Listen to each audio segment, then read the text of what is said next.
restart my audio program. Hold on. Paul can't hear us, so he's going to talk over the top of us for a little bit until he puts his headphones on. But welcome to the Inforunners. We're joined today by Algared, some old man that's lost with Alzheimer's, and Non-Stop Bops. How you doing? How you doing, guys? How you doing? How you doing? How you doing?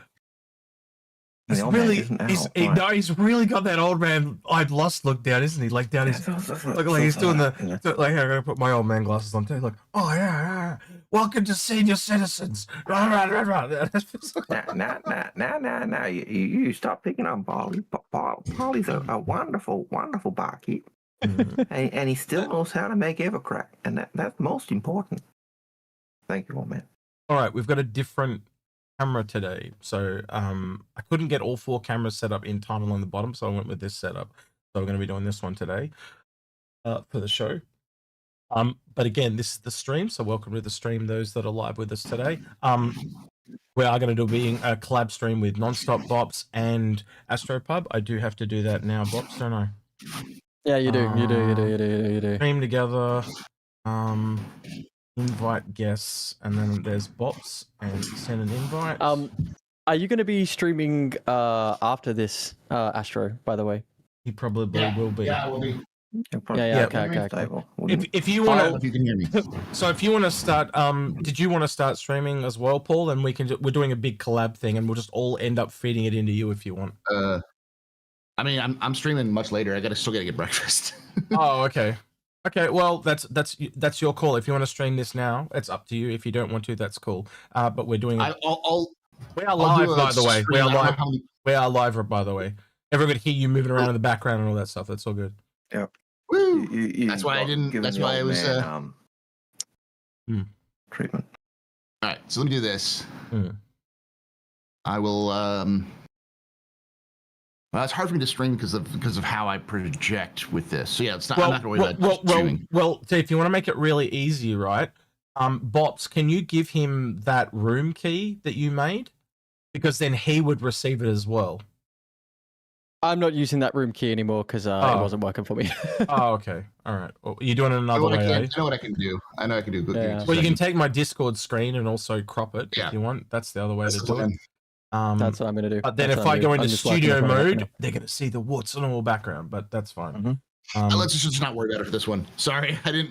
If I had known a little that's earlier, why I wanted to. That's why I wanted to talk to you as soon as you got up. But that's all good. Yeah, and I was like, oh yeah, we don't have to start until 11, and it's my time, and it's like, no, it's sort of 10 my time, and it's like, oh, whoops.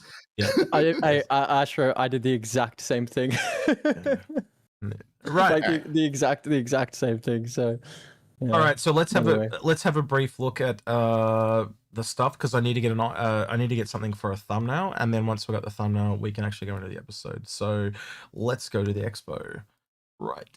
Don't want to dive too deep. We just want to kind of have a look across the top. Great clipper, live free. I'll probably grab a clipper. We've also got an Ox to look at, Vulture CCU, and then the ships to go through, which we'll do on the episode. Ooh. Okay. Sorry, that was my dog. Real quick, prices of the clipper, people, before that influences us. What prices are we thinking? Before I scroll down. I hope 140. 140? I was saying somewhere between 50 and 100, so I would say I'm 80. $80. Okay, Algared? 80 or 90. 20. 20. Well, I think I meant 120. Yeah, maybe. I was thinking like because of where the Vulture is, I'm thinking like 150, 175 in that way. In there. So let's see. Let's see who's wrong. So we're a little bit all over the place today. So let's have a look. Go down. 148. Wow. War Bond. More than I thought. 165. Yeah. And the reason I thought that was because it's Drake, but it also has the 12 SCU, much like the Vulture, much like the Vulcan. And as soon as I saw the 12 SCU, that was where my brain went. I just went, no, this is higher. Yeah, I probably should have gone higher because it also has, if I recall correctly, because I haven't seen it yet. I haven't gone down to the hall and had a walk through, but I am told it's also got a med bed, and as I basically go an explorer, so yeah, it's got a med bed. Getting all of those things, you go component. Oh, it's got 3 decks. I thought it only had 2. Yeah, cargo at the bottom and then 2 living ones above. Yep. Yeah. Oh my God! Looking at the cutaway now, I know exactly what inspired them to do this. By the way, What this that is almost game? exactly.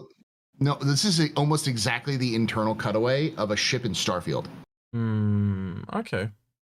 This is a Starfield ship. This is CIG's take on a Starfield ship. I don't know. Bops, what do you think? What do you think inspired them there? That's why I'm doing this thumbnail.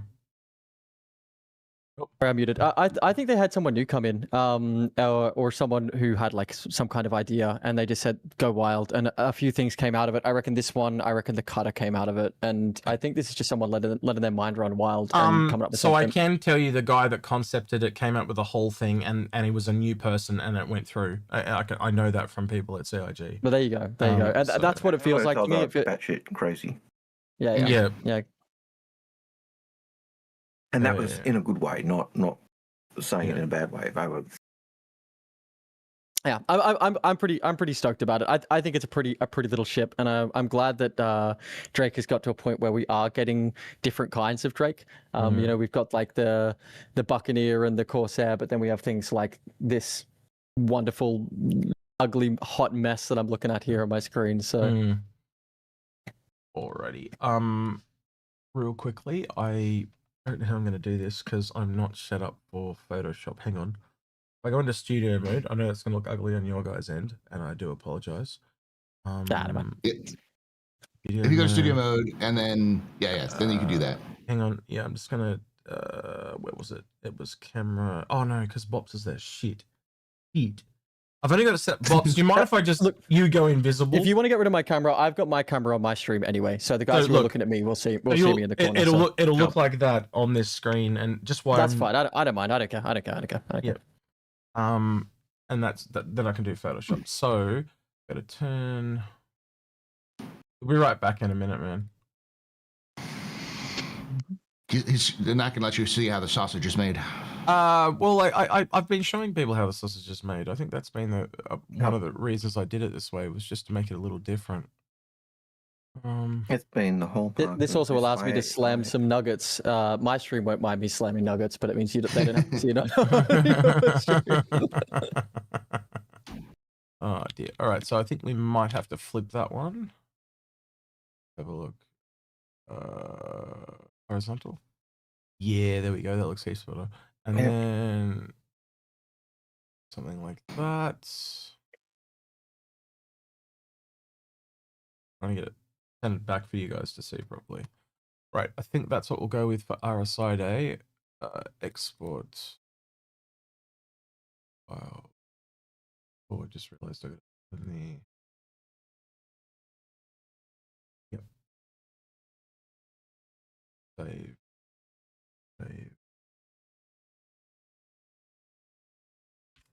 While we're waiting here, Paul, what did you think of the Salvation of the Perseus? I mean, the Perseus has been one of those ships that I got when Execute was like, "No, this is a bad deal. This is a bad prop." And I'm like, I don't care. It's fine. I love it. And so yeah, it fit everything I wanted it to be. So, as far as the Salvation, it's cute. It's like it's inside the MPUV hangar. Yeah. How much did you end up getting your Perseus for? I didn't do the CCU game for that one. I just got it for the original price.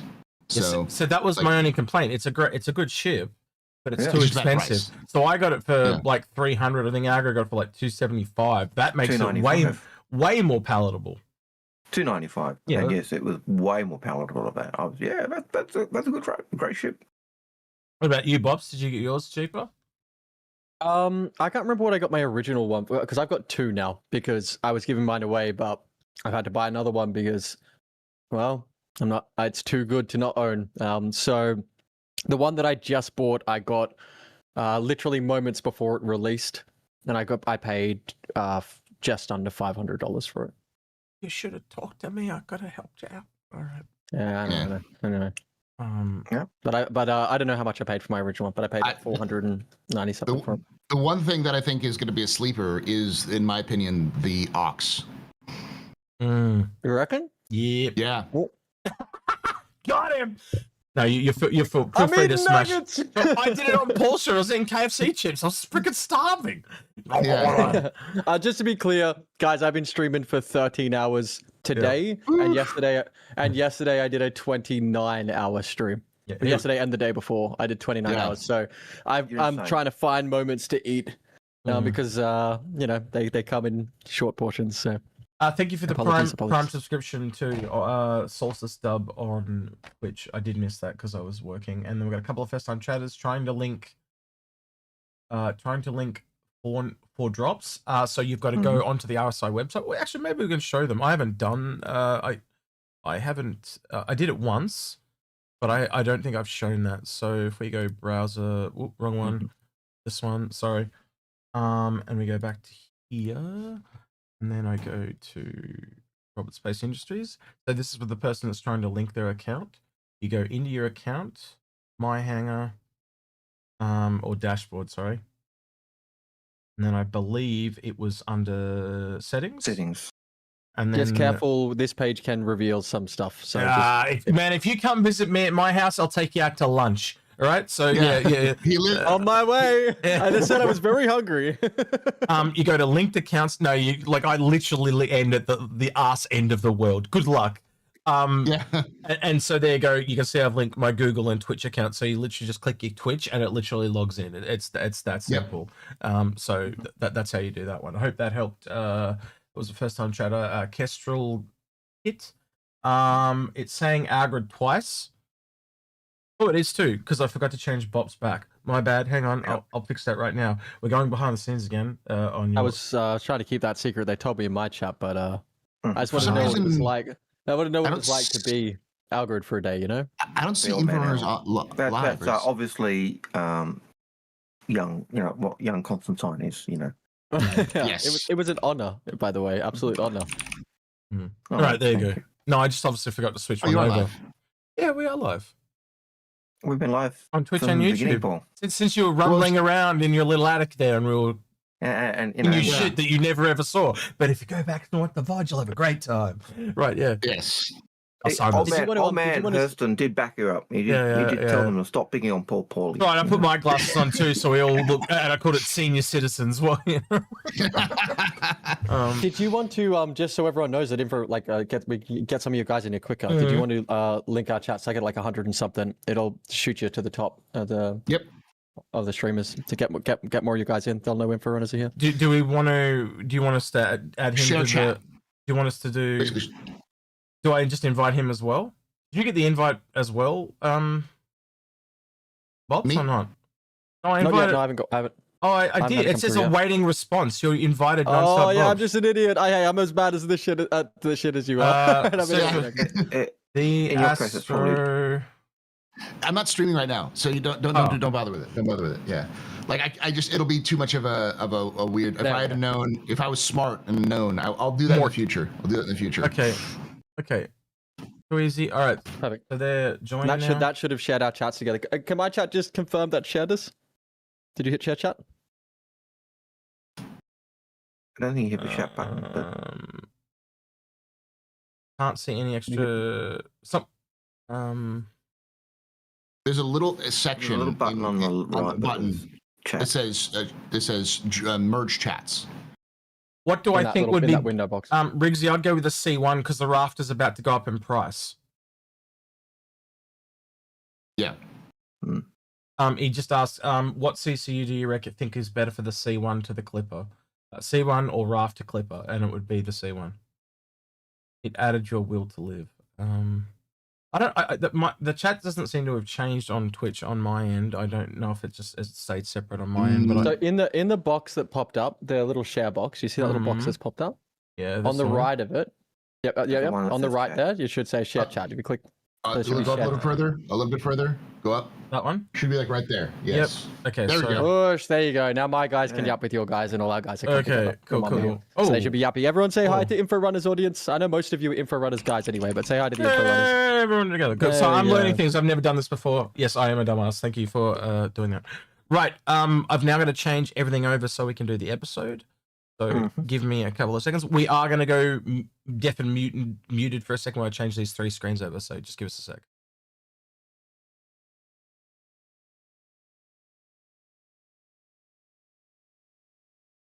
outro. Paul, are you here for the Clipper stuff as well? I assume you are. Sure, why not? And you're both, Algared and Bops, you're both welcome to as well. It is entirely up to you what you would like to do. But you are not beholden.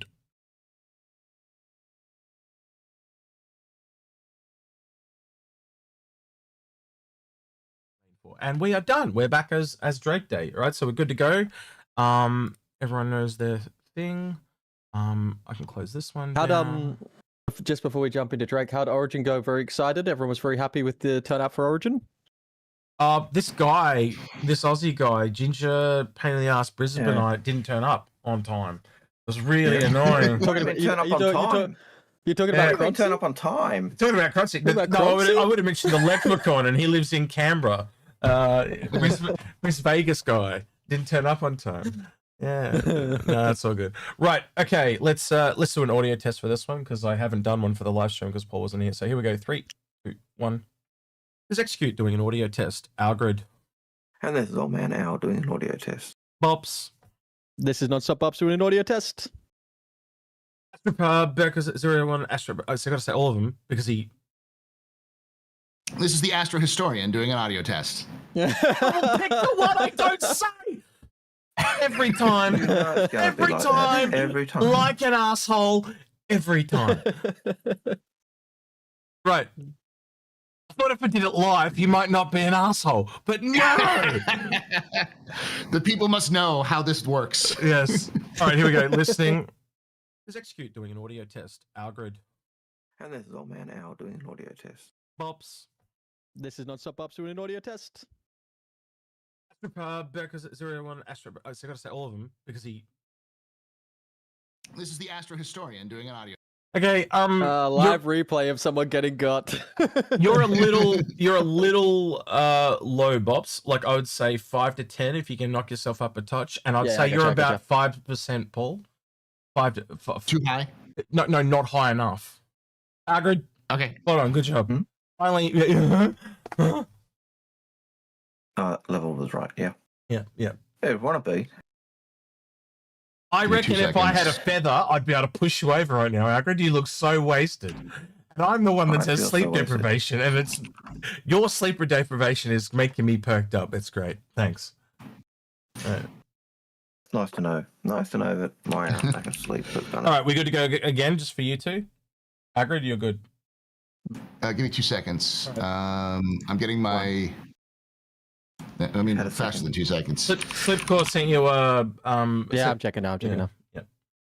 Yeah. So my issue is that I'm at max volume, so what I got to do is I got to go into my system and then change the it's the audio itself. Non-stop I bump myself. Non-stop Astro Runners. Yeah.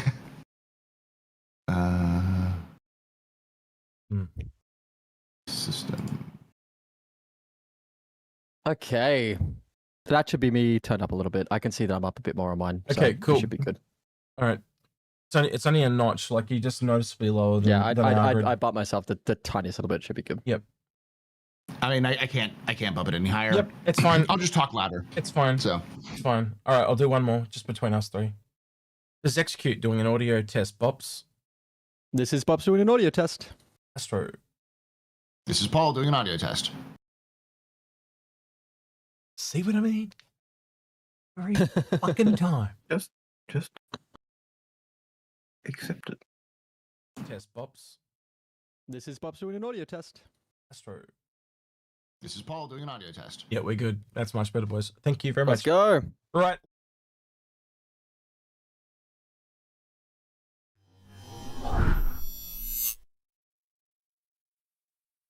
G'day and welcome to the Inforunners. I'm Execute. Joining me today is Algared, Nonstop Bobs, and the Astropub. We've got 4 people on. I haven't done 4 people in a very long time. It's a little weird setting up for this one, but we are going to Drake Day. So we got the whole AIE to go through with these boys. So I will be, when we have more people, it can be a little, what do you want to call it? Hectic? I think we're chaotic. Oh, I went to the wrong one. Doesn't matter. We'll go to that one. Right. So we're going to have a different screen today because we've got 4 people, but I'm sure you guys will muddle through with us. But yeah, so I'm not going to pick everyone. But if you specifically really want to talk about one ship, just let me know. I'll try to pick someone that I think that kind of appeals to that ship. So like if it's a fighter ship, I'll probably like pick Bops. If it's you know, yeah, I'll try and be fair. But again, if you really want to speak up, feel free to do so, right? Because otherwise this is, or do you want me to let it drag out? Do you want me to just everyone talk about everything? I know what the audience wants. They want it 2 and The audience hours. wants all of us to talk They want everywhere. it They want chaos. They 2 want and a a half 3-hour hour video so they can watch it. Yeah, that's exactly what they want, right? So let's just do that. All right, we'll just do that. Right? They want a captain's table. Yeah, on yeah. Inforunners. Yeah, Yes. that's it. All right, so we've got Drake Day, we've got the Clipper to go over, and we've got the Ox. There will be buyer's guides coming for those later today. The Ox will drop till the next day, like we did with the Salvation, because I want to get the kind of more popular one out first. And there is a Teach episode to listen to. The Vulture CCU is there as well. Kind of in a weird spot because it's after the Clipper, so yeah, it would have been good if I had Lemming here, but yeah, if that fits into your thing, let me know. I'll have a quick look. Hang on, just to see what the saving is. So we're going for 165. So you could literally chain it with an upgrade off the Clipper. Mm-hmm. And if you're going up, that's a good idea. Yeah, but it's kind of roughly where I thought it was going to be actually, and it's kind of a little well, it's actually good for me because I've got a Zeus Clipper, so I'm going to upgrade it from the Zeus Clipper or the Zeus CL. You know what I say about that that new Drake ship is that it's certain.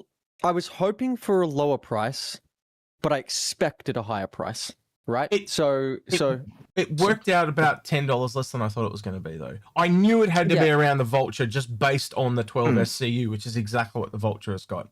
And I was just like, medical bed and fabricator, does that make it more expensive than a salvager or less? And I couldn't quite work it out. And then I kind of, so it is around about what I expected, you know? I think we're gonna. I think we'll save most of our deep thoughts about the Clipper for the actual review. Yeah, and that'll but become. I will say we'll record that today as well if you want. Yeah. The only thing I'll say about about that right now before we get to it is it's more expensive than I thought, only because it only has a couple of things that make it better than the black, the Cutlass Black. But the Cutlass Black is almost still better than it in every single way, except for the like. I think the red also has 12 SCU, and the red has a 2 beds. 2 beds. So yeah, it's a little weird, awkward spot for me. But it is. But you know why it's priced so high? The cool factor. Every single time. That is why it's at that price. Because I'm totally with you. I think it was probably. Like, again, with the beds and the fabricator, because essentially where I was looking at the price is you look at the Cutlass Red with 2 beds. I essentially took 1 bed out and put the fabricator back in, and I went, you know, that's, you know, and then the cool factor, I was like, oh yeah, around about 150 because it's also got more cool factor in SCU, like the Vulture. Anyway, it's interesting where it came out, so we'll come back. Drones? It'd be a Carrack. Why would it have drones? Oh, well, yeah, mini Carrack, yeah. Right, Bops, tell us about the Buccaneer. I know you've been flying this one today. I was watching you. Oh, it's the best ship in the game, and I'm not even being over the top there. I think that when it comes to fighter squadrons, I've talked about this heaps on my stream, and I won't rattle on about it here. When it comes to actually having a fighter squadron, a part of the composition of that fighter squadron means that you absolutely have to have an interceptor. Right now, the Buccaneer is the king of the interceptor. If you have an interceptor and the enemy doesn't, you've won. If they have an interceptor and you don't, they've won. It's phenomenal. It got some buffs. It's feeling better than it's ever felt. If you want to really learn about how to use speed management and play as a team in a fighter scenario, buy one of these ships. They were a joke in the past, but now they truly are an absolute king. They're not going to be very good for 1v1 fighting. They are terrible there. They get pulled apart instantly in 1v1 fighting, unless you play like a bull rush game. But if you are doing team comp fighter fighting, or even just scouting for bigger ships, there's no better ship in the game. It's just it's awesome. So that's a really big call to say it's the best ship in the game. Do you mean the best light fighter in the game, or do you literally mean the best ship in the game? I think maybe the best at what it does. That's the important defining line there. So Well, as a interceptor. yeah, best yeah. interceptor. But even then, I don't think any other ship has as much impact in its role as that one does. That's sort of my point. So yeah, really, really important, really, really interesting ship at the moment. Really, really interesting. So it's interesting you said that, because when I used to do Arena Commander, the Buccaneer was the ship I used to prefer taking because its speed and its fragility made it feel like a fighter. The others were either felt too slow, but this just felt speedy. So it's fast and it has so much firepower. Yeah. Size 4, 2 size 3s, 2 size 1s. You go and watch any like PvP community at the moment, be that you go to watch Virgil or AV1 or Jonathan Winters or anything. If they're fighting in squadrons, they're taking this ship, and sometimes they'll take multiple of this ship. And it's just it's incredible. You can run it with CEFs, you can put MBDs and breaknecks on it and use its delta speed to make up for the lack of projectile speed on those particular guns, and it just is, it's sensational. So but in saying that, I'm biased towards the Buck. I liked it before it was as strong as it is, so my opinion will be skewed. But it is so strong right now. So Paul, how would you think this sits price-wise compared to, say, a Cutlass Black then? The difference between this and a Cutlass Black is very similar. Is very, very similar to the differences between a oh gosh, there's another ship that's very similar to this. M50? Maybe M50. It's like the difference between the Avenger and the 315P. Yep. It's the difference. Like the Cutlass is very much like the 315P. It's an all-rounder. You can do stuff. You can fight, but it's not really designed to fight. Whereas the Avenger is a fighter. So it comes out on top, or more like because they're about the same price. Because I'm going to be honest, I actually think the only reason the Buccaneer cost $110 is because the Cutlass cost $110. Yeah, I think it would have been right back down near the price of the Arrow, being Drake. Yeah. I literally think it would have been like $80. So I really think you pay way too much for this ship. That's my personal opinion. Yeah, well, but I would say that it's an easy get in game. If you have the money in game, it's a very easy get. It is definitely worth it. The only time I would even suggest the Buccaneer in terms of price, in terms of like actual paying for it, is if you can get like right now with a 10-year insurance and you really like it, or with like LTI. You can find it, get away with it LTI, because that way you actually get an advantage. You're paying for an advantage down the line for like, oh yeah, I don't have to worry about this because I always have my warranty on this thing or whatever. I was about to say, I don't normally chime in when it comes to prices myself because that's not my thing. But what I will say is, part of flying a Buccaneer is crashing a lot. Because you have to make a lot of risky plays. Maybe lifetime insurance or 10-year insurance isn't such a bad idea, and that goes for all interceptors or anything that's 25. That goes for all Drake ships. There's an old saying I made up with. There's two types of Drake pilots: the dead ones and the good ones. All right. Well, chat has now started taking bets if Algared's going to be awake by the time we get to the end of this, because that was one ship that took 7 minutes. Right. Let's go on to the next one. Right. It's Drake. The Caterpillar, $330, same price as the Redeemer, $20 less than an Endeavor or a Crucible. It has definitely crept up in price over the years. I do think with the Ironclad coming along, it is in a bad place right now. If it fulfills everything it was said to do, which I do think it will eventually get to that, $330 is actually reasonable. It's just not. It's going up in price. Yeah, it's just not the best ship to hold on to right now. I don't think it is going to go up in price actually because of the Endeavor, because it's like a mini Endeavor in a lot of ways, and it's only $20 cheaper. Well, yeah, mind you, the Endeavor will eventually go up. So. Yes. Yeah. So if this goes up, the Endeavor's kind of going to go up first. Let me walk through my mad maze of mysteries here for this. Absolutely probably not going to happen, but I can see it happening because of how CIG has done other ships in this sort of class. And I like to use the Banner Merchantman as an example. The Banner Merchantman was the ship that had a very specific role, and then after that role changed as it got bigger and bigger and bigger as they had to increase the price. Similar thing happened to the Polaris. There was another ship that was like where it started off somewhat cheap, or was it the Carrack? One of the kind of Carrack was 350, and went up. The Orion was 325 and went up. I'll see. Hull C went up 150. Banner Merchantman, they're probably a few of the big when ones. they get a chance to come back to the Caterpillar, they're going to take everything they learned from the Ironclad and the Kraken to make it improved. And I think the things that are going to make it improved will turn it into sort of a mini Ironclad. And so for $330 for a mini Ironclad, it's probably going to be worth it, especially if they add the modularity to it, where they make it so that you can actually swap things out. And the fact that that's the command module will also work with an Ironclad. So you've got this dual. Here's a question. Do you think they can time this with the Raylan, which is getting that massive increase in cargo and probably an increase in price when it releases? Do you think they can time the Caterpillar rework to come around the same time as the Raylan? I doubt it. I doubt it too. This ship has a lot of moving parts. It's one of those ships that has a lot of different gameplay functions, like because it's got doors and elevators, but the doors are also elevators. So you've kind of got to get all those things in and working at the same time. And then also it's got modules, and they're meant to break apart. They're also meant to have their own separate components in every single. Like it's got a lot going on. And I think that's one of the reasons why it's going to get an overhaul, similar to the Cutlass, actually. Yeah. Because I think eventually they're going to have to like get rid of the separations, because that's one of the biggest pain in the asses with these things.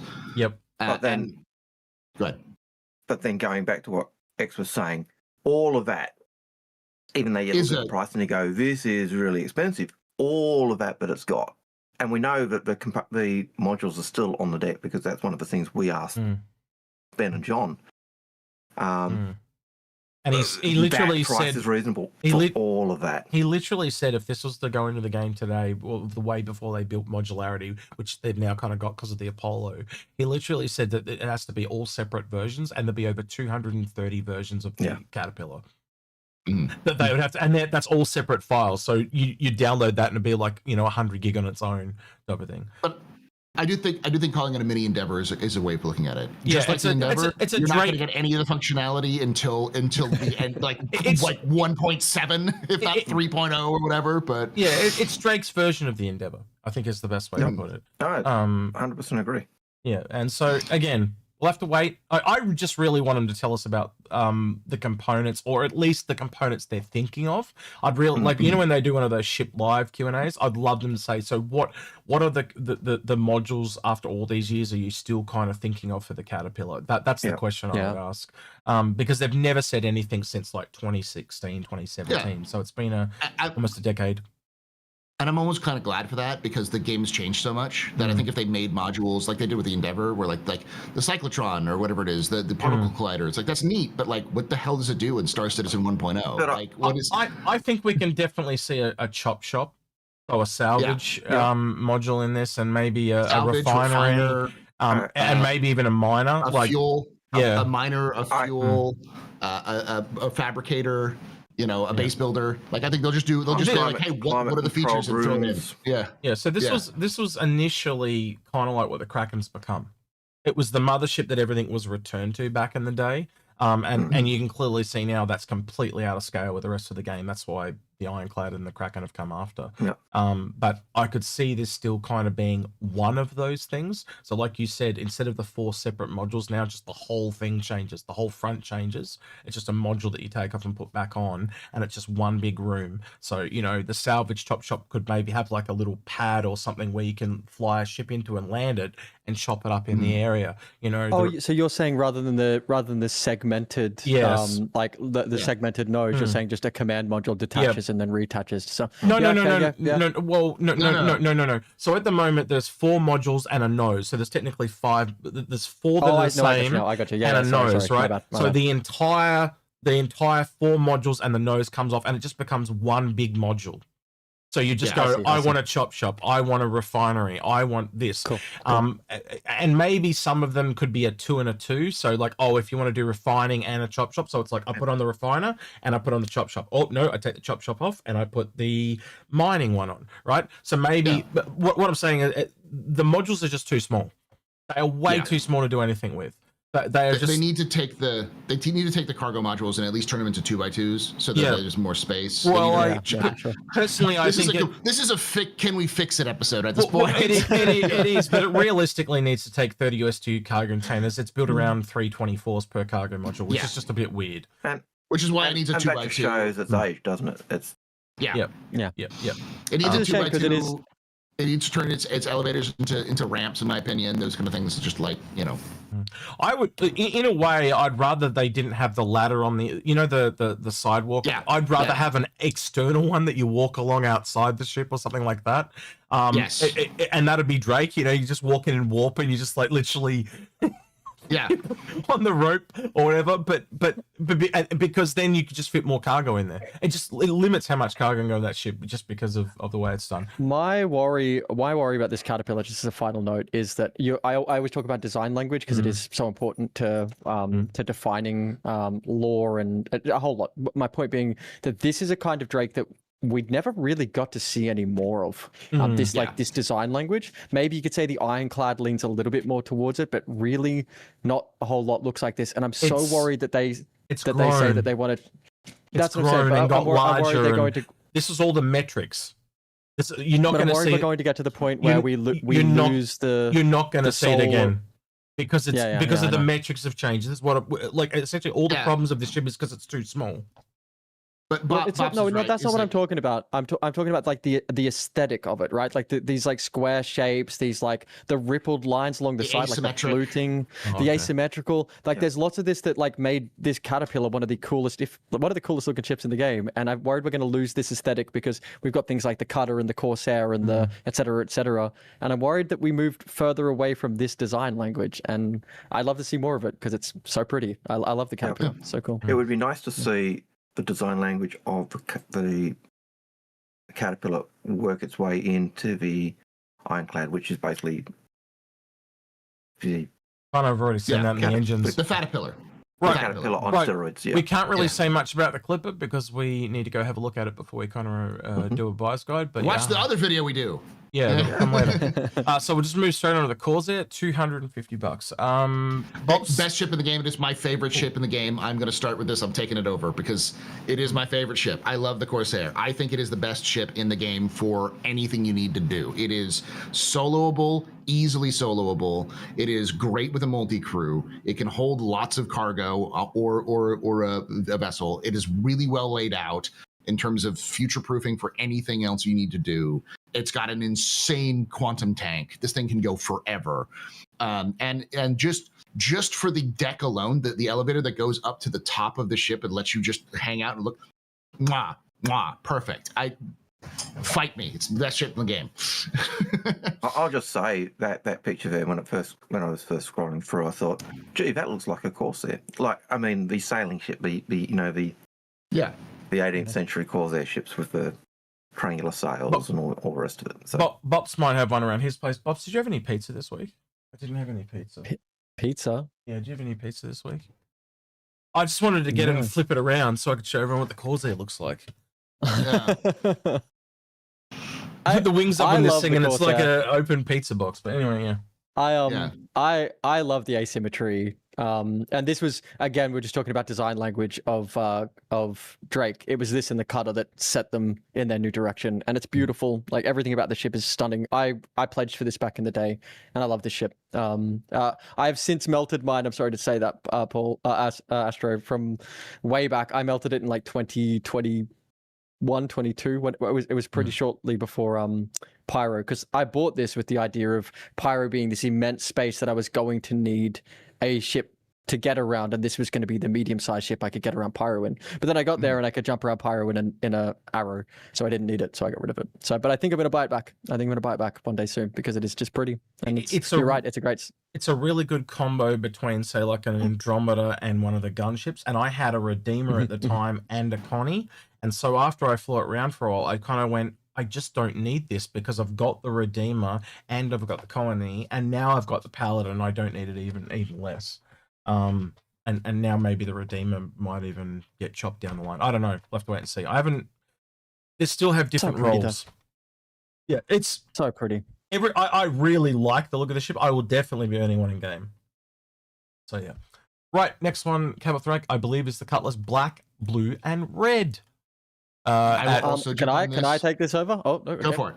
I'll go for it. Because I'm just Okay. going to go gush a little more. Yeah, well, me too. I'm not, just to be clear, I'm not a Drake guy. I don't dislike Drake. I'm just not a Drake guy.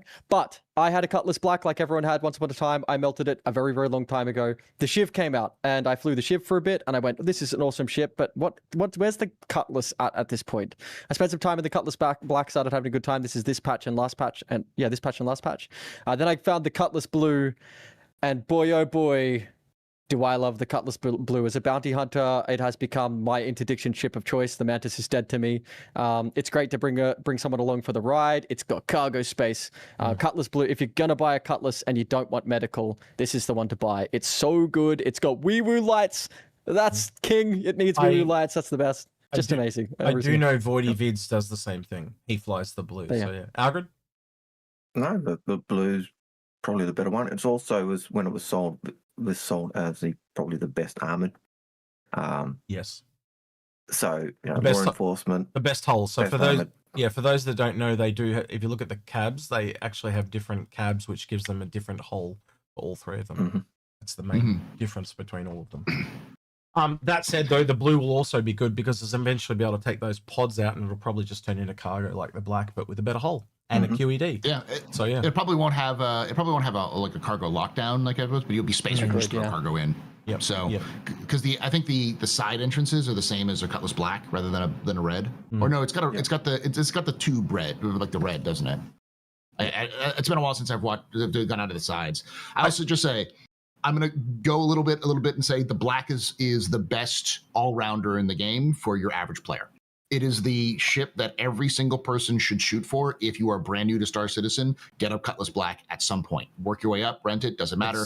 It is the best way to experience Star Citizen as a new citizen, and its price is great for if you're trying to get in at a little bit more premium price, but it gives you everything you need to play. It unlocks everything. I would say it's a Star Citizen classic. I think that covers. Yeah. Right. And also just briefly, Algared. Cuddy B is wonderful to fly too, and not too difficult to fly. All the Cutlasses. Yes. Algared. The Abomination. For disgrace. The black mark against the Cutlass name. I love it. I love it so much. Go for it, Algared. Polly, the only value of a Cutlass Steel is bringing customers for one of our Evercrack parties. Oh, I have to talk to old man Al Hurston and ask him how he feels about the dead saints stealing his workers away. You're a little robot, by the way, Paul. Little robot on us. Oh, I know. Yeah, it's connection. It's Discord. We'll get you some cables. Yeah. Yeah. Well, they still haven't learned how to spell steel, in my personal opinion. They're missing. They've got to swap that E for an A. But yeah. Very long story short, for those that aren't aware, it's essentially you can get a Dragonfly and 2 Cutlass Blacks for the price of this, and it literally loses all the cargo. And back in the day when it joined the game, more than half the server could be transported on this one ship. I think it holds it was 20 people or 28 or something ridiculous like that in the seats. Yeah, it's like 28 to 30. Yeah, it's just it's just a niche use. But that said, it comes with better components and more armor and all this stuff. It's definitely stronger, but it is definitely not worth $235. They turned it into an absolute tank. Yep. It is a beast of a tank.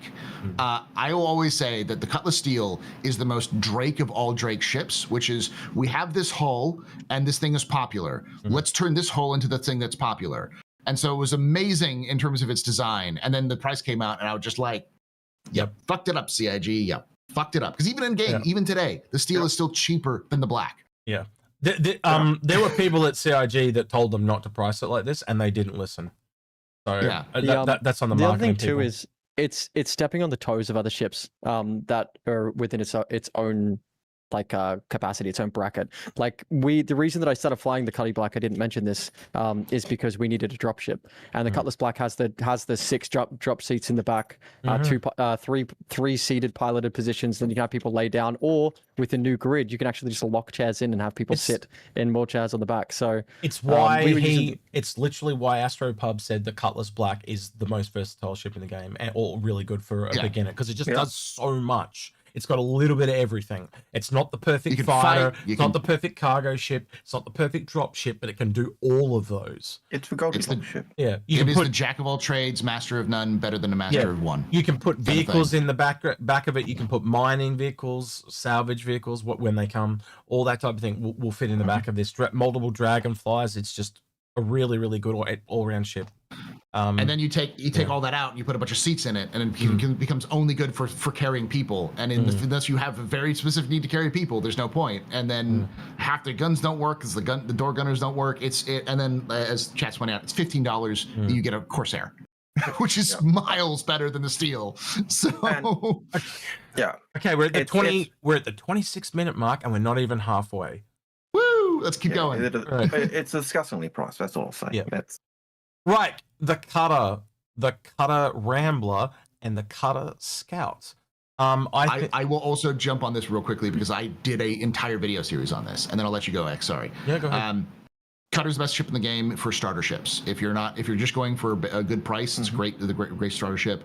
The Scout is, I'd say, a little bit worse because it's not as versatile, but it's still really solid for if you want to do some specialized stuff. But the Rambler is just hard to recommend. It's good, it's cool, but it's hard to recommend. The Cutter Scout was really good and noticeable in when you were trying to find those copians for the teeth in that mission, because they had a better scanner than the other ships that went a little bit further.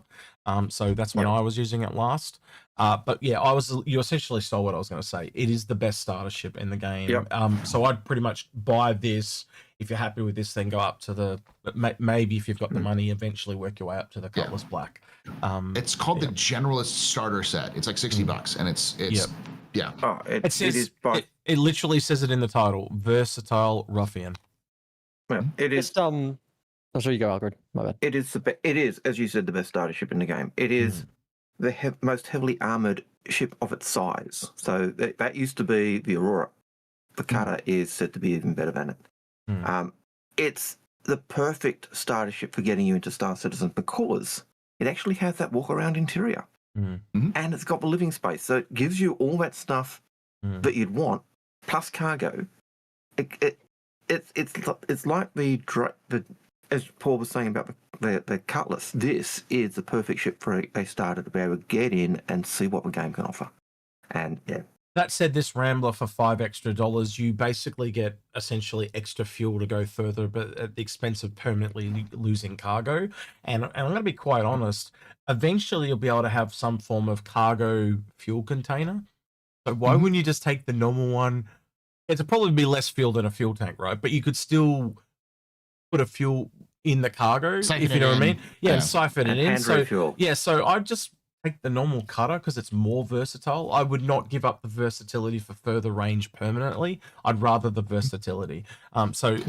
This always left a really bad taste in my mouth. This one, I think is totally fine for the extra $5 because of the extra scanning that you get. Yeah. Bops, did you want to add anything to those, or you? Yeah, it's kind of things that surround it. I love the Cutter. I think it's phenomenal. I don't mind the Rambler. It's got a 0-second cooldown, so you can just spawn it again the minute you spawn, which the others don't have, which is really good. But the thing that I would say... Wait, that's bug? I know it's... Okay. That's just how it is. It's intended. Oh, really? Yeah. Wow. But there's one thing I'll say. So, like you said, this is the perfect starter ship, and it looks phenomenal, and it's excellent, yada, yada, yada. I've got nothing to say about that, except, yes, it's cute. I love it. But then there's this, like, they're obviously building this natural progression at CIG to have a pathway through to their ships for a few extra bucks. The problem is that you have this, and you've got the Clipper, and you've got the Corsair, which you're going to blow your way up through. But you have to stop at that Cutlass Black somewhere along the line, which is, as we've said, probably the best generalist ship in the entire game, maybe one of the best ships in the game. But it needs a rework because you go from the lovely interior of the Cutter to the lovely interior of the Clipper to the 2012 interior of the Cutlass Black to the lovely interior of the Corsair. You've said that in the wrong order, my friend. It's Cutter, Cutlass, Clipper, Corsair. Yeah, so my point is, though... Quadruple C.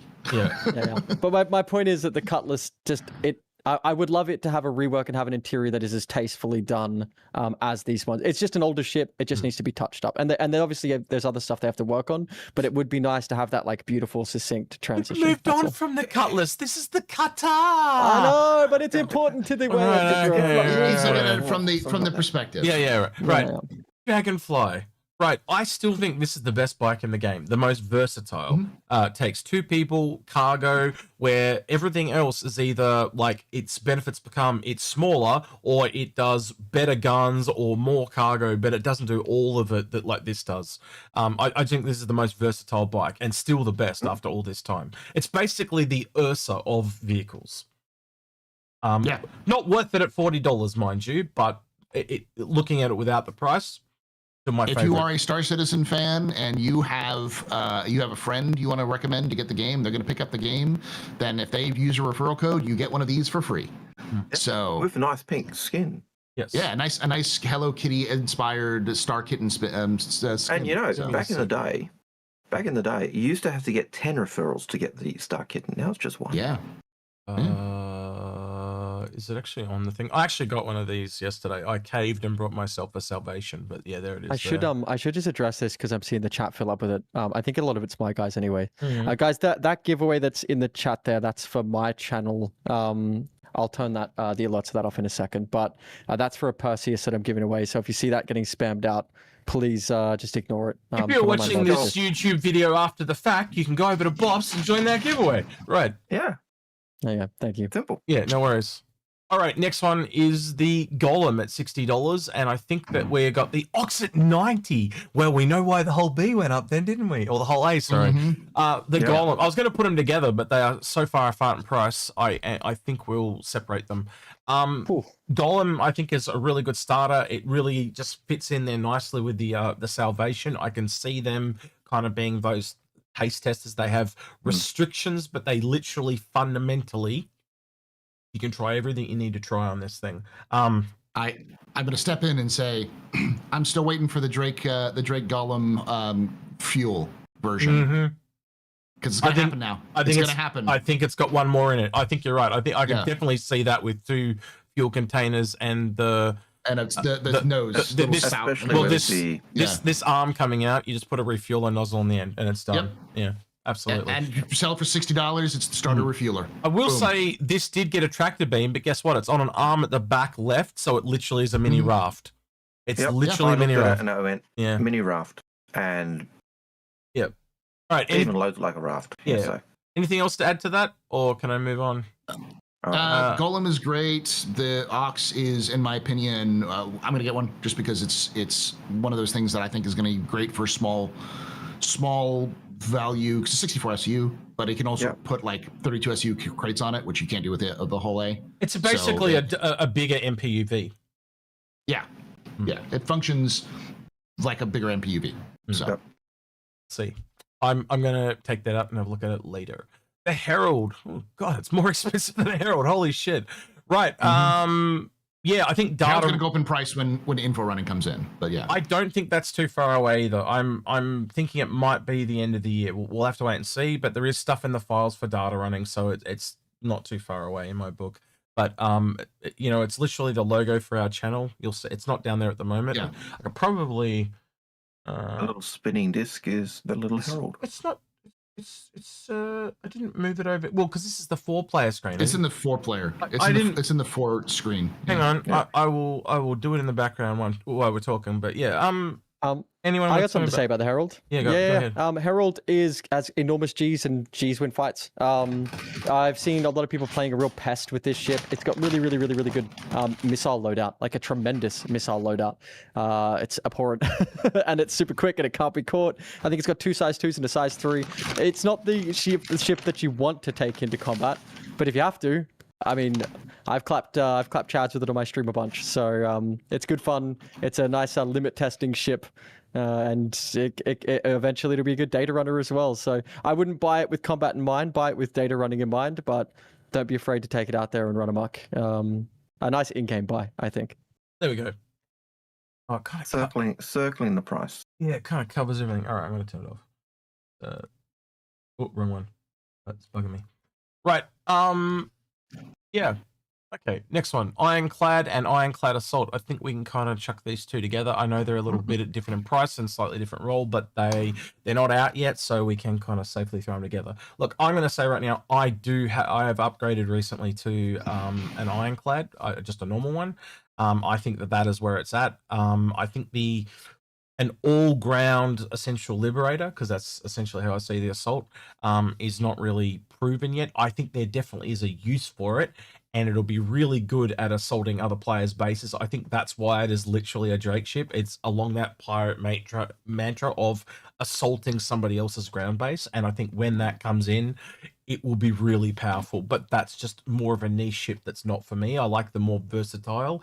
I don't know if that's come across today with all the things I've said when they're versatile. Yeah. Well, Drake is versatile. That's like that's their like the if you put a word to a ship to every manufacturer, Drake's word is versatile. That's their mantra. Yeah. But I think the assault is good only because it has a lot more versatility for ground gameplay. Because of that expanded entrance, so it's not as so it's bigger, so you can fit more bigger things into it. It doesn't mean you can just put in tanks. It means you can put in like the Spartan, and then we also know that there may be that bigger ship, bigger vehicle, Atlas chassis style,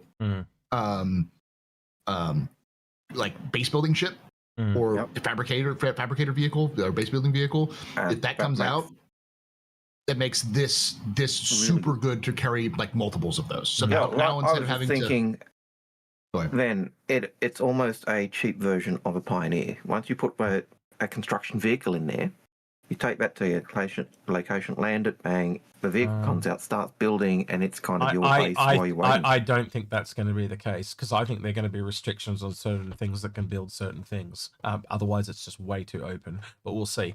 The other thing I wanted to add with what Paul said, it's not guaranteed yet, but with the 2 tractor beams on top of the Ironclad, I actually think you might be able to pick up Nova tanks and go up and over to the bigger vehicles. Though you can't go through the door, you may be able to put them in. Yeah, you won't be able to assault ramp it, but you'll be able to unload it. So it becomes like a vehicle loader. Exactly. Yeah. So again, and you could probably do that with maybe one of the other ships that have I don't know, maybe you can do it with the Ox even. Oxus has a fairly small tractor beam, so it might be a bit too small. But like an SRV could definitely do it. Put it into the Ironclad, and then when you get to the other end, it can take it out, type of thing. So we'll have to kind of wait and see how that goes. The other thing with that opening door on the top is the fact that you could use it to swallow up a small ship and fly away with it. All right, so the go ahead. The only thing I'd say is that is an enormous target, and it is very, very, very, very, very, very big. It would want to have a lot of HP or a lot of armor, or it's going to be sunk very, very quickly. To me, this is like a backline ship. I know they're showing it here as a frontline ship, but this is going to be a supply line ship for sure. I think if this is up front, unless it has enormous amounts of HP, it's just too big of a target, and you can't tell me that something that shaped is going to be maneuverable. You're dreaming. It's essentially going to be a flying armored box. That's what it's going to be. And it literally, they talk about a safe room in the Iron, because that's the other thing. That's what the Ironclad has over the Assault. It has that kind of safe room to keep valuables and stuff. Prison. And you lose that, and then it makes the ramp become bigger. So there's pros and cons to both versions. It's going to be really interesting to break them down and pull it apart. But it's like Paul said, it's what that fabricator can do. If that fabricator can do all those things that he's hoping, yes, then it's going to be the ship he wants. But if they restrict that in any way, and I'm not sold on that yet, because again, you're dealing with vehicles, right? So how big is that fabricator? Is it literally the same size as the one in the Clipper? Because you've only got to make components that go in vehicles, and they're all size 1 or 0, so you get what I mean? Like, you don't need a big fabricator to do that.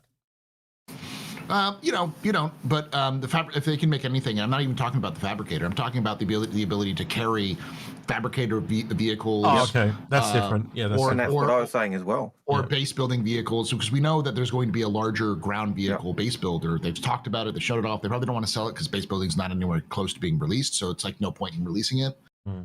But if that has one medium or even perhaps one large drone for base building, and you could fit like 6 of them in here, because like if it's the size of the traditional like Atlas chassis, the Spartan and all those kind of things, then you could turn this into a mini. Even with just 4, you turn it into a mini Pioneer. The difference is that the Pioneer has its own large fab. Yeah. So it's better, but this is like, hey, you also get it's versatile because it can also be used as a drop ship to bring in heavy vehicles. So And if you're looking at the price, it affects, well, once you have to add the vehicles, the price goes up. But at this point, it's half the price of the Pioneer, so a little bit less, but... Right. Very cool ship. Very cool. Kraken. I own this. I really wanted to own it for a very long time. I think it just really opens up a lot of gameplay in the game. It's a really big combat support ship, in my opinion. It also allows a lot smaller ships. I think it was going to be more of a carrier, but now pretty much any ship can get where it needs to go. Yep. It's not what it once was. But that said, with it going into production and them adding a few extra facilities, like one of the ones they hinted at was Medical Bay, I really think it kind of adds a lot to those smaller ships and kind of a swarm mentality. And also, not just say if you want to do mining or salvage, but also obviously fighters, right? So this, as you said about the Ironclad, this is the true backline ship. The ability to land on a planet too is it's essentially a pirate's home away from home. You can basically stay mobile and hide from the good guys that are trying to find you. Not even pirates too. One of our guys is owns one of these, or is intending to own one now. This IE, if he can get his hands on one. And we're not bad guys. We are just a bunch of mercenaries who roam around out in space and have fun. So that's what all the bad guys say.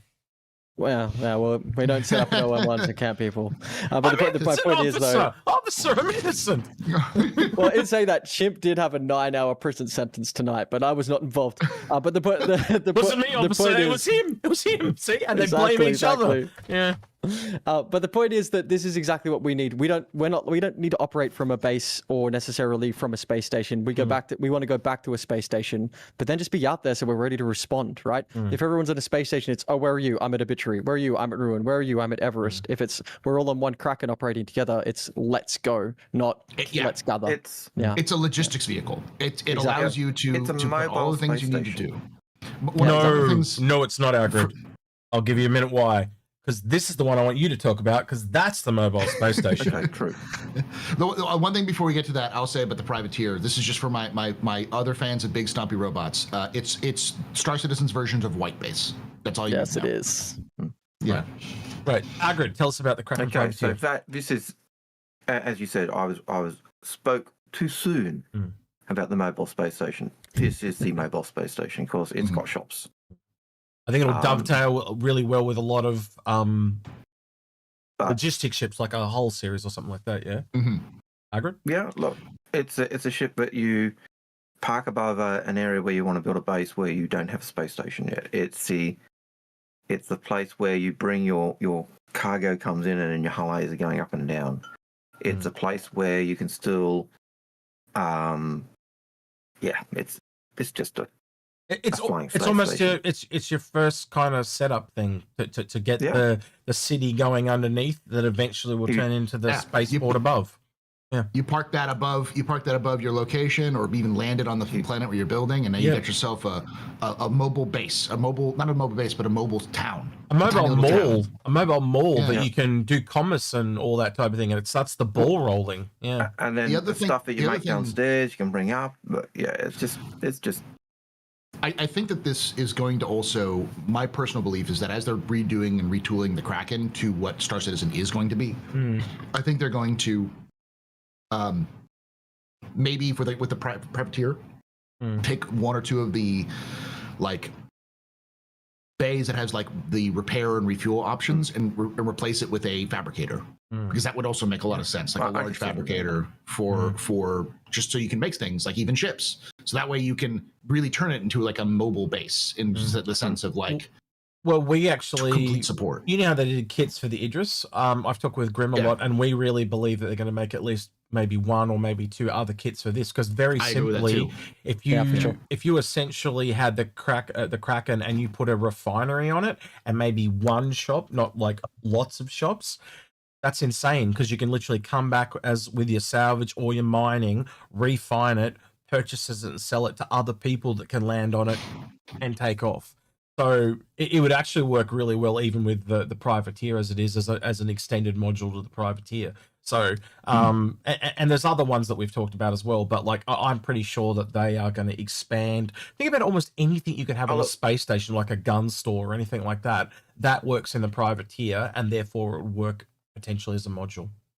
And one of the things that we know they do want to do is play around with it. And when we were talking to John Crew and Ben, they were saying, "Oh, it's got tons of room." It's they're spoiled for space in what they can do with this ship for room and space to move, to do stuff. So, there's two things that I wanted to touch on with this briefly.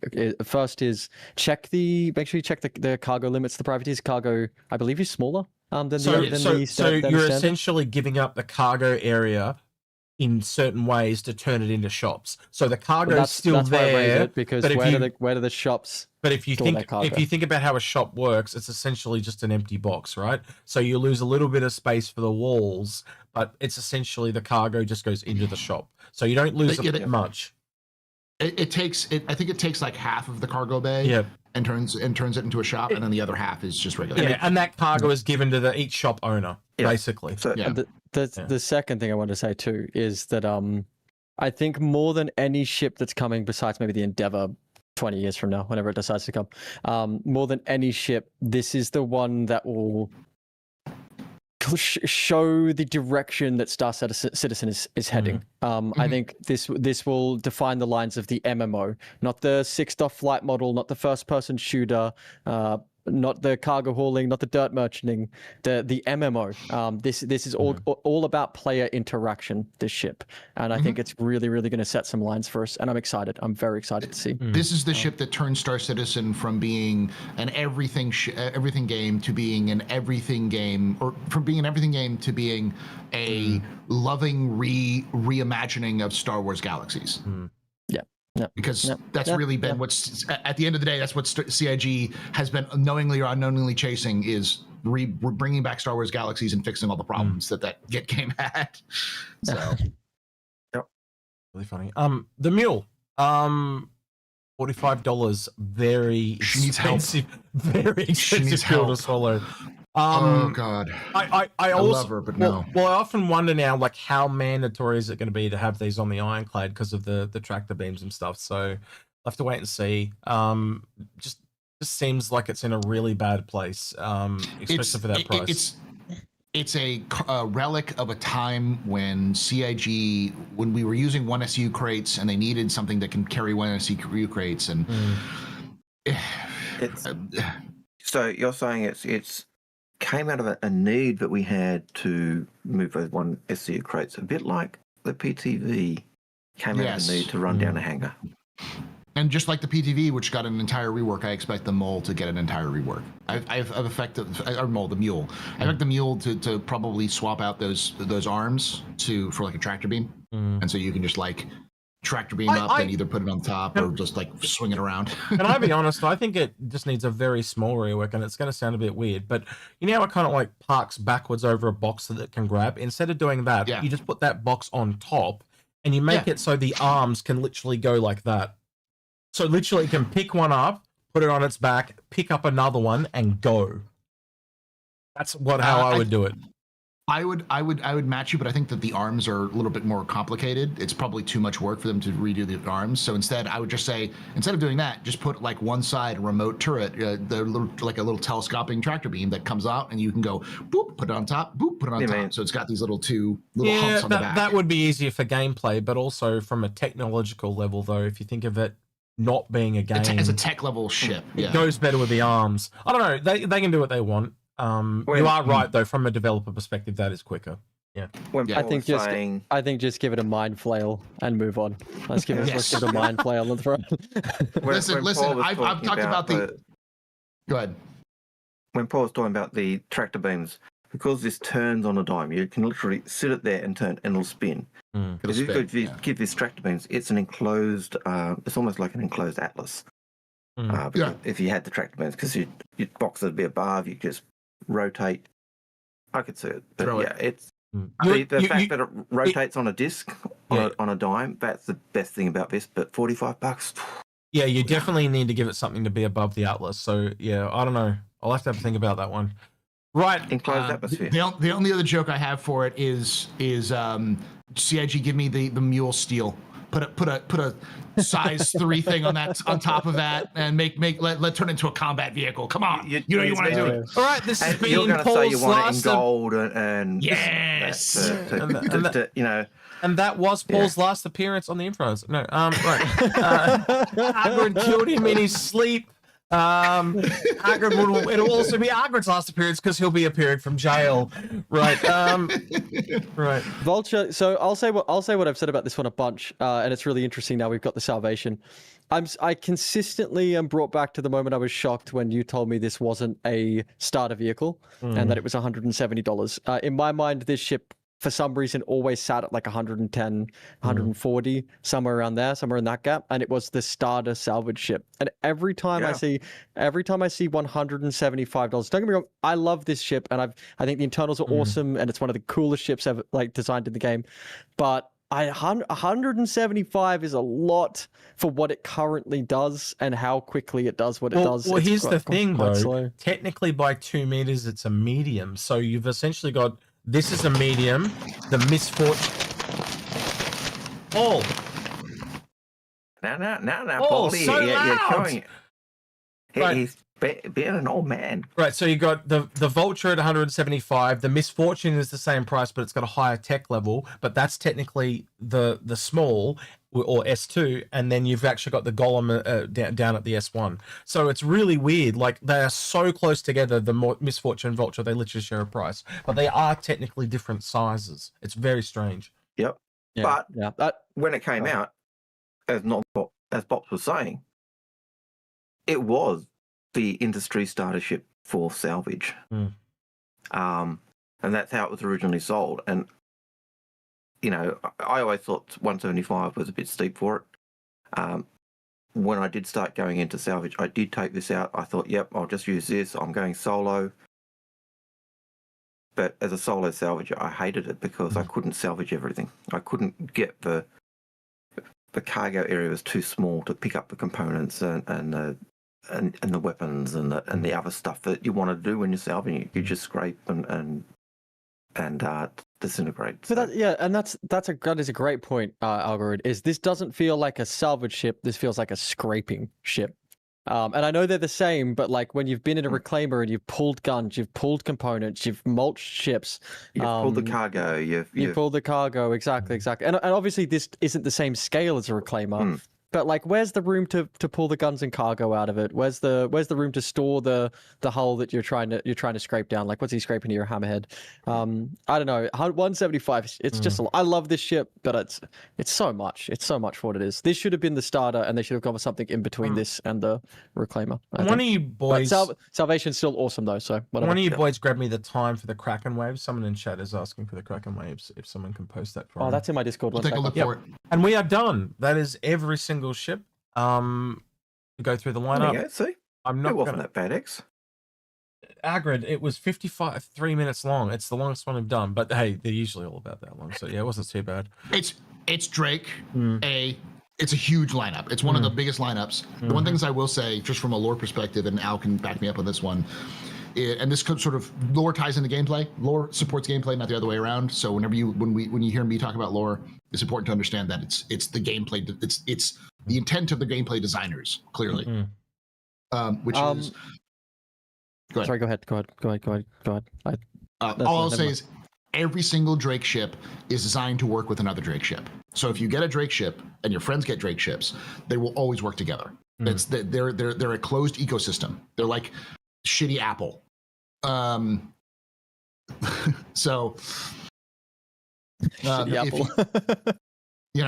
a walled garden. That garden is made out of scrap metal, and that walls are made of scrap metal, and you're growing guns.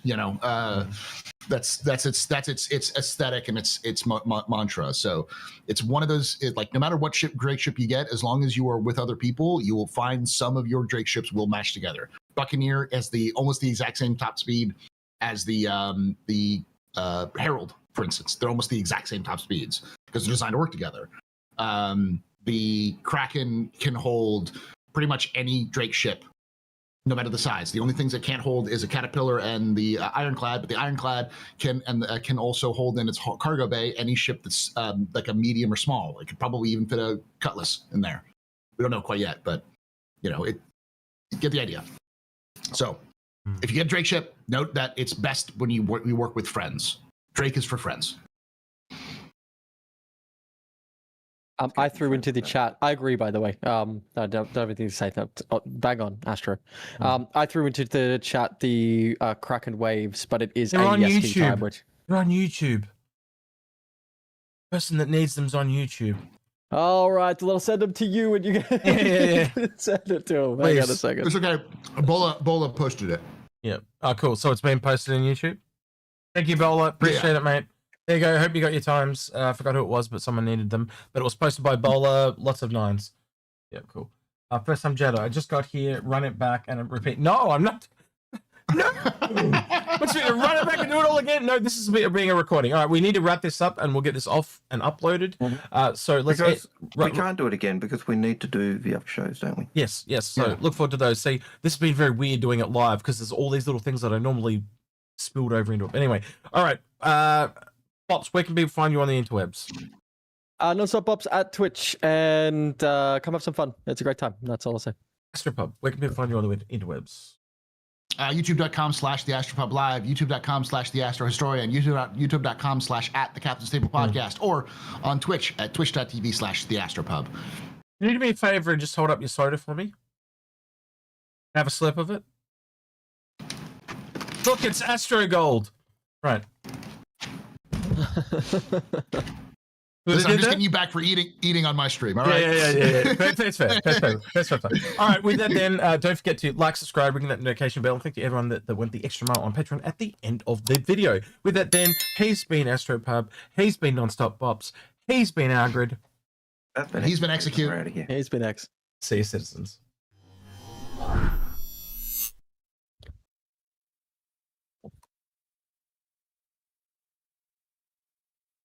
All right, we are coming back though. Oh shit, hang on, I hit the wrong button. Bops has disappeared. Oh no, I lost the Pops.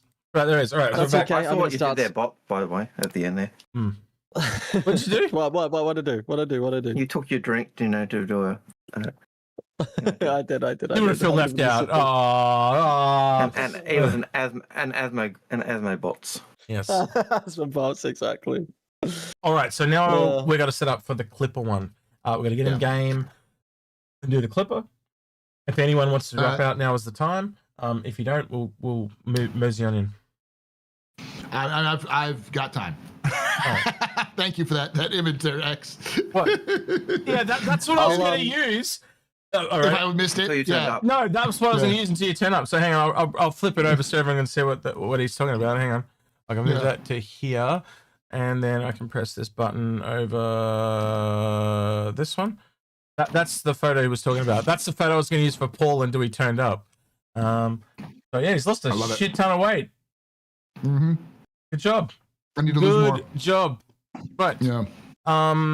Back to this one. I'm not used to doing it for 4 people at all. Right. So let's go find a Clipper thumbnail. I did find a good one earlier. Didn't you use it for their background?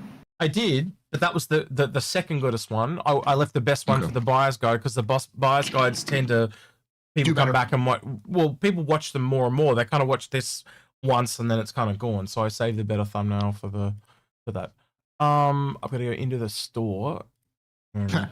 tell that to Gray's Market, who might have something to say about that Astropub. Gray's Market doesn't care about what they do. All they do is make ships that function. They don't care about family. All right. Well, Did you see the Grays is set up at Grimhex? I was going to ask, did you get in game and get a chance to go over there?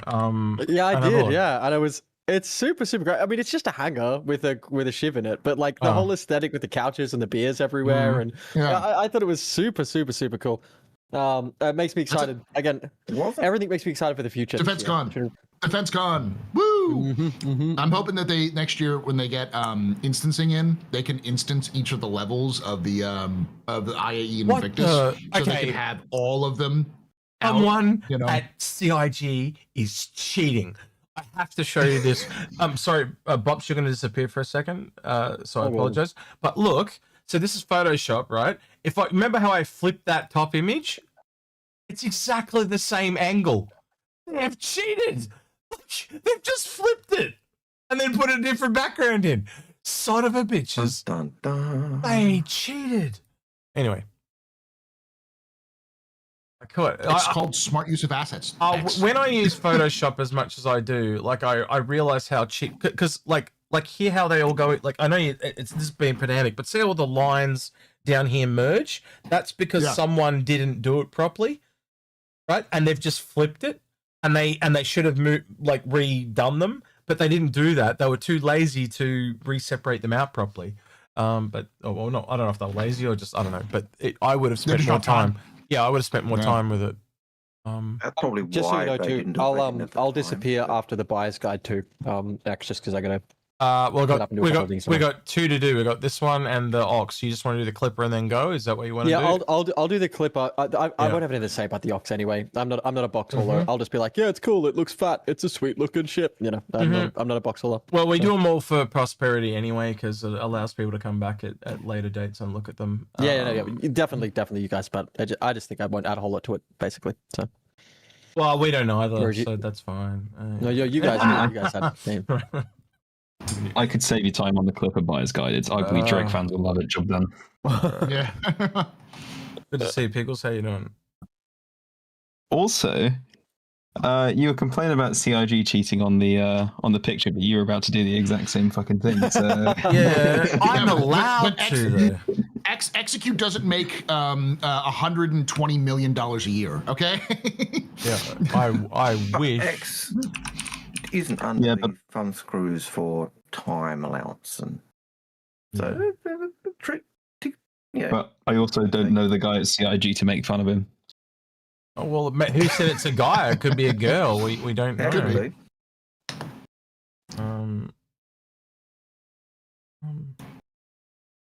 Yeah, that one's got to come up a bit. Get some more orange in there. Get more yellow in there. All right, probably go with that. Paul, one. tell me, am I getting an F8A? Are you getting an F8A this year? Yeah. Did they hint at that? I don't think so. Well, they're selling the F8. Yeah. So is there a token coming for an event like there was with the F7C? No, you don't need the token anymore. No. They said that. They literally said that you don't need a token.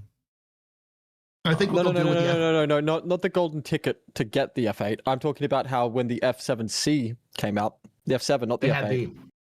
They had the token to upgrade it to the military version.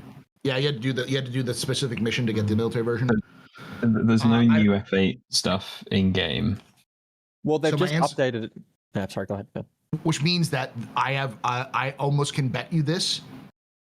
You will be able to get the F8A as if you complete the tactical strike groups.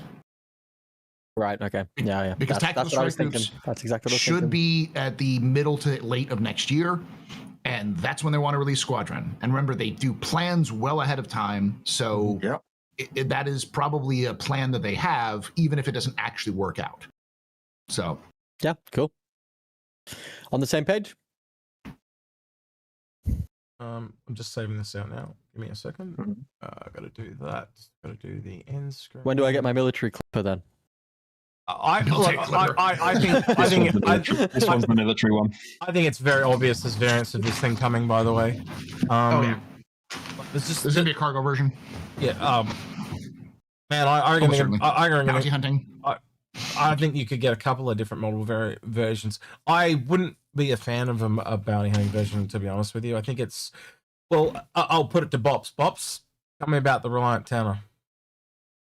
Reliant Tanner is the best ship in the game. I was lying when I was talking about the Buccaneer. I was trying to make everyone believe one thing. It was a ruse of mine. Now, the Tanner has a very interesting flight profile. We've been into this heaps on my stream, but you can make the Tanner work, but you really have to understand silhouettes. And what Execute is trying to get me to say is that the Clipper's silhouette is not ideal for fighting. And that's very, very, very true. Yeah, so I just don't think it bodes well for bounty hunting, and already having the Cutlass Blue from them, I think it would be really weird to also have a clipper that can essentially competes with its own ship. Yep. At that size. So I think the bounty hunting is out. But I still think, and I know I'm going to die on this hill, right? But the way that this thing lands just does not make sense to me. But maybe I'm wrong. But I think there may be a variant of this that does the extraction that the Pioneer does. You definitely need that gameplay in another ship. If it's not the Clipper, then something else is coming that may do that. And they clearly want to do that before the Pioneer comes out, probably the end of next year. So I want one with wheels so I can pretend it's Gru's car from Despicable Me. Yeah, I can see that. I can see that. Oh, you meant the ship? No, I can see you as Gru. Yeah. I am incredibly handsome. It's true. He also does want to steal the moon. Yes, he does. Right. But you've got a good head of hair. Yeah, he does. And then he hides it under that little heat pack that he wears. It's called a flat cap. Thank you very much. What's it called? A flat cap. A flat cap. Yeah, because his head's flat. Mm-hmm. That's where his brains used to be. Right. You know, I still haven't gone to the expo and walked around this, so this is really exciting to me. My guys today said go to the expo, and I was going to head there, but I said well, we'll be here later on. So I'm excited. This will be sort of first impressions for me. I don't know while we walk through. I don't know how I'm going to do this because I'm not set up for 4 cameras on the game stuff. I'm only set up for 3. Do you want me to disappear now? I'm happy to. Here's the thing, X. Do you have a game capture window? Wait. Replace the window. No, I know how to do it. I just realized. Yeah. I can just replace the view window and put with the gaming window. and put the game over that. Yeah. Done. Yeah. So I'll just go to game.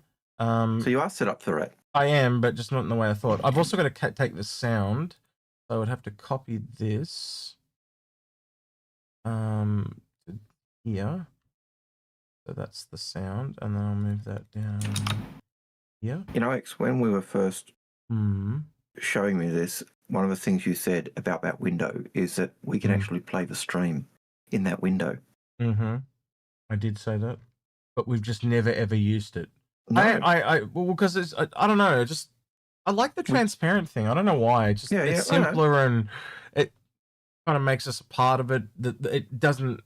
I don't know. Let me know in chat. Do you like the side view more, or do you like this traditional view where the shit is behind us, or our fat head's in the way and you want us out of the way so you can see the website? I don't know. Let me know. That one. Yeah, shut up, you. I don't like seeing your camera. Yeah. And then I need game going. Plus game. Oh, that was that one. I need that one. The browser side and paste, and then that comes down to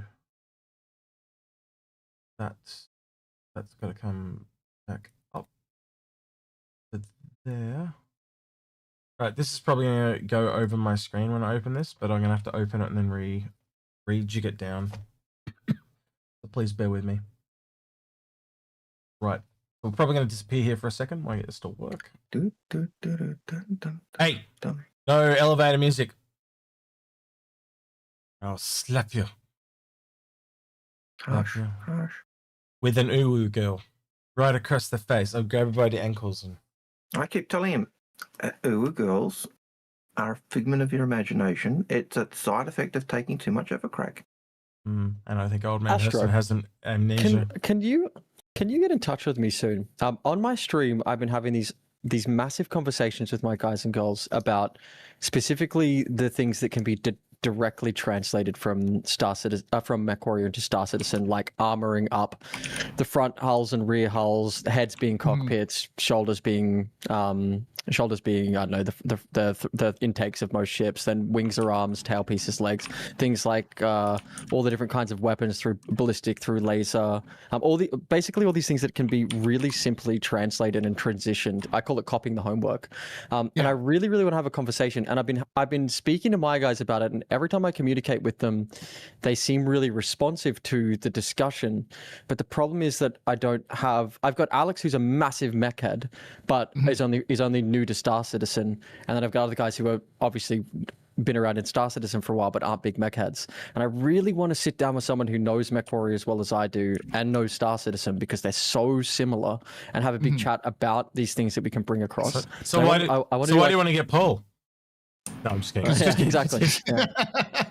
But I just feel I feel like there's so much there and such a conversation to be had. And I really want to engage with someone who is as passionate about both worlds as me, and specifically the mechanics of both worlds as well. Why don't you reach out and try and get Sean Tracy? Just reach out and try and get Sean Tracy himself. I'm sure he'd want to talk with him. Yeah. Yeah, because the thing you gotta understand about Sean Tracy, you know who Sean Tracy is, right? He's Piranha Games. He came over to CIG. No, he's the guy who made MechWarrior Living Legends. Oh, okay. He built it himself. That was his game. So that got him to work. He went to go work for Crytek as a result, because he made a mod for Crysis, maybe Crysis 2, one of the Crysises that turned it a full conversion mod to turn it into MechWarrior Living Legends, which is basically what Star Citizen is, which is like you can be a grunt. You can ride in an elemental. You can ride in a tank or a flyer, or you can ride in a mech. And it was all this sort of combined arms warfare. Cool. And so he's a huge fan of the BattleTech universe. Like, he's massive fan of BattleTech universe. Has been since he was a kid. So he got hired by Crytek because of that. Worked as an advisor for CIG, and then Crytek started firing people. So CIG was like, "Come work for us." And so now he's like top 5-6 guys in the company. So and I've talked with him at Quantum Vegas about it, and he talked a little bit about his own experiences, like being a mech guy. So he's very much a guy who wants that combined arms warfare, and so he'd be the perfect one to talk to, because he's very much into that balance aspect of like MechWarrior, because he would be the one who could sort of see that connection of like how you deal with that. But I think the thing that he would say, and that would in general be a good sort of discussion, is that you have to go beyond just the MechWarrior games, and you have to start thinking about the universe as a whole when it comes to like MechWarrior, because like this is MechWarrior if capital ships were never banned. Yeah, so, like, yeah. And as anybody knows in the MechWarrior universe, the BattleTech universe, capital ships are busted. They would just destroy everything. So that they got rid of them because they were too expensive to maintain, and they became lost tech. And it was just like, it's really expensive to put a jump engine on a giant battleship and have it function. And that's why the clans did so well during the clan invasion. So as a result, you kind of have to take that balance in. Like, this is a universe where something like a ship, which would be like a mech, can be taken out by a soldier with a ground-based railgun. So like, there's some balance issues there. But yeah, I'd love to sit down and talk about it, because I've been of the opinion forever that CIG needs to adopt the weight system. The light, medium, heavy assault, but build their own version of that. Well, and that's exactly what I've been talking about. And also even simple things like hull buffs and stuff. I saw even AV1 was yapping about this recently. But even just simple things like hull buffs make it so that the Gladius Valiant has better cooldowns on its repeaters or whatever, because it's the laser Gladius, right? And then it's the standard Gladius. Anyway, long story short, it's a big conversation that I really want to get into. So I might hit you up, and maybe we could do something sometime soon. Let me know. We might do it on your channel. We can do it at Captain's Table. I'd love to sit down with, like, because Loken is another person to talk to, because he's also a big mech head. So that Bops. We said when you were saying you'd like to sit down with Paul, we said go on Captain's Table, and you went, he's been on the Captain's Table. Yeah, but Bops is not good at inserting himself, yet he never shuts the fuck up, so I don't understand how that works. But That would be honestly, that'd be a great conversation to have post IAE in that the lull period between the end of the year and like that sort of thing, is to sit down and talk about inspirations CIG can have for future like what games can they take from that would help them out, and that's Mech Warrior that sort of BattleTech aesthetic, and then also of course the as I mentioned, Star Wars Galaxies is another big one. Galaxies, yeah. And there's others too. Yeah. Yeah. Well, yeah. I'll just send you a DM and where we can like find some discussion points and go for it, because I really want to do it. And I think more than anything, my community turns up to see me yap and carry on because that's what they're there for, right? They turn up to watch me yap.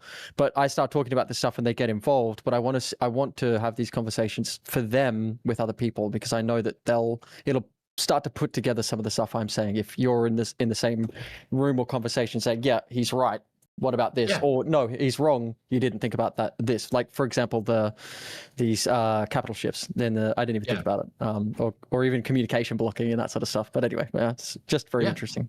Yeah. Well, we'll save it. We'll shelf it for now, and we'll chat about it later. I think it'll be fun. Yeah, I'm definitely down for that. Cool. I'm getting stuck out there. I'm also in game.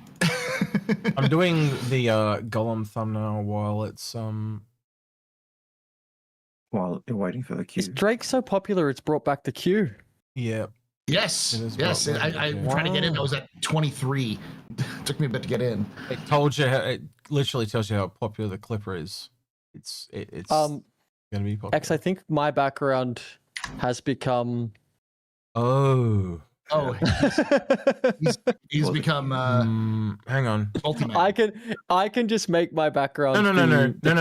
Picture. No, it's just something I've done here. Hang on. Okay.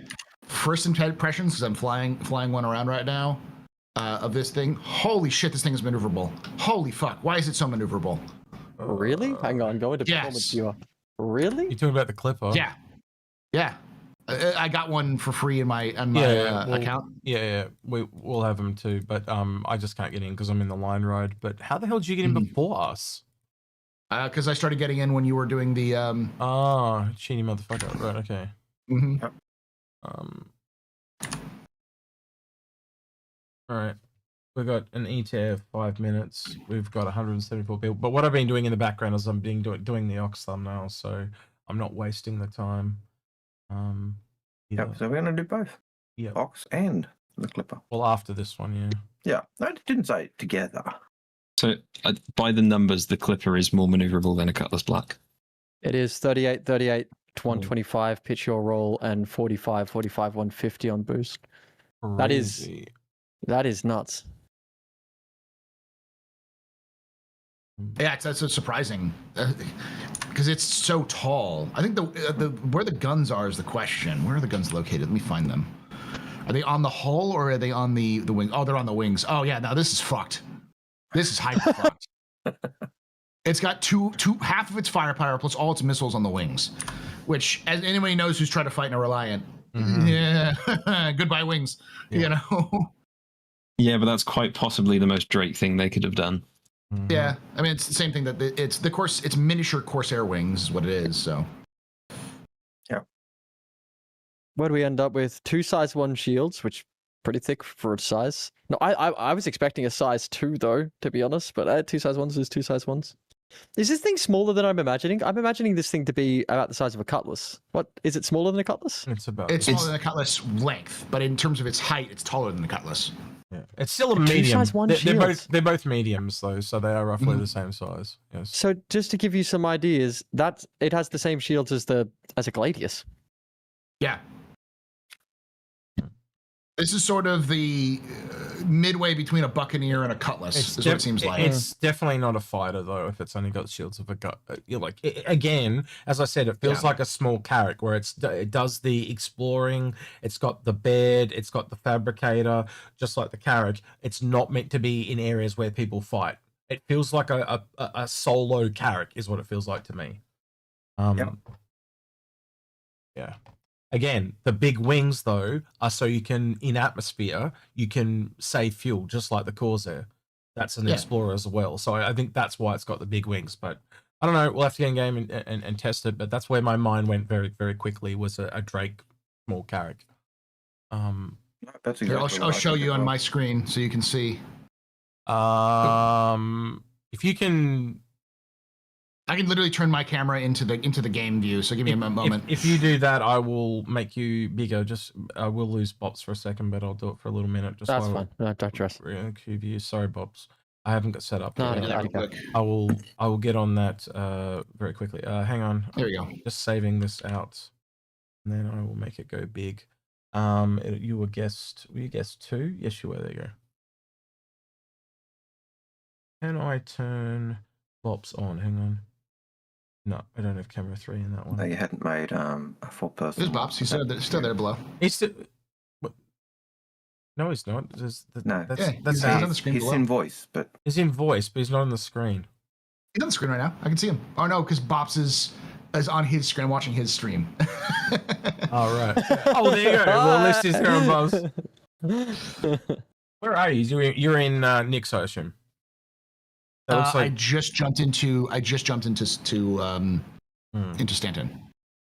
okay. We're 50 in the queue, so we don't have too much to go, and we'll be back. But yeah. You see if this thing's got some gas to it.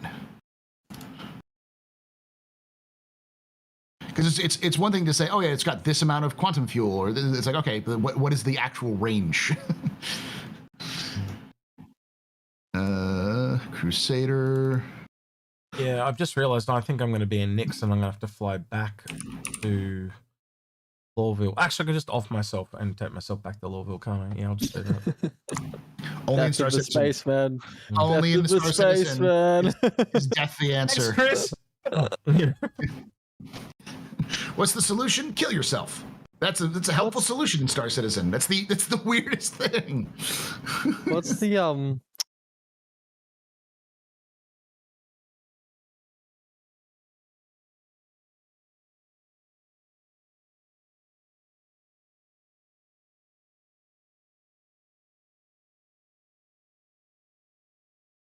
How much is the standard golem? 60. 60. Is that more then? No. No. 90. The Oh, gold no. pack is $75 usually. Well, hey, hang on. That's actually kind of cool.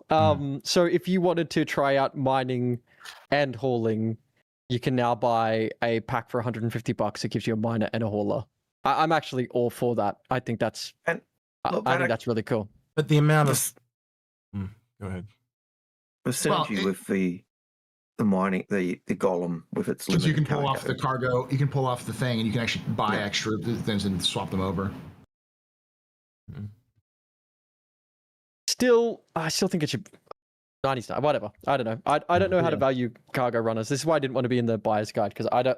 Cargo runners for me are a mystery. Why is a Caterpillar 330 and then a raft $100 or whatever? It's like $120 a raft or something. Does anyone way to learn, Bobs?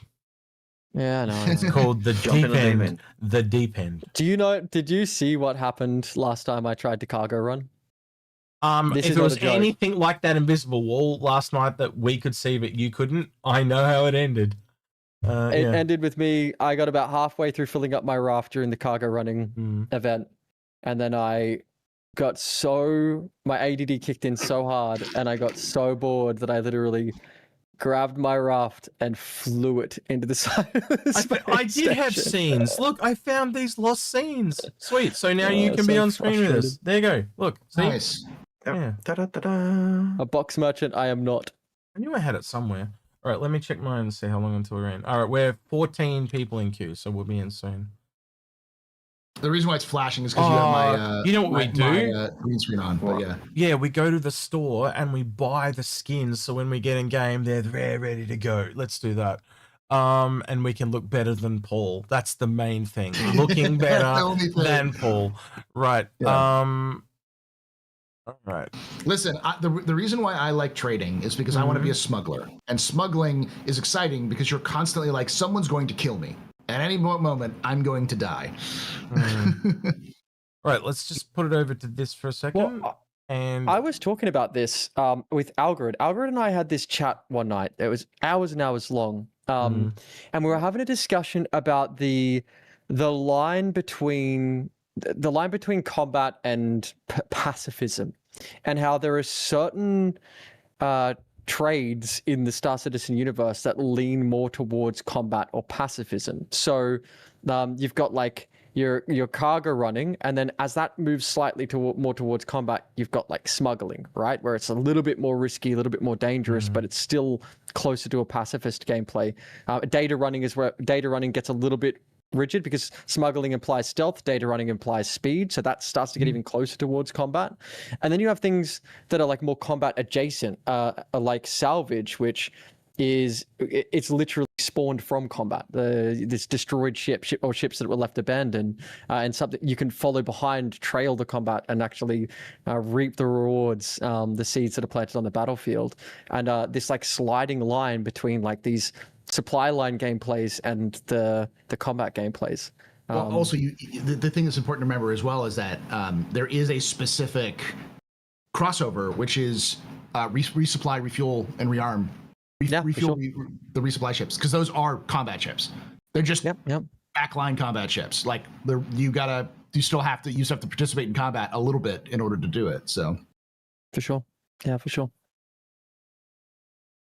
That was a good chat that night, Algared. That night I found out, and you know that we pray to you now, Algared, because you said something that night that was so wonderful, and I'll never ever forget it. Become a god, dear me. Yeah.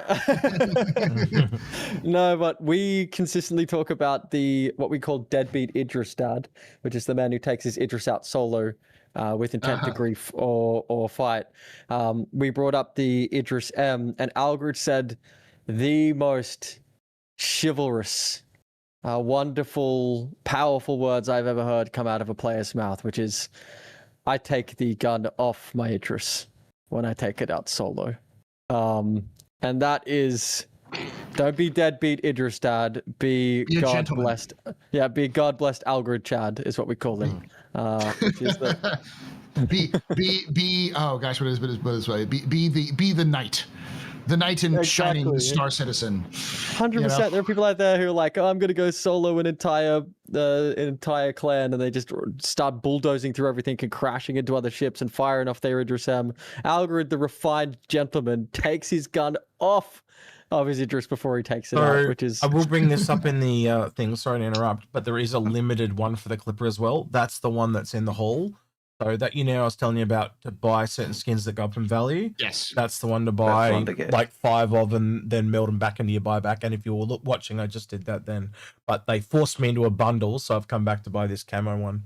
And I just hate how they force me into bundles. It really shits me up the wall.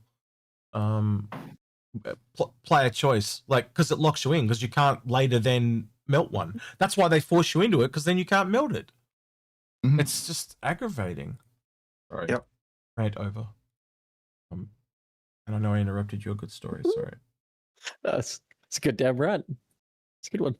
Sorry. All right. Sometimes you got to rant. We should.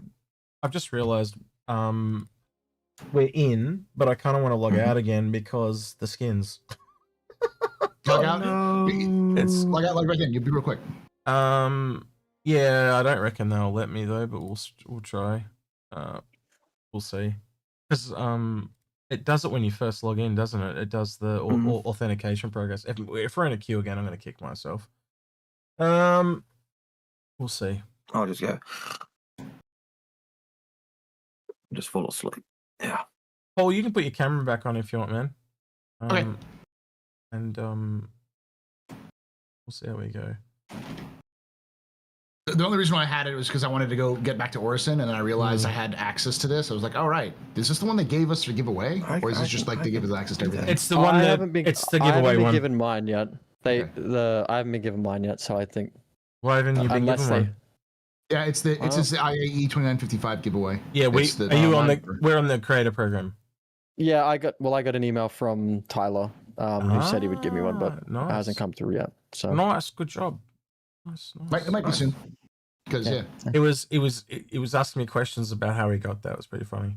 and asked him if I did anything, and I just said no comment. Let's leave it at that. And nothing. Small tangent. I think CIG also has a big blind spot for a lot of creators, especially smaller creators and creators on YouTube. They really don't pay attention to YouTube creators. They pay attention to Twitch streamers. And it's because they understand Twitch streamers. Tyler is a big fan of Twitch, so he understands Twitch culture. He understands Twitch itself. And I think a lot of the members who work in the community team and in marketing understand that side of it. But then not a lot of them understand YouTube. And which is why it's been my big frustration is like... It's because I don't think it took us about YouTube... 12 minutes to do a queue of 200, and now we're in a queue of 2,000. Great. I shouldn't have logged out. I think that not even YouTube really understands what YouTube's doing right now. I think that there's been more I think there's more consistency in. This is not related to Star Citizen, so I'm sorry guys, but I think there's more consistency in what Twitch has been doing over the last almost 10 years now, and I think that that's more reliable, and because it's less volatile and easier to predict, and I think that's why they engage with it more. Whereas, as you know, you guys are on YouTube. That is a swinging pendulum. Holy, it is a swinging pendulum. So you just never know where you can end up. So maybe they're less likely to engage with it. I think that there's the only thing I would say is that YouTube is the biggest gaming content channel, biggest gaming content website on the planet. Most people get their gaming news and their game opinions from YouTube than anywhere else. So it's like CIG is missing a huge market that they could cultivate and then build a better relationship with for things like Squadron when it comes out. Which is a simpler way to explain that. Right now. Back when they used to talk about TV coming in and the streaming coming in, it was TV on demand, right? YouTube is TV on demand, and the old school television is Twitch, because you've got to be there to watch Twitch. You can literally make an episode, and like even when we're streaming this right now, you can go onto YouTube after the fact and watch it at any time. Now, yes, you can technically do that after the fact with Twitch. You can. But it's not really its main feature. It's not its main draw card. Its culture is the reacting with people in real time. Correct. Yeah. I mean, I just came off a 29-hour stream, and I had some of my guys. I asked them if they wanted me to upload it, and they said yeah. But some of them have messaged me since and sort of said they're a bit bummed that they weren't there for it. And I can upload the video and they'll get the experience themselves, but they're not going to see their message that says something along the lines of like, "Oh, I can't believe you did that, Bops," you know, whatever it might be. So you're right. There's that live engagement. It's like it's almost like going to a festival or something and seeing the band live, comparative to like watching a live recording or listening to a CD or whatever, because there is that active engagement. But I do think you're right, Astro. There are a few Twitch streamers that I watch. You guys are some of them, but I spend far more time on YouTube than I do on Twitch myself. So I'm far more known as the Astro Historian or the Captain's Table than I am the Astropub. Most people know me because it goes Astro Historian, Captain's Table, and then Astropub, like it's in that order. And most people who know me from the Astropub know me because I do the monthly report readings, and that's all for YouTube. It's like all of my stuff is known mostly through YouTube, not through Twitch. It's really funny because I know he hates this, but when I was seeing Board Gamer, I went, "Oh, it's the patch guy," because he hates being. That's what people call him, the patch guy, because he used to just read the patch notes. Board Gamer. It's the patch guy. They call him Board Gamer. They call him the patch guy. I just thought that was kind of funny. He just read. I'm the lore guy. I can chime in on the YouTube and Twitch thing. Like I'm pretty certain I'm in the majority. I don't watch Twitch. I don't watch streams at all. I'll just browse YouTube when I get some time and see what pops up. When you're at work, I mean I work from home. And when you're at work, you need something playing in the background, and YouTube videos. I mean, for me, it's lore videos from Astro. You know, it's the latest Inforunners video. I once put a 14-hour Payday 2 story video on while I was working, and I watched that entire thing in one sitting, and it was I'd say it was a mistake, but it was actually very interesting. Q's Am I- Vati video talking about Dark Souls for 6 hours. All right, I'm in. I plan on taking my complete history of Star Citizen lore video series and turn it into one gigantic, like 30-hour video. And I know people will do it. It'll be like, all right, challenge. I'm gonna watch the whole thing. You know? Yeah, send it to me when you do. I could absolutely use the noise, and it's really great to have something that I can just sort of tune in and out and listen to something that I find interesting as well.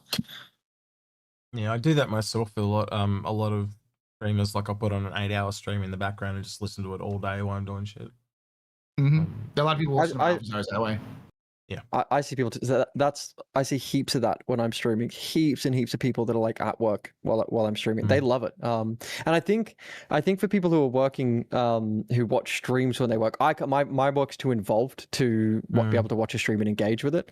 But the people who engage with me while I'm streaming, it's very often I know that they've got a job that is X or a job that is Y, and they're just looking to just speak to a human for a second. So they'll chime in with chat like, "Hey, Bops, Why are they I'm listening to talking this. to How'd you? you say?" What are they talking to you? Oh my god, orangutans is humans too. All right, unbelievable. I didn't say you're an orangutan, but okay, sure. You name yourself that. That's fine. Man, are we really going to be waiting here for 20 minutes? That's shocking. But yeah, And it's gone up. well, no, don't look at the time. I just look at the queue. We've essentially only gone down like 300 places in queue in the whole time we've been waiting. The timer. The timer itself is the timer itself is an estimated time of how long you'll have to wait.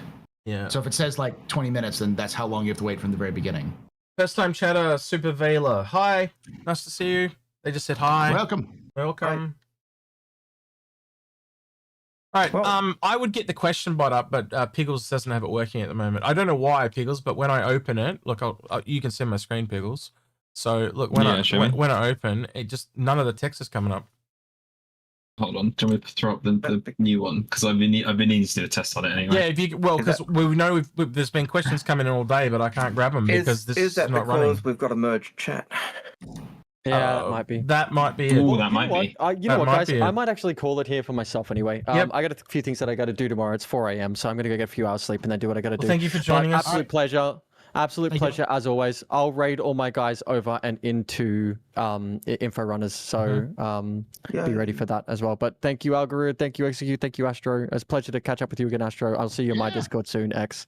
And yeah, Astro, please get in touch with me because I won't get in touch with you because I'm nervous like that when it's one of them big famous streamers about the MechWarrior stuff. We are just regular guys. Like it's I know. You just make it awkward. Just be normal, like a normal friend that you would go talk to. We just said. But we I'm just not said to normal. you- Normal's not what I do. You've seen my stream. I squish cakes in my face and drink shoeies. That's me. Be normal to me. Every Aussie guy drinks shoeies. That's fine. Yeah. All right, I'm gonna get out of here. I appreciate you guys. If you tapped your raid feet everyone. and shoot shotguns, however, I'd be. Oh, he's an American. Yeah. Oh, that's a bit Maybe. weird. All right. I'll be back with my guys in just a second, just to watch as I fall asleep. But I'll talk to you guys soon. No problemo. Boy. Right. I can also go. Can I go that one and it works? Yes, I can. Sweet. So I can go between. Now I can go back to all my old buttons. No offense, Bob, but thanks for leaving. Right now. No, harsh but true. Harsh but fair.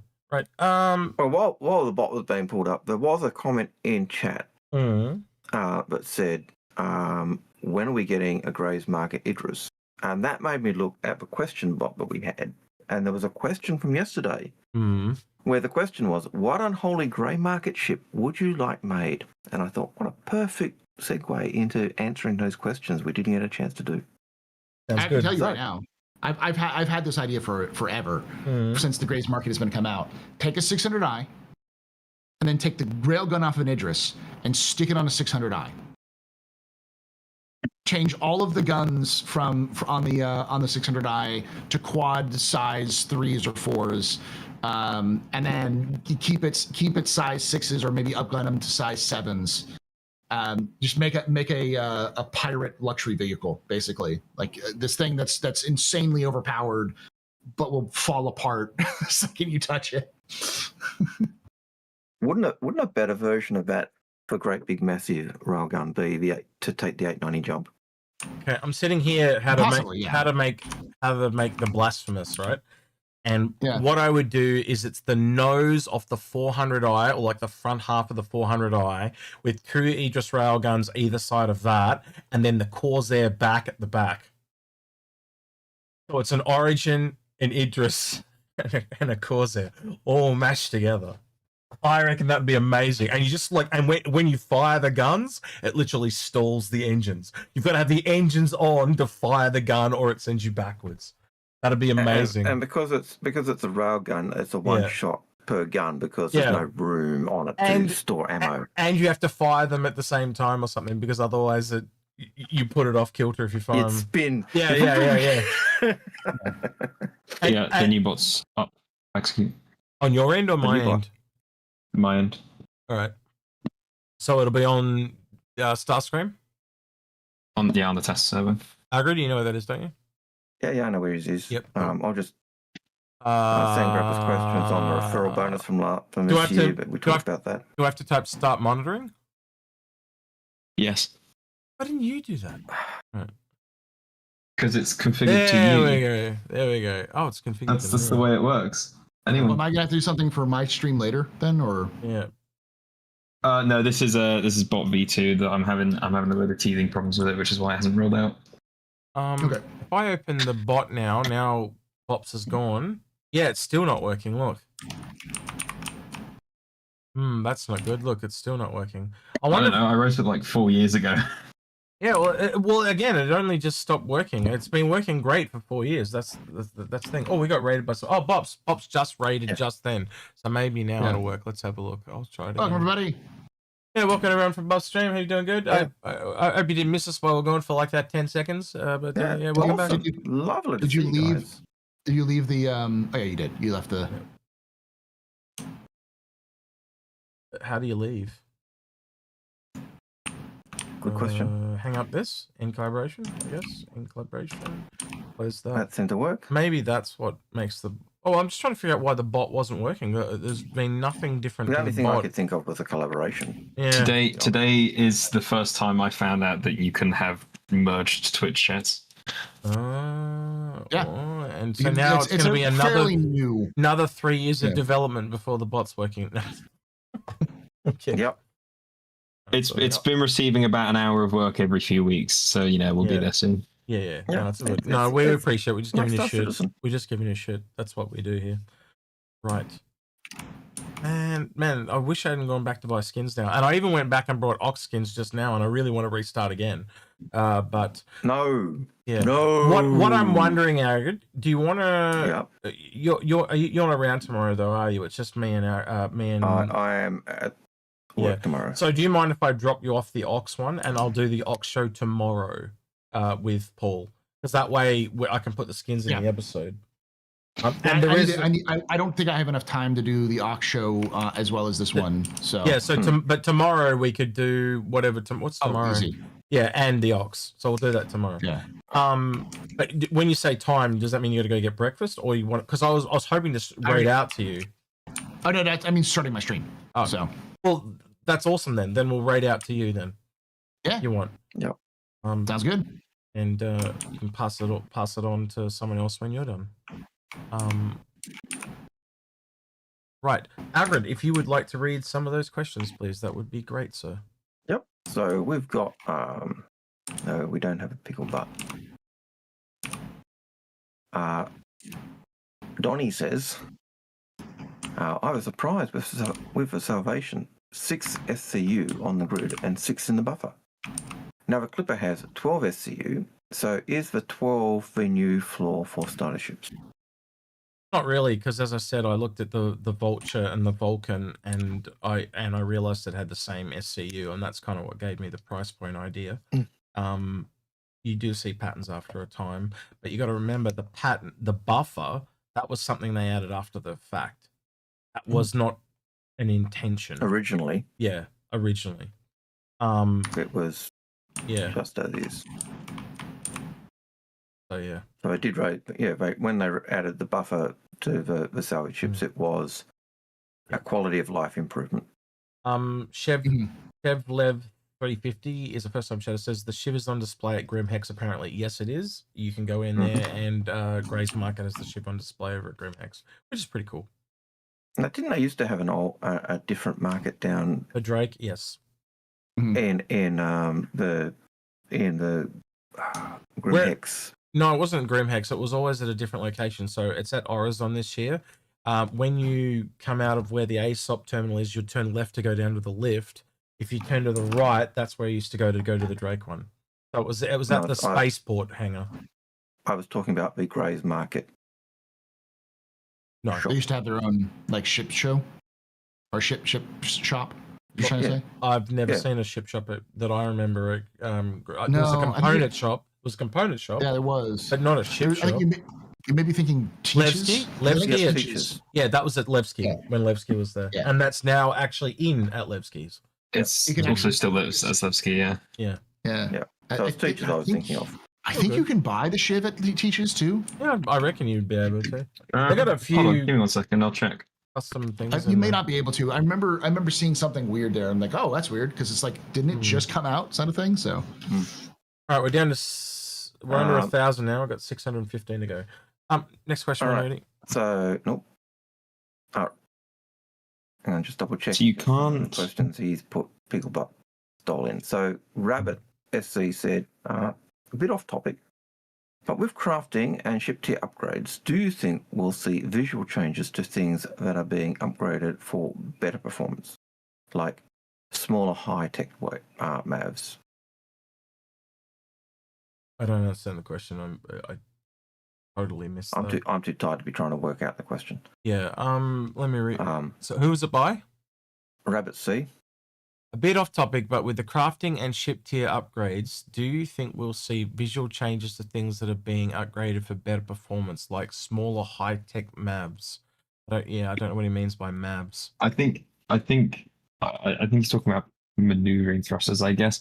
I'd say the spirit of the question is like if you've upgraded a gun, for example, through crafting with higher quality components, would you expect it to be visually different to like a base spec gun you'd buy in a shop?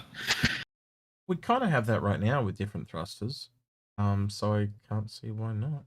It's already kind of done, isn't it? We got the fixed thrusters, and then we've got like there's ball thrusters, and then there's also the ones that are on the Hornets as well. I accidentally discovered that with CIG, I was doing something for ASD, and I found out that there was an entire video they did on the ASD guns when they first came out. And part of that episode that they did was like an old Inside Stars, not Inside Stars, just was like whatever it was called before, Around the Verse. And the old Around the Verse, it actually showed the color differences as you updated.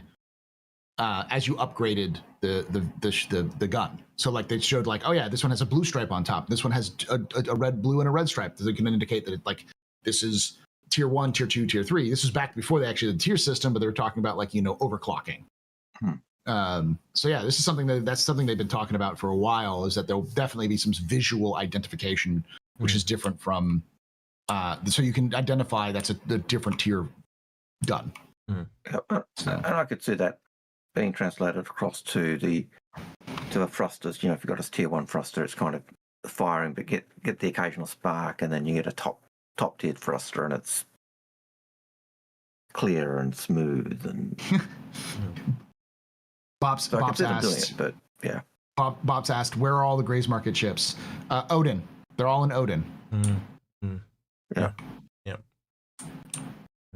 And gee, there is a dearth of those middle range fighters, I think.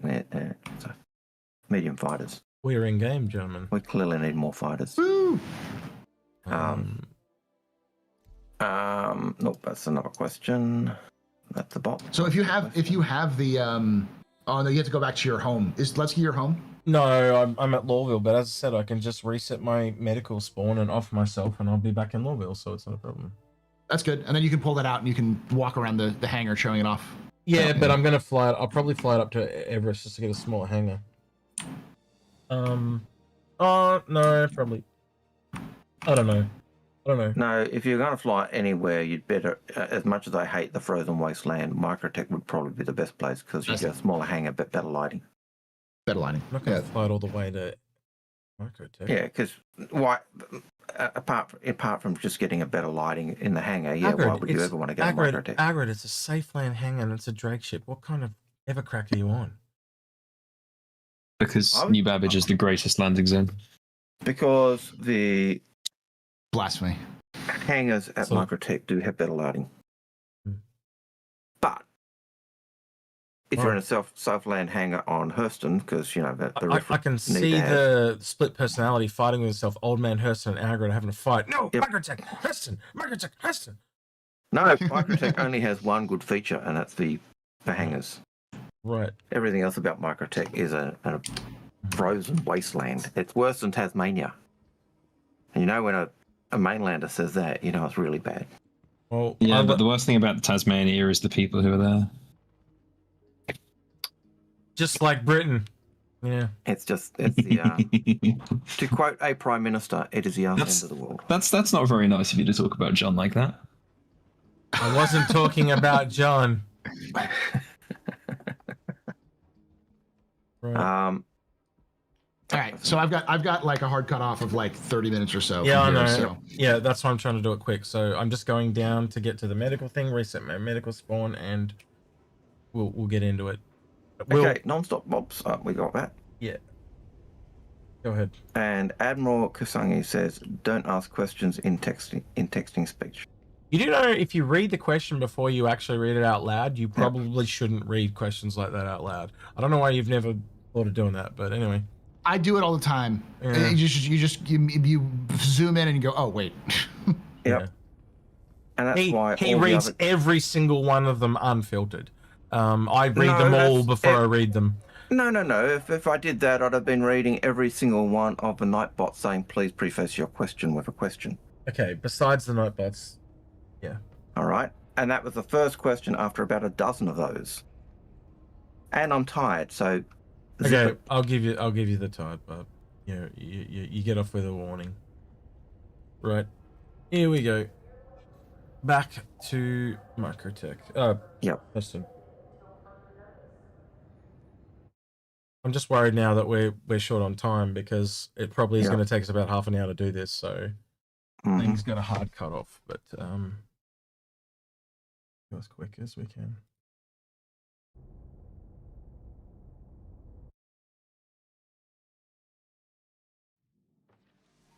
Alrighty, now I just got to get to the train and we're good.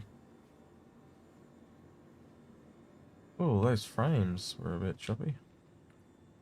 Well, there are lots of people in the system at the moment. I will say that the CIG is setting up a pace right now where the next IAE is likely going to be in Castra. Yep, I bet that. Yeah, I can see that. Well, it's not going to ever be in Levski, is it? Let's be honest. No. Too small. But we might have like the Gray's Market at Levski. We might have, you know, Drake might do Levski or something like that, just because, like the Drake Defense Con might be somewhere like Levski. Although if Drake's changing, like if Gray's Market are really what Drake was originally in terms of that, you know, heavily armored but can't fight. You know, hasn't got shielding like a paper bag type thing, or armor like a paper bag. You kind of could see Drake being adopted into the fold. They do a lot of military ships that just support ships that are not direct combat. So, but I think Drake's biggest problem is they're still a very young company, and that's probably part of the aversion to them being included in the old boys club. If that makes sense.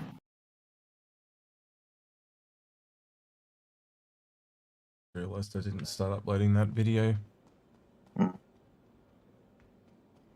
it uploading now, and I'll title it when we're on the train.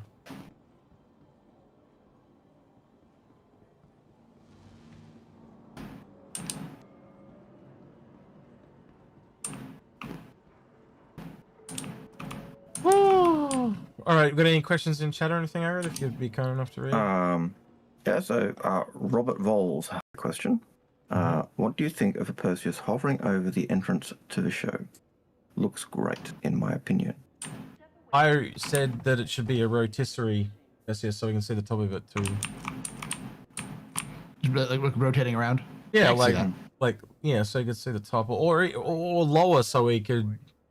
I prefer the hologram one because you can see it, but it would have been nice to, you know, made it like a scale model or something so we could look at it properly. But yeah, I don't know.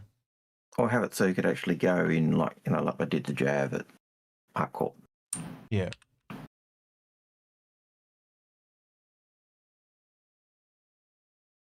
And then, And that's the last of the questions, by the way. Yep. So if you have a question, put your question with question in the question, and the bot will pick it up. And then we'll try and answer it. If you've got questions specifically that you'd like to ask Paul, now is the time to ask them because Paul is here. Yes. And I'll throw you under the bus, Paul. Hey, you know, you can also ask me later when we raid it. You all raid into my channel. So. Yeah, yep. You can do that too. One of the things I'm doing right now is I'm looking at what they have for Drake on the floor. Not much, because in terms of lore. Yeah.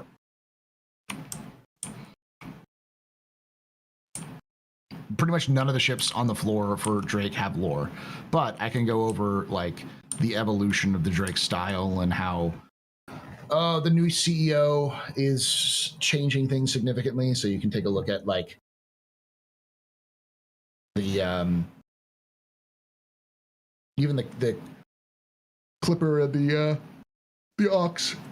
Ooh, sorry, are very similar in the sense of that they've got that new Drake style, much more based around the Vulture than it is the Cutlass. I when I first saw the clipper, not the clipper, the Ox, I just think it's a raft. Yeah. And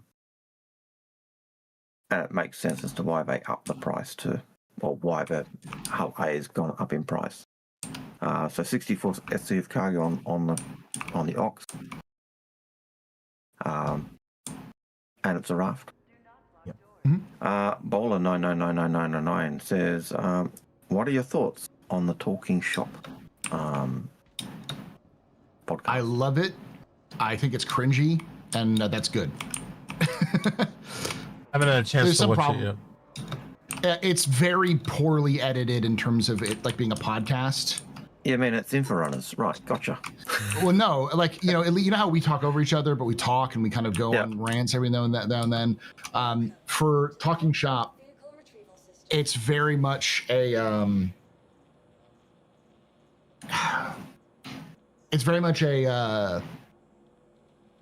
too slickly edited. It doesn't sound like two people are talking in a room together. It sounds like two people recording, and then they're editing over each other.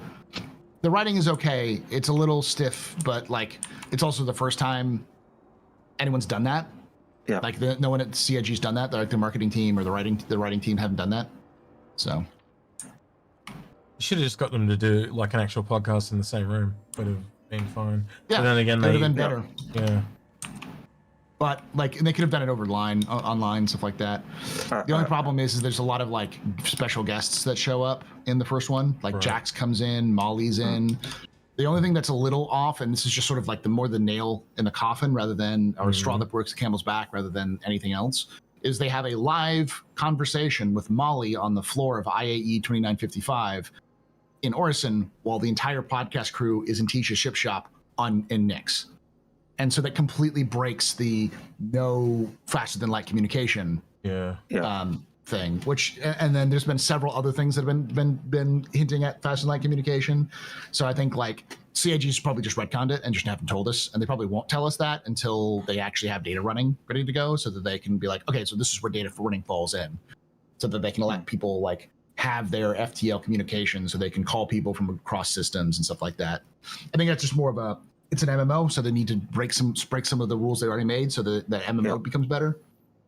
And it still works. Like it's not an unheard of cliche to like break. That happens a lot, you know, subspace communications and stuff like that. It's the old make it real and then make it fun. And if you can't talk to your friends in game without a half-hour time break, it's not fun. So, and it's more interesting storytelling where if you can call each other and like maybe video conference, like if people in the universe can video conference or call each other, but you can also still keep it up there with like the amount of data that you have to push from like say an explorer is super high. So you can transmit it, but it'll take a long ass time, or you can just bundle it onto an Inforunner and then have that thing sent up, that data runner, and have it send it off to its location, and it gets there faster, and you don't have to use as much power to transmit all of that information. So and it's not as secure. And... not as secure and stuff like that. Yeah. All right. I don't think we've got time for one more Algared, to be honest with you. Okay. I think we're pretty much ready to go into the episode. Just got to get this to come up and then move a bit closer. Quiet Chaos says, I'd have rather had 5-minute conversation with a few random folks from the ship team talking about why they like RSI or whatever. No point in that podcast. Yep. I disagree, because this is them testing the waters and starting out with doing in-game radio broadcasts. That's what this is. This is their sort of testing out to see if how it works and see if it works okay. It's less of a talking about ships and more about, hey, can we do in-fiction, in-game stuff to make the world a little bit more interesting? And that's something that everyone's been wanting for a while, you know? Yeah. 100%. Donnie did have a question, which was, what ship breaks John Crew's poker face? If CIG were to make it, I'd say the Endeavour. Yep. Yeah.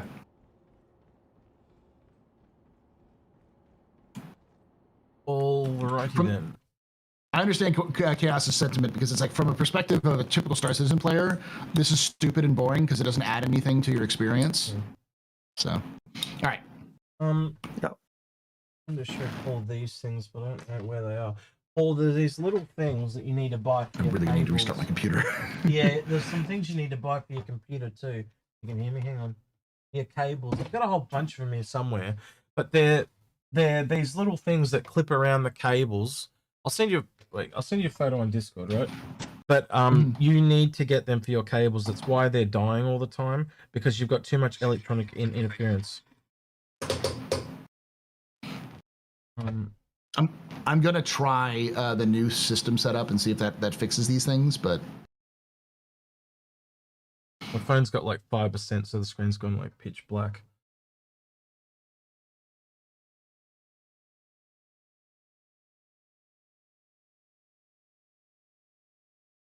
Come on, come on, come on, come on, come on, come on.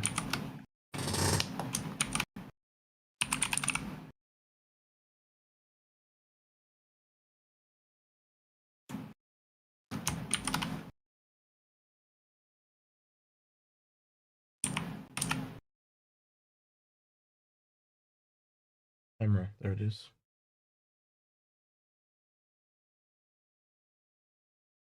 All right, Paul, hopefully you can see that. That you can buy those on Amazon. And basically you put one on each end of every cable that you have. I bought a bag for like $30, and it literally, I've still got ones left over. And you just double loop them through them. I read up on them, and basically I was having all this electronic interference just like you're having, because when they go near each other and when they go near power cables, they get interference. So by putting that on every single cable I had, it just completely removed it, and I've never had an issue since. Okay. So yeah. You put them at the ends of the like the ones that connect towards the towards each side. Yep. So you can see that that one's going into one of my DACs, but I literally have one on every single cable I have. And there's literally at least 10, 15 cables that come all over to this side of my desk. And what are they called? I can't remember their name, bro. I'll have to look them up. But like if you got them on Amazon, just look at your history in Amazon, and it should say what you ordered. And it'll tell you like. Well, I got them like 5 years ago, and I have Amazon Prime. I get 4 to 5 packages every week.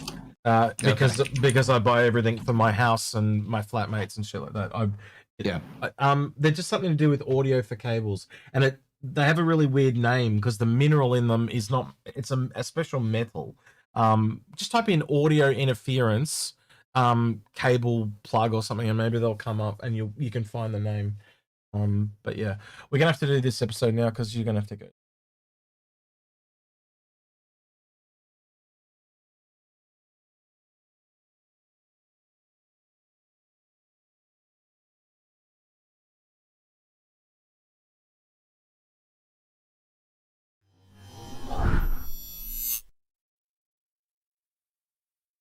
G'day and welcome to the Inforunners. I'm Execute, joined today by Old Man Hurst himself, Algared, and the Astropub, Astro Historian, Berserker 01. Too many names to remember.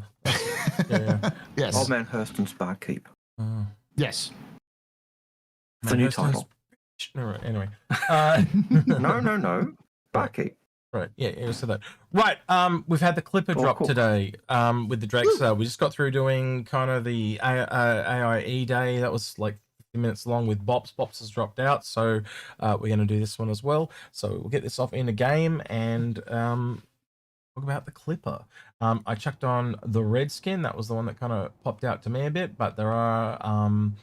there's a limited skin to pick up that kind of looks like... It reminds me of one of those... you know those signs at Hollywood where they go, take one? Yep. Yeah. It looks like that, but on the slats. ship. I think they're called slats. Yeah. Yeah, I don't know what they're called, but it reminds me of that. But that's the limited one. That you probably want to pick up 5 of them with credit and meld them into buyback, and then you got them forever. And you can give them to friends, sell them off, whatever you want to do for people down the road that don't have them. Right. My first initial impressions of this, I will start off. This is a solo Carrack, is how I see it. It has guns and missiles and stuff like that, but as you can see, they're on the wings. And so for me, this is not really meant to be in the fight. Again, like the Corsair, that's also an Explorer by Drake, when you put the wings down in atmosphere, it's their cheap version of gliding to kind of save fuel, right? So that also tells me it leans towards exploring. Or at least this version. I think there may be additional variants of this down in the future. But the medical bed and the fabricator is very much in line with the Carrack for me, but for a solo person. Again, put that off to you guys. Algared, if you want to go first, and I'll just start walking around. Very, very simply, it is a one-person Carrack. The only thing it doesn't have in terms of the equipment really is drones. So... But it's got a fabricator, so you can do repairs. It's got the med bed. It's got living quarters. It's a great little explorer ship. And I wonder whether, since you did draw attention to the fact that the Corsair is also an explorer, whether the wings is on Drake ships like this are their explorer, glide, save fuel type mechanic that Drake used. Yeah, but also enter atmosphere. I think that kind of covers it too. Yeah. But it's like the language they're using for their explorer ships is these great big wings that are useless for combat, but great for a ship that's out there being for longevity and trying to save fuel and just a thought. Yeah. But yeah. Paul or Astro? He's fallen asleep. He's muted. No, he's muted. I muted myself, so I wasn't. So you didn't hear my clicky clacks. Yeah. My initial thoughts on the Clipper were, it's very. I don't know how to put this. Drake. Yes, it's very Drake, but it feels it sits in a weird position compared to every other Drake ship. It's you calling it the sort of the not the Corsair, the Carrack of Star, like an intro Carrack, kind of works. It's very much a ship that's designed for everyone. Like you're just basically you live out of this ship. It's sort of a generic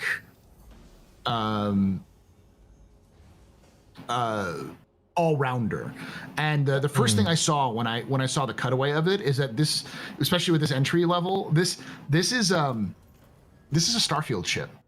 This is Star Citizen taking on Starfield. This ladder where you just entered is exactly like every Starfield ship you enter is exactly the same way with the ladder going up. That very first ship in Starfield is I actually talked about this on someone else's live stream. Now I didn't understand what you meant at the start, but now I do know what you mean at the start. Yeah, it's got the same entry as that. Yeah.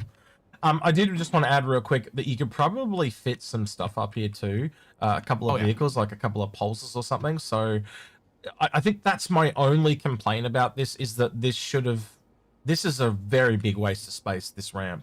And I would have liked to have seen it better utilized. Like, well, obviously you could have put some more cargo grid in, like just even down the center, and you could have walked down the sides. So it's just a little bit on the nose with the amount of wasted space.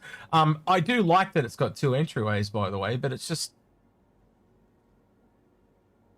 a large amount of space to waste. Like there is less cargo space than there is wasted space. So I understand from gameplay design reasons, but surely,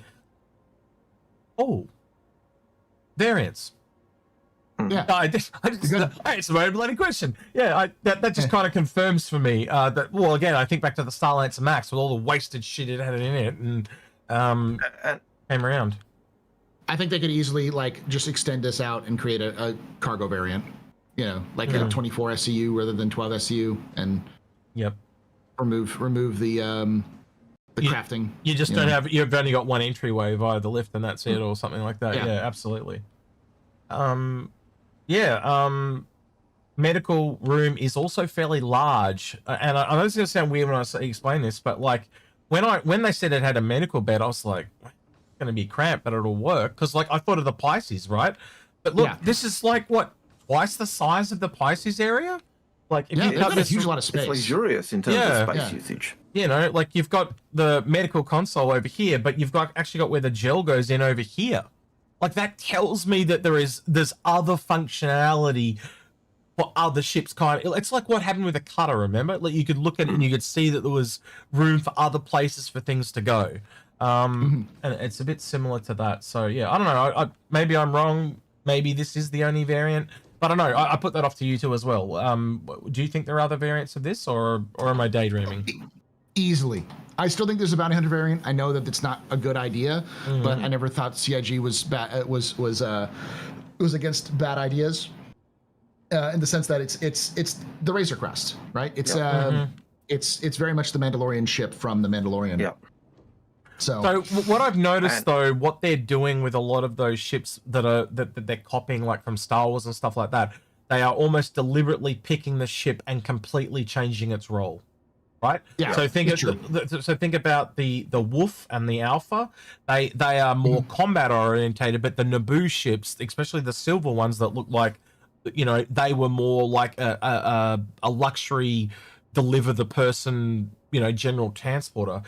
You look at the X-Wing, I guess the X-Wing is just the X-Wing, so that kind of breaks what I'm trying to say. But yeah, they tend to separate them out. Well, it's two-seater, like, you know, things like that.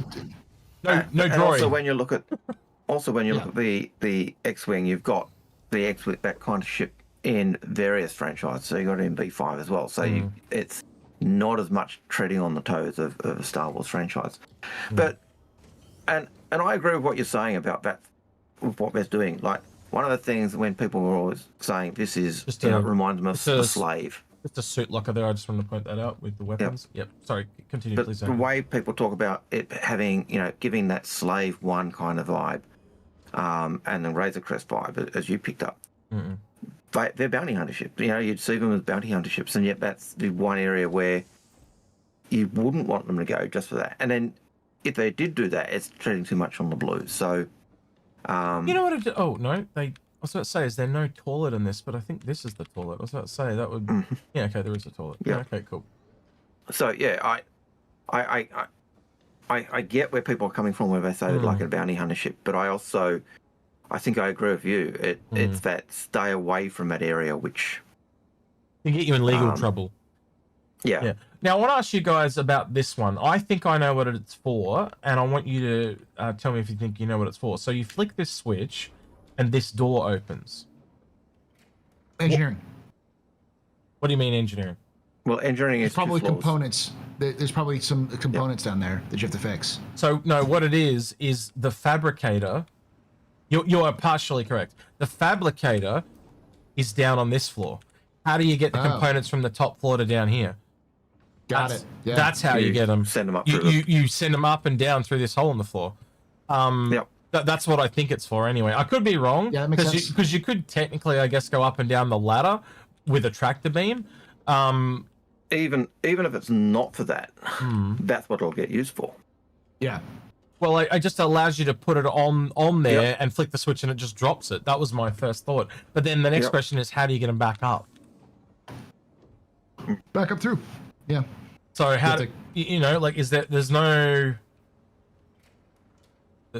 What you do is you drop it down there, you leave it there, you climb up the ladder, and then you open that up and you track your beam up.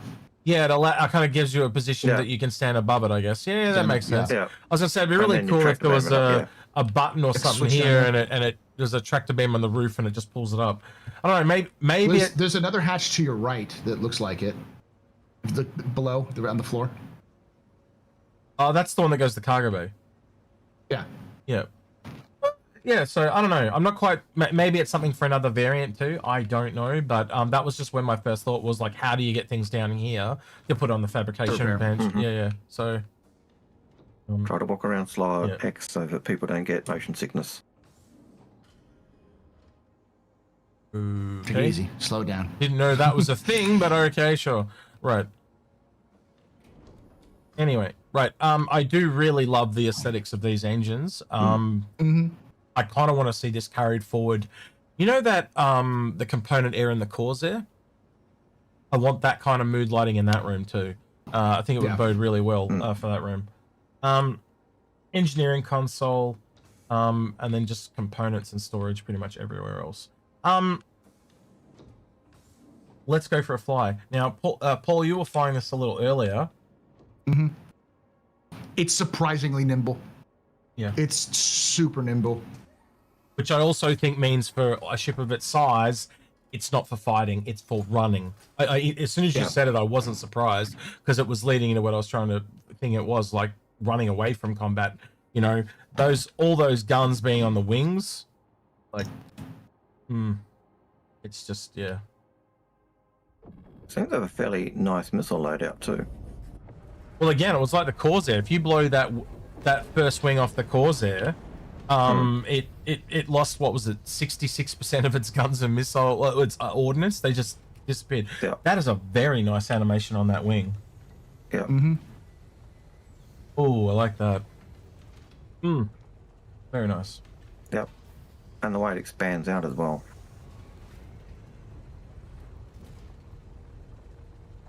He is an ugly beast, I will say that, but from the queue of people trying to get into the game today that I had to wait for, I can tell you now, this is going to be a very popular ship.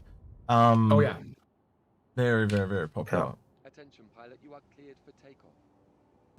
Apparently Thank cleared you. for takeoff. Yeah. I do like the new voices, they're pretty cool. They're a bit more polite. God, it feels tiny in this extra chair. It does look very tiny. I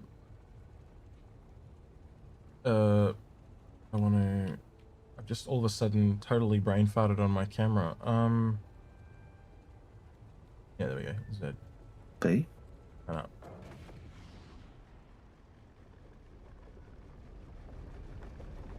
Oh, that sound too. It's like a A rumble. it's like a kettle building up to boil, but it's not boiling. Yep. And it's muffled a bit. It's like it's chugging along. A little engine that could. Yes. Got it. Yeah, I can like it's like you can almost see the clickety clack on the train. The thing about the wings, also say, is that it's clear that CIG wanted to build this with wings so that it could have some aerodynamics, so that it can glide more. Absolutely. Which gives it a little bit more efficiency in atmosphere. So this is sort of like the Drake attempt to do an atmospheric ship, but it's still a box. It's just a box with wings. Yep. But as a little explorer ship, like it fits.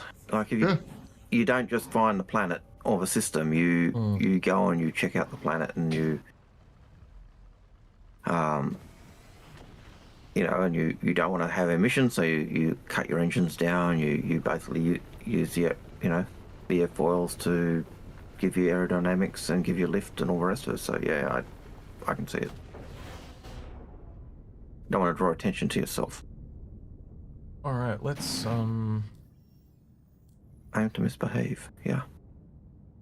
gonna warp into the middle of nowhere, I think. A little bit. And go have a look at it. But yeah, like I can totally see people that do bunker runs and stuff like that from back in the day.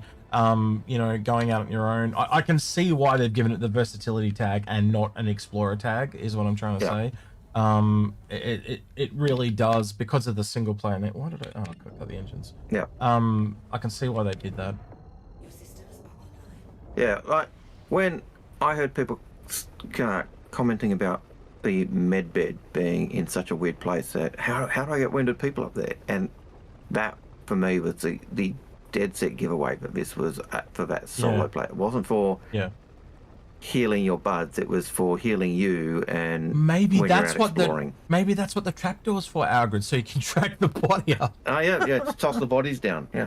Toss the bodies back down. Ah, he's dead. I've harvested his organs. Yeah. That's right. For half of his organs, he's put him down to the food processor.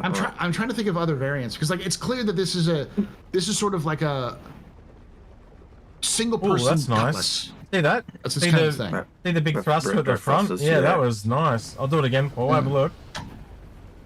And then as we slow, Yeah. there's two either side of the front. It looks really cool. Yeah. Yeah. Did you hear that wind down as well? Yeah. Very Oh nice. yeah. It's very This is really a single person cutlass, because it has all the same stats as a cutlass. Man, that gun loadout is terrible. What, 2 cannons and 2 Gatlings? That's a weird combo. It's a bad combo. Yeah, that's a They're all terrible size combo. 3s. Yeah. Oh, So- you just go, 4 of the same. That's obvious. So, anyway. single person's cutlass, yeah. Yeah. Yeah.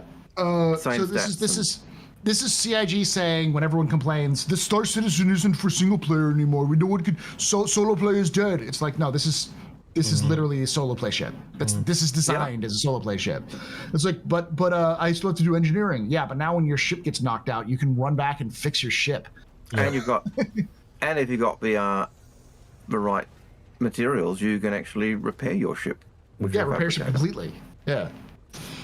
So, and it's that type of thing that to me says this is that deep range explorer. I could actually see this putting up a bit of a fight because it's maneuverability, but it's also such a large target. It's got this. It's the Tanner problem. Basically, it's the Tanner problem all over. But man, yeah, I'd be interested to see. Well, Bops has kind of said he's going to do a challenge, so I'd be interested to know how Bops is going to shape out with a challenge on this thing. You're doing about variants. I'm gonna, you talk about the bounty hunter, and while I actually would like to see the bounty hunter, and I know I disagree with you, I still think this might be one as well, which is that landing gear. I just can't get away from it. Something that does what the Pioneer does by extracting out of the ground. But we'll see. I don't know. Yeah. I don't know. I could definitely see variants though in the future, much like the cutter. One of the things that did surprise me was the length of that ramp, because the landing is so low, and usually when it's low, you're able to get your ramp is smaller. But that ramp just seems so long, and as if it's higher up. And so like it just, as you said, it gives a massive waste of space, and the only thing I could think of is a cargo variant coming for that as well. A single person cargo. What cargo it would have, I have no idea, but yeah, something along those lines is going to chew that up. I'm not sold on the cargo variant just because of the awkward shape of the ship. Think about this one just alone, right? That really long door and loading 12 SCU in that, just how annoying that's going to be. I know it's only 12, but think about that next to a Vulture that's just got the tiny little ramp at the back, and you just put it in and you're done. This thing is like, you gotta, like, essentially got to pull it down that long corridor, down the ramp. What if you get rid of a ramp altogether? Oh, no, that wouldn't work. I'm going to say get rid of a ramp altogether and just use the lift. Well, like, to make it a decent cargo variant, you'd probably have to lose one of the other floors. Is my point. And again, I think it's just the vertical nature of the ship. It just doesn't lean well to cargo. And also the Cutlass Black and the Cutlass Blue are both basically are cargo variants. Once you take out the pods off the blue. And it picks up the same argument against the cargo variant as we use for the bounty hunter variant. So the blues, the bounty hunter. So yeah. I wonder how well it flies with the wings up. I'm just curious. It doesn't even lose any speed. What? Am I wrong? That should lose speed. Right, max speed. You had the landing gear up though, right? No, I got the landing gear down. It's 404. Look, 404. Put the landing gear down.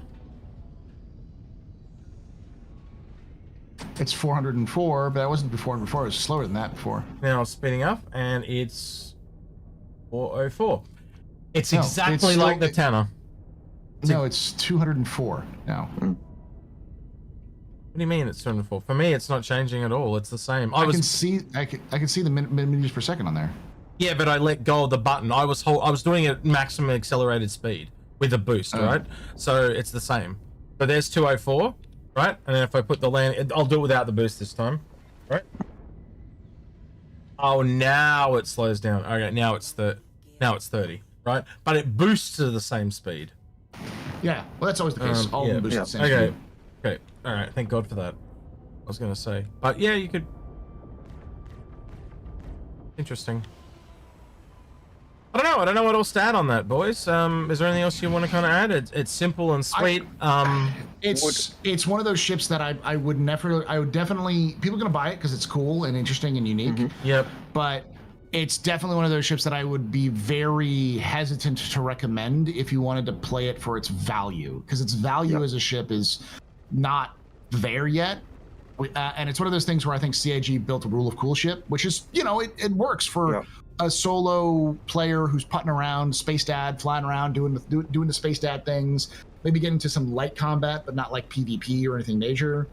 Mostly getting you from point A to point B and letting you fix stuff up as you go around. Like, not exploration, but like touring.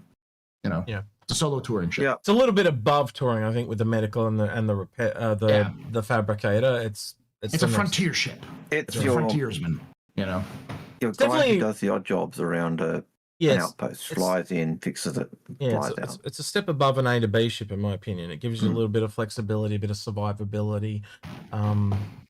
FPS missions and bunker people are going to absolutely love it. It's definitely a ship for the now. I can tell you that right now. Whether it continues into the future, wait and see. Right, I think that we can kind of wrap that one up here, unless you guys have got anything else that you would like to add. No. We call this one done. Solid. Paul, where can people find you on the interwebs? Twitch.tv/theastropub, youtube.com/theastrohistorian, youtube.com/theastropub live, and youtube.com/@thecaptainstable podcast. All right, with that then, don't forget to like, subscribe, ring that notification bell, and thank you everyone that went the extra mile of Patreon at the end of the video. Right, with that then, he's been Old Man Heston himself, Algared. He's been Astropub. And that's been Execute, and we're out of here. See you, citizens.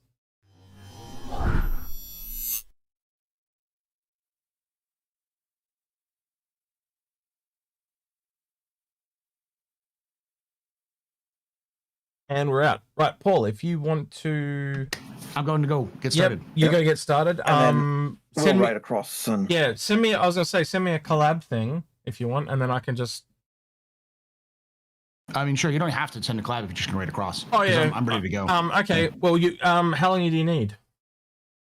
I'm gonna get started right now. Just get started up and wait for people to show up, and then so I'll be live right now. So all right, well you go. I'll give you a couple minutes, and we'll raid over to you, and I'll also redirect on YouTube for you. All right, thank you. And no problem. See you, buddy. The YouTube thing is going to be a little different because my YouTube one is for the Astro Historian, and that one. So you're not doing dual stream at both? Or not? I will, but I'm gonna do the YouTube one after I get set up on Twitch. So you can raid me into that, and just let those of you on YouTube know that I'm gonna get started a little bit later than like at like 30 minutes, because people always complain if I do these things, and I'm like, okay, we're doing the setup, we're walking around. People are like, it starts at this time. Like, okay, fine, fuck you. So I'm just going to just not show YouTube until then. So. Very quick question for you that came from the chat. It was, well, before you do that, because I need to talk to Paul, is it called the Lore Tool of Drake Interplanetary? Is that the one, the upcoming one? Yeah, that's the one. Okay, I've got that set for you. Right, go ahead, Algared. See you, Paul. So, and this is one I actually wanted Paul to answer as well, because it's the question was, what if you had to force Drake to do a collaboration with a company? Who would it be? Origin. Same. Yep. Because it would be funny. Because they're complete opposites. Yes. If I was going to do an actual collaboration, I would say Drake and Kruger, because they're both from Berea originally. So that would have been an interesting combo. So, yeah. So that was from Windgrazer. And for them, they'd have said Aegis, but I don't see that. Yeah. But let it up. Yeah, mate. All right. See ya, Paul. Alrighty. I'm just trying to change the cameras around to something that is not going to kill us. Right, we're going to do the Ox tomorrow now, which will be fine. Yeah, having flown the Clipper now, it's a lot less mysterious. I don't know how else to put that. Like, it's like now I'm in it. I was really looking forward to seeing it. Now I'm in it. I'm just kind of. As Paul said, it's a box of wings. Yeah, it's just I don't know how else to put it. It just feels a little weird. It's don't need that one. Need those two off. No, I need multiple copies of me. Wow. Yeah. Well, I've got it for different positions, and I had to do all that because the Space Tomato in his big box with no green screen. Yeah, I know. So yeah, a couple of first-time chatters on Twitch. So we've got Sai, which says, "What was the over/under on the Clipper?" Remember that the lowdown? Is that what he means? The lowdown? I think we're kind of talking about that a little bit now, so you'll hear that. And Satch King says, "Hey, what's up, X?" Rude. He never said, "What's up, Algared?" I know. Oh, I must mean I'm more popular than you for once. Wow, my one fan that likes me more than you. Wow. Okay, cool. I should probably be nice to him, or I'll lose him. All right, now he's going to say, "That's right." What's now up? You've lost him. Yeah, I've lost him for life. I've lost him. You lost your one fan, and that's why you lose your fans. Yeah, I complained that they don't like you as well. Okay. Right. Yeah, look, come back to this. It's I just want to know the variance, because it's so obviously got, well, I don't want to say it's obvious, but it feels obvious. You know what I mean? Like, it's just it's got the Star Lancer vibes again. Like that whole area. Like again, we'll go back in there. It's great, big, huge, empty space that just doesn't. And apart from that space, like, and even I was going to say, apart from that long corridor with a ramp, there's not much else that's wasted. But then you look at the med bay, and that's massive. It's I don't mind the comfortable, spacious med bay, but yeah, it. It's definitely got like little individual well-lit areas too. Like this one's all yellowy red. This is the medical green. You've got your kind of fabricators a little bit blue. You know what I mean? Like they've just got, and even the panels. Like, do you notice how they're not green military like the cores there? Yeah. They're this soft pastel grey blue. Yeah. It's less, and it's got less of that Drake roughness. Yeah. Even though it still looks Drake, it's got a more polished Drake look. So yeah, I just can't get away from this huge ass ramp. Yeah. It's just it's ridiculously massive. Like it's just. And the other thing I noticed that when you had the lift down as well before, it really made it difficult to kind of get up the ramp. I just noticed something though. Like, you notice these rails? Mm-hmm. You know, it's like cut into two pieces. Yeah. Why is it cut into two pieces? Why isn't it? Well, I know it's probably done for modularity, but you see what I'm. Yeah. Why is it separated like that? Why isn't there rails all the way down? Or it's really strange to me. There's something I can. Maybe we're wrong. Maybe we're completely off the mark. But there's something there that tells me this changes somehow. I could be completely wrong. The only thing I could look at is it's just if I was just saying, the designers put it in because it's for safety rails to stop you putting your hand into those hydraulics as the thing goes down. Well, with the length of this ramp, Algared, if I put it down again, I'd actually want rails down to this one too. Oh shit! Yeah, because you don't want to. No!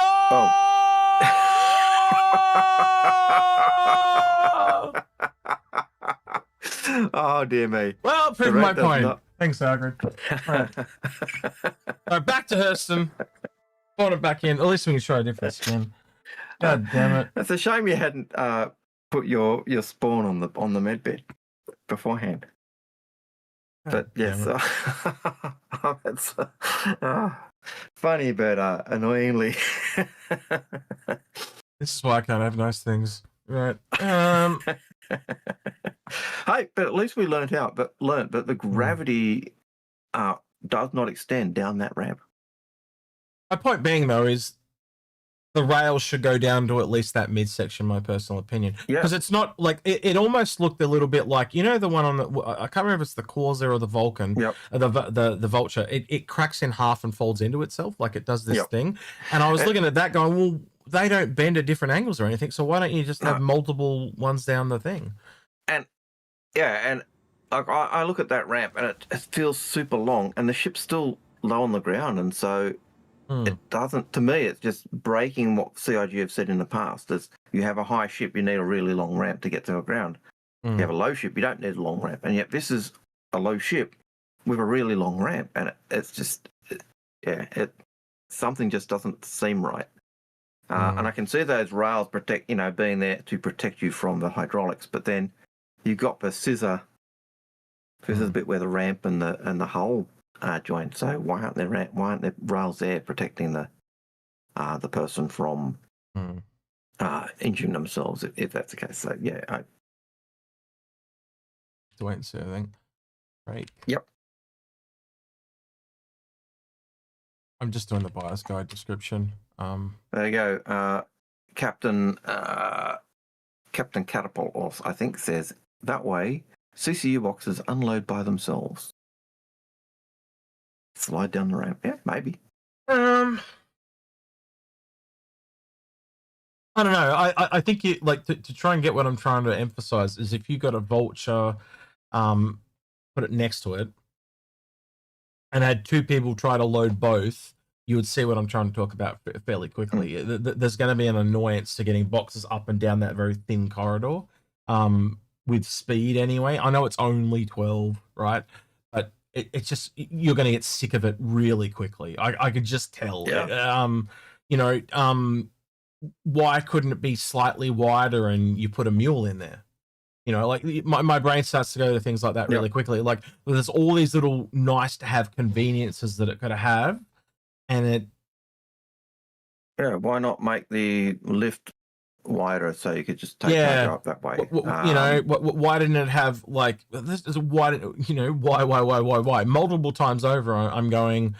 Like I can see you can put a dragonfly in the front or on the ramp, but why didn't it have a cargo grid up there and it literally says, "But this is only for a vehicle," or this is or why didn't you just put it so it only can go 6 SCU high and 6 SCU on the cargo ramp? Like you could have done it as a cargo ramp. It would have been cool then. But they just didn't. So I get what you're saying, and I know that in terms of saying, "Oh, this is for vehicles only," that it's not as if they haven't done that in the past. Yeah. So it wouldn't be anything new in terms of what is available or what has been done in the verse in that sense.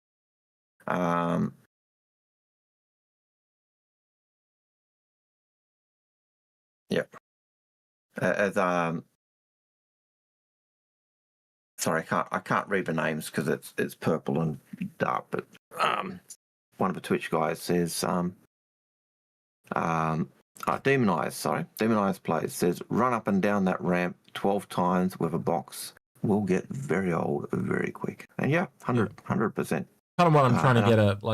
Sometimes you're going to get in the field them too. Like as I was trying to say, like I felt kind of excited for the Clipper, but now I've kind of got in and tried it.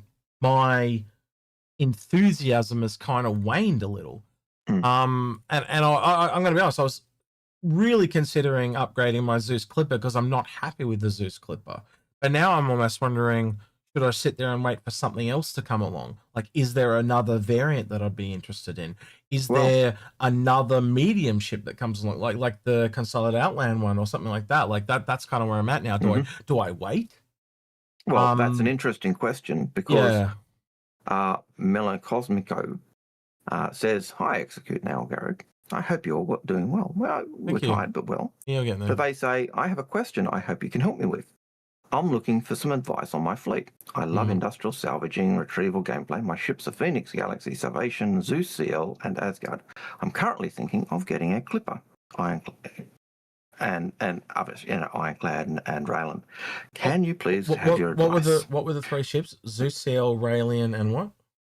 He's got a Zeus, CL, a Zeus CL, Asgard, Phoenix, Galaxy, Salvation. So he's got 5 ships, and the ones he's looking at are Clipper, Ironclad, and Raylan. And I was thinking, as I was wait, so again, so what was it? Ironclad, Clipper, and Raylan. Adding those or changing the others to it? Thinking of getting Clipper / Ironclad / Raylan. And I just thought it felt like he was asking the same type of question you were asking about the Clipper. What's its role? Well, how does it fit? What's it doing? It's just kind of weird where the Clipper's placed too. If you think about it, you can literally get a Spirit for $125. It does 64 SCU, right? Yeah. You can get a Cutlass that attacks and does, I think it's like 46 SCU. You've also got a Zeus in there for literally $5 more that does 128. You got the Freelancer for less at 128. There are multiple ships in there. You are paying an utter, I'm going to swear here, fucking premium to get the Fabricator and the medical bed for one person. Yep. There's something that doesn't add up in my brain. I think we've said it before. What this ship is, the single player Explorer Carrack. That's it's got the language that Drake have used for their Explorer ship. It's a single player ship. It's got a med bed, which the Corsair doesn't have. I've got to think it's got something to do with the fabrication and the cool factor why the price is so high. So we haven't seen another ship currently that has a fabricator. Are they charging an up market for that? I don't know. But I have to imagine that there's a starter out there like a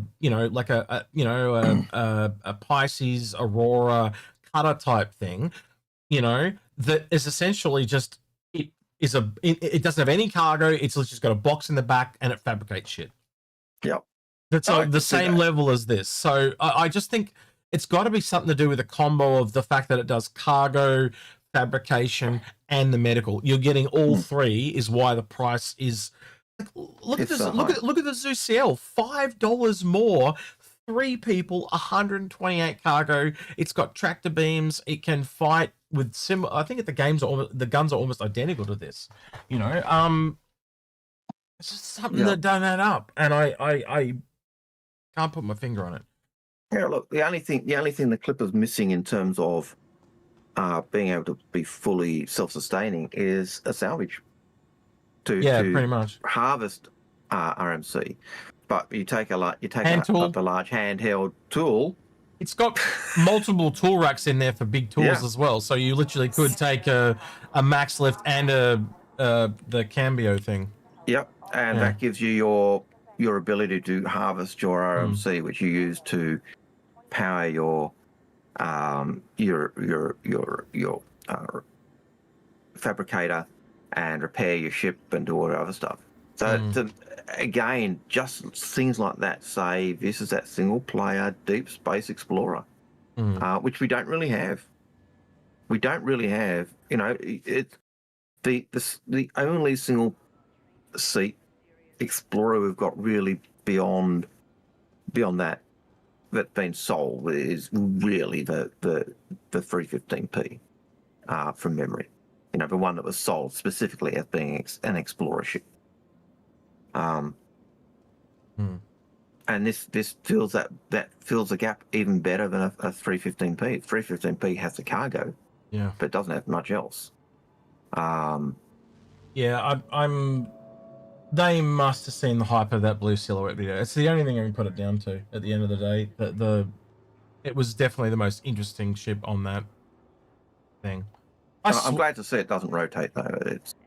Yeah, well, it's like you said, it had to be simpler, and I agreed with you straight off the bat when you said it. I was like, well, yeah, that's why it went down the non-Drake ship, because if it rotated, it couldn't be Drake. Well, they break their own rules with it too, though. Like, because of the way it had one small wing and one large wing, and the way they told us about asymmetry, it couldn't do what it does. So they've obviously changed something in the game to get to pull that off, because they kept saying to us, "Oh, we can't do asymmetry. We can't do asymmetry." And things like the MSR where it was faked, and they literally. So just for those of you if you go back and look at old photos of the Herald had like a disc on one side, and then essentially nothing on the other. It was asymmetrical, and now it's just like two discs either side. And I got rid of it because they got rid of the asymmetry. But now it's back, baby. You know, like you get it. You kind of, it's almost as if they experiment a little bit with the Corsair, because you kind of got it. But even that is symmetrical, because it's central. It's based on weight, right? Because it's a new thing. So you had two wings on one side and one wing, and a really big one, and they were really the same size. But this thing, it's got one large engine and a huge ass wings, two small engines and a small wing. I'd almost think it would be the opposite, where the big engine's with the small wing and the two little engines are with the big wing. But no. And that tells you it's asymmetrical. Yeah, unless they're faking it with how strong those small engines are or something like that. I don't know. There's some trickery there that's making it work. Yeah. But I don't know. We'll never know, because someone will want to know what fits on the Clipper and the Q&A. Rather than why is it asymmetrical and all the other ships are not. Maybe it's something. Maybe Yogi's flight model has cracked the asymmetry problem for them. Who knows? Maybe it's a coding thing they've found that they can do it. But if they have solved the asymmetry thing, I hope they go back and redesign the Herald and give it back its asymmetry. Yeah. I don't see it happening, but it'd be nice. It would be nice. Yeah, there's a lot of dead bodies in. We've got to harvest the food. Right. Do you have a preference for a skin, Algared? Out of the ones I got, maybe I'm thinking camo one would be the way to go. Yeah, you can go with that. Okay. Because the only other one is already at the hall, and then the other one's just the yellow one that kind of looks industrial, and I can kind of see that already. Few-minute expedition time. That's pretty quick. So it does. Fairly quick. And again, it shows that it's a solo ship. Yeah, and those quick timers were real proof that it is aiming for that solo gameplay. It's pretty much in line with the. I believe the Spirit usually takes them like 2 minutes and 30 seconds, and the Zeus is roughly the same. So it's a little lower than that, but still, it's pretty quick. Yeah. No, is it a ship I'd be interested in? Yeah, mainly because it does a lot of those gameplay things that I'd like, and I'm not always going to be playing with friends. So there are going to be times when I'm solo.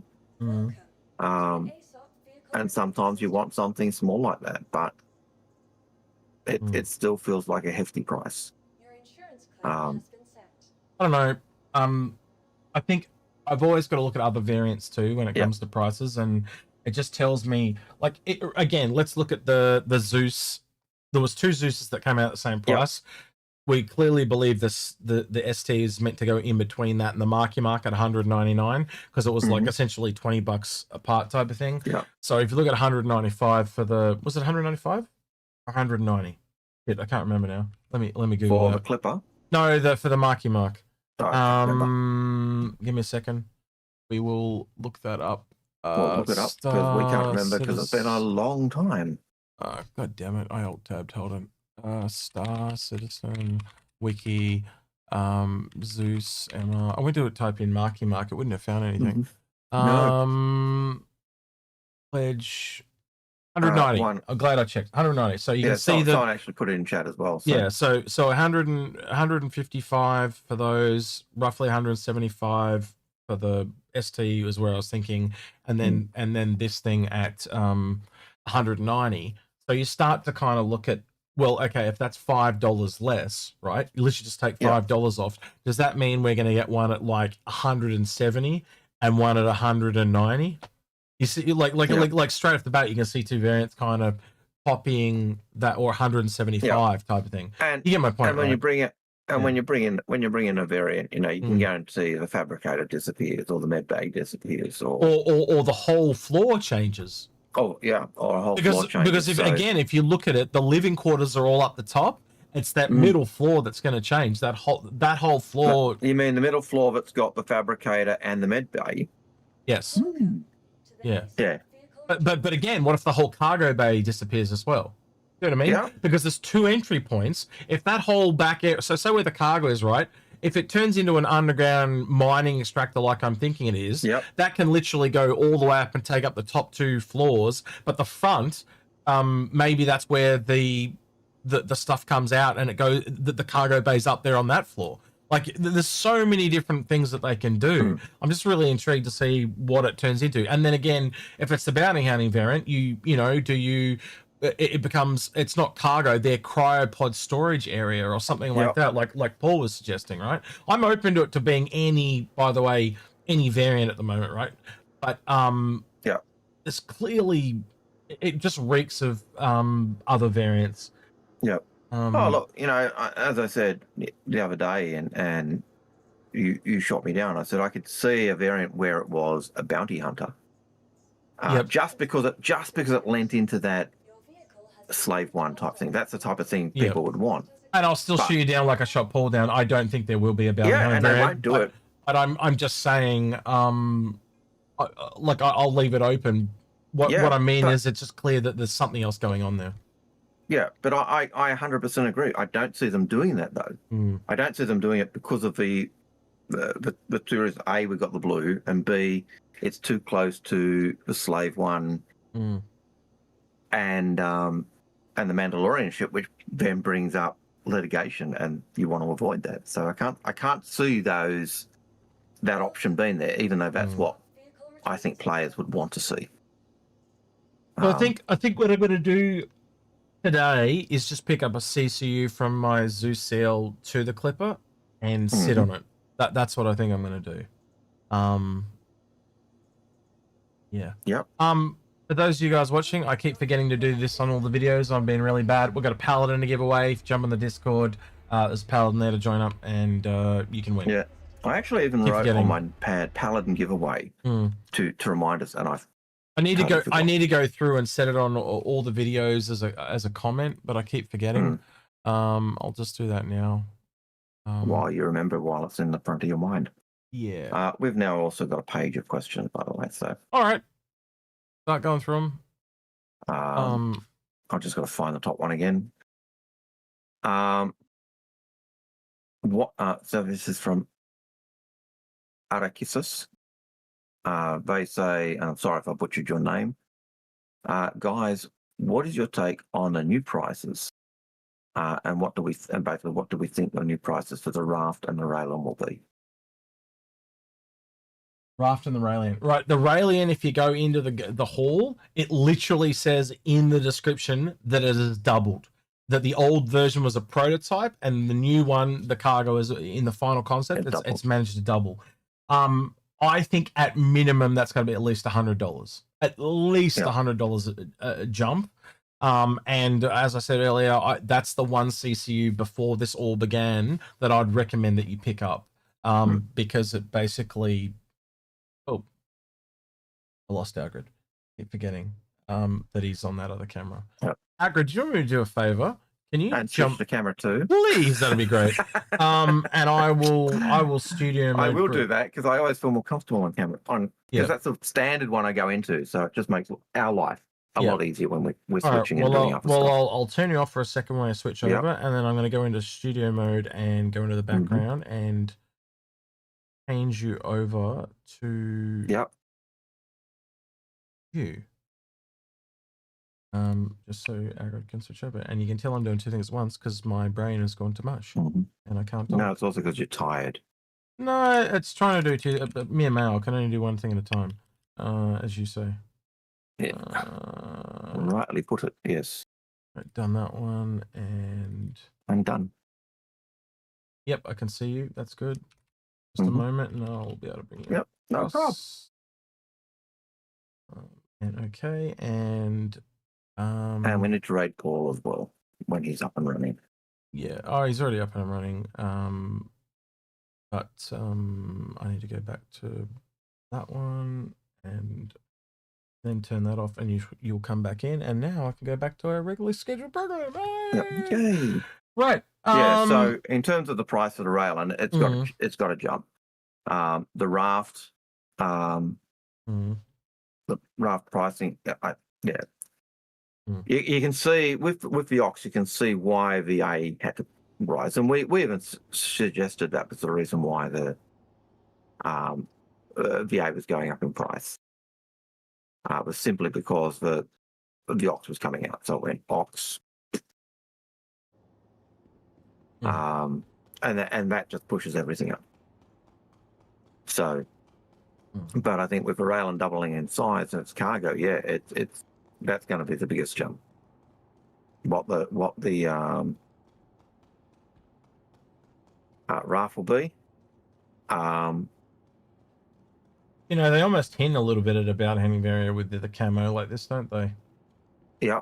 And it's interesting because on the other one it didn't say Clipper, it just said Drake. At least I couldn't see Clipper on the side. It just had. I thought I did see Clipper. No, it said, so it is different because on the red one it says Drake, but there's no Drake on this one, and then on this side it says Clipper. So yeah, it's interesting. I did think I saw Clipper, but that's okay. It's like I could be seeing things. I'm tired. Oh well, that's just how I'm remembering it. It's fine to challenge what I saw. But it's fine. A Clipper, you know, if you're a Clipper, you're clipping some, you know, in your bounty hunter, you clip someone's wings and put them in a cage. And well, I can probably Clipper firewall. I can't. Oh, look, if I bring them over, hang on. Now, correct me if I'm wrong, but I can't see the word Clipper there in red. But then if I change it back to, say, yellow, for example, I can see the word Clipper. Yeah. So I think I am correct in this instance. Because certainly on the red one. Yep, but the red one, it's just gone.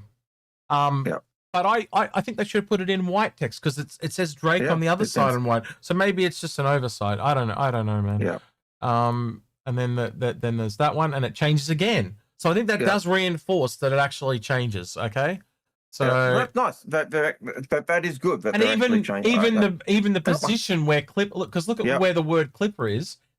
It's exactly the same, right? So yeah. But the text coloring is different. Yeah. It's gone to the old school Drake interplanetary. So yeah. Okay. But so there's at least I like that. The red has a different pattern to all the others, essentially. Then is what I'm saying there. Right. Back to game. Right. Well, I think we've done that one. Do you want me to pull out the Ox real quick and have a look, Algared? Yeah, why not? Why not? Okay. Like when we're looking at it, it does look like it. It just looks like a raft. And then question: name your Clipper from Bowler 999999. Name his Clipper or our Clipper? Name your Clipper. What would you call it? Jeez, I haven't actually thought of a name. That's awful of me. Bucket of bolts. Rust bucket or bucket of bolts? Box stop boys. No, I've got no idea. It's terrible. That is terrible. Drake, was it Drake Ox? Drake Golem Ox. Deliver. Request delivery. Let's see if we can check a skin on it real quick. Yeah, no, I'd have to think about that one. Solo bowler. I'm very pedantic about my names too. I don't want to say something that I wouldn't actually use. I've used those two names in other games where I was doing a an old battered ship, and it was an old 1950s freighter, so it was bucket of bolts or rust bucket, kind of like a shadow fleet vessel. Okay. So the one I'm putting on it, this is also the limited time one for the Drake Golomox. So this is the one you want to get multiple copies of. It's also the one they use in a lot of the promotional material. So we'll see when it comes up. Yeah, I think there are going to be a lot of people to pick up the Clipper. But it really is a solo ship. It's a really good A to B ship. I don't really, at the moment, my A to B ship is the Spirit. I don't really use it for a lot of combat, sorry. Yep. I really like it because of its speed. Mm-hmm. And it comes defaultly with some really good components. Like it's a military B warp drive and stuff, so it just goes really quick. I don't really have to load it out or anything like that. I can just get in it and go. And I could see people doing that with this. Yep. But I also think you'd have to put a lot of components in it to get it back up to. Oh, don't. Again, maybe look now it's stored. Before I put my foot in my mouth, but I've got a feeling it doesn't have half the components a bloody Spirit does. That's what my brain's telling me. Let's see if I'm utterly wrong. Right, we've got blast shield, pretty standard. Zap, blood, ink. It's just got. What is it? It's a civilian D. Ooh. Whoa. He's slow. Wolf. Yeah. So yeah, that tells you everything. Yeah. I pretty much confirmed what I thought, and it was even worse than I thought. But you know, 2 power plants and 2 shields. Like the shields are pretty, and what Bops was saying about the shields. You know, the shields are very. It's only got as much as a tight. Was it a Gladius? Yeah. Wasn't it? So it's got the shielding of a light fighter. Yep. The guns of a saber. The guns of a saber. The wings of. You pick any ship, you know, wings of a Reliant, basically. Yeah. Because it gets shot off. It's almost like it's got Microtech colors, Algared. Yep. I just realized. Yeah, it's Microtech. And I've got to say, like, this is an MPUV. It's a big MPUV. There's the armor I was talking about, Algared, at the back. Yep. So that extends out a little bit further, and it's also got the tractor beam on it, which is pretty much the same size tractor beam as the Cutlass. Yeah, but that is an MPUV. Yep. Or a mini raft. I can see that too. Or a mini raft. Yeah. You know, and that to me is $90. Yeah. Shit. Like for 64 SCU. Well, you can see why the whole A is going up though, because it's got the same SCU amount, but it can't carry a 30 SCU container, but it does have the internals. But obviously the tech level comes into play as well. I reckon that's going up $10 to $100. But that's just that was my guess. I'd hope it doesn't go any more than that, because someone asked us this before too about the raft and the whole B. I assume the raft is kind of going up to where the whole B was, and I reckon the whole B is going up maybe even to where the Raelian is, to be honest with you. Yeah, look, that would make sense, because the Raelian jump had a massive jump price. Oh, but then minus the alien tax, so maybe back down a bit, so $20, $30, so maybe $190 to $210. One way to gauge that would just be to look at the cargo capacity of the B versus the next more ships around it. Am I seeing things, Algared, or are these retro thrusters bigger? They feel bigger. Just these front, like this front one and this front one. Hop in and turn the lights on, because they could be lights. Because they do look like the things that are. Well, the reason why I remember them being retro thrusters is because also if they are retro thrusters, because this now has more weight, you would need bigger retro thrusters. Yep. You would need retro thrusters at the back as well. Yeah. And they are bigger at the ones on the back. Yeah. So.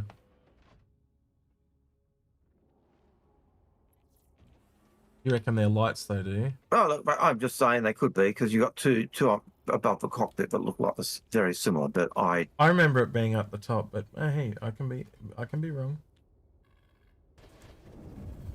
There's two. There's definitely two up the top. Whether there's 4 lights is another thing. Was it L? No, T. See, There's apparently no lights on this thing whatsoever. no lights at all. Right. It's a Drake ship. Yeah. It's really weird. So, the light should... so lights, so look, it if says they, lights if they're off. thrusters, It says Yeah, lights okay. off, but they're on.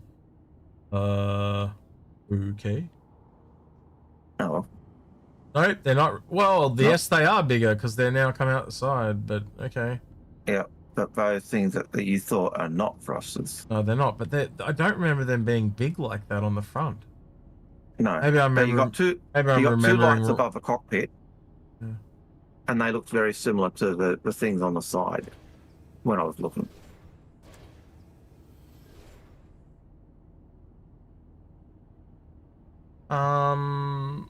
Okay, I'm assuming, I'll be Mm. wrong here, but there's a deploy turret.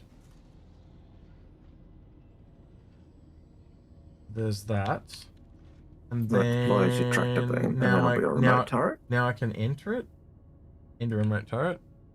Hey. That's pretty cool. That's actually not too bad. Yeah, it's pretty good. You can... Yeah, I'm pretty happy with that. Like that's probably a little bit better than the RAF's positioning of its turret. Do you think it's worth giving up the living quarters for this over the whole A? Probably not. But Well, then it depends. hang on a minute. Why are all the bars on this glowing orange? Because it's part of the engine exhaust. But I It's do like it. huge. It's fucking like hot as Yeah. fuck. Wow. Yep. Yeah. Yeah, don't put explosives near it on that rack. Danger. Hot. Yeah, caution hot. Look, if you're doing cargo missions and you're not bed logging, then it doesn't matter. If you're just taking cargo from point A to point B,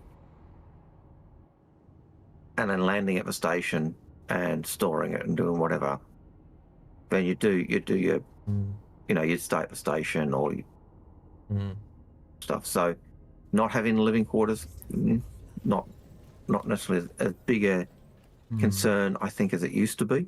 All right, well, me and you will have to get in today and go out and give this a little bit more of its paces. Well, especially me, so I can do a buyer's guide tomorrow because you're not going to be here. But certainly, you can give me some feedback though if you want that I can pass on in the video for tomorrow if you'd like. But I think we'll start to wrap it up here. Yep. Any more questions or anything before we move on to? We did have a few because we did have a page. I've just got to get rid of these Nightbot ones. Are the missile racks on the Clipper interchangeable? I didn't look. It was one thing I would hope they are. But that would be good. Just go. Want me to go have a look, do you? Into the. Well, no, you can just go from in game. Just have a look at. Pull up a Clipper in your Mobilglass and have a look. Will do. Let's have a look. I'll take us back over. Give me a second. Here we go. Because if it doesn't have the missile rack type thing, it should mean you can't swap them. What was the question? If they're bespoke or not? Or... No, basically, are the missile racks interchangeable? Yep, looks like it. Yeah, well, when you clicked on your rack, you had 3 to choose from. So. Yep, that's what I mean. So that seems to indicate they are. Yep, I would say so. So that's good. Yep. They're just standard and the missile rack configuration. So that's good. Yep.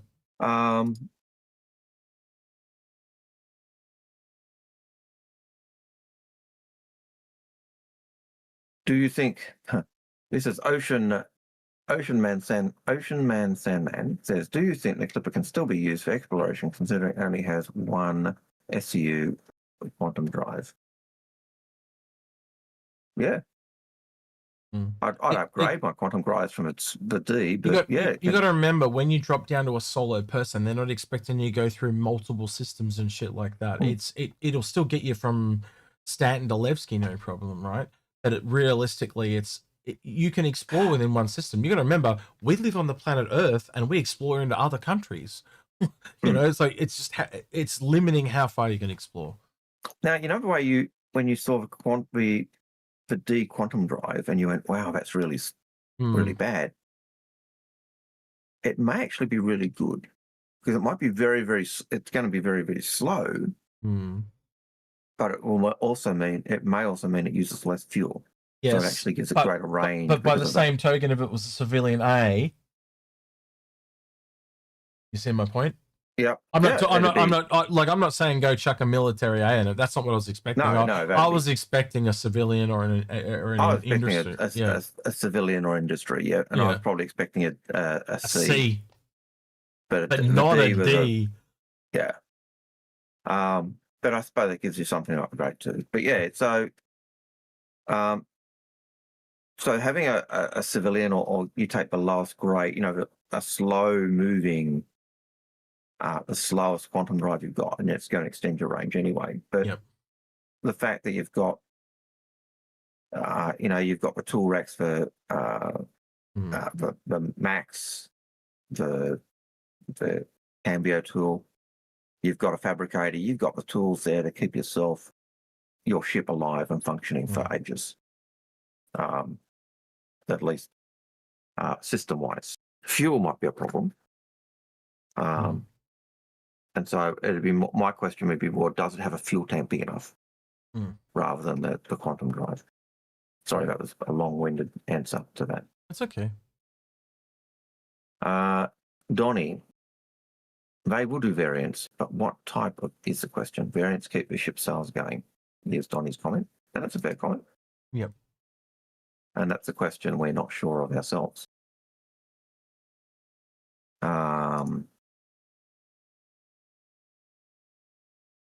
Let's get into the top questions. Essay's just messaged me and he's made 2 comments. He says there's a major flaw in the med bed. It's a solo ship. So how do you get up onto the floor to get to the med bed?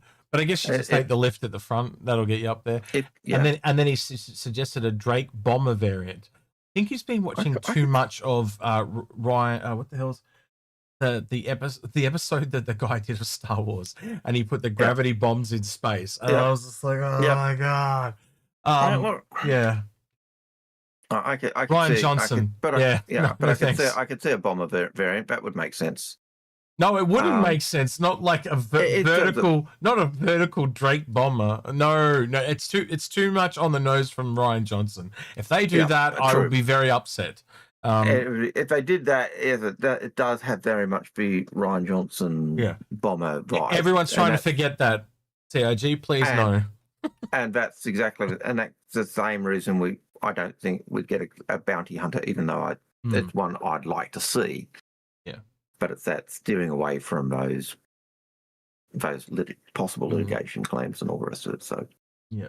But yeah, the med beds for you as a solo, and if you're solo, you've set your spawn to that anyway. So.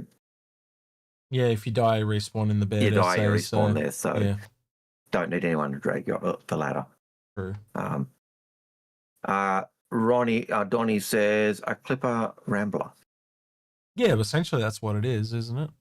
Yep. I'd give it, it'd be interesting to see what the scanner suite is on it compared to the cutter, because that could possibly give an indication as well.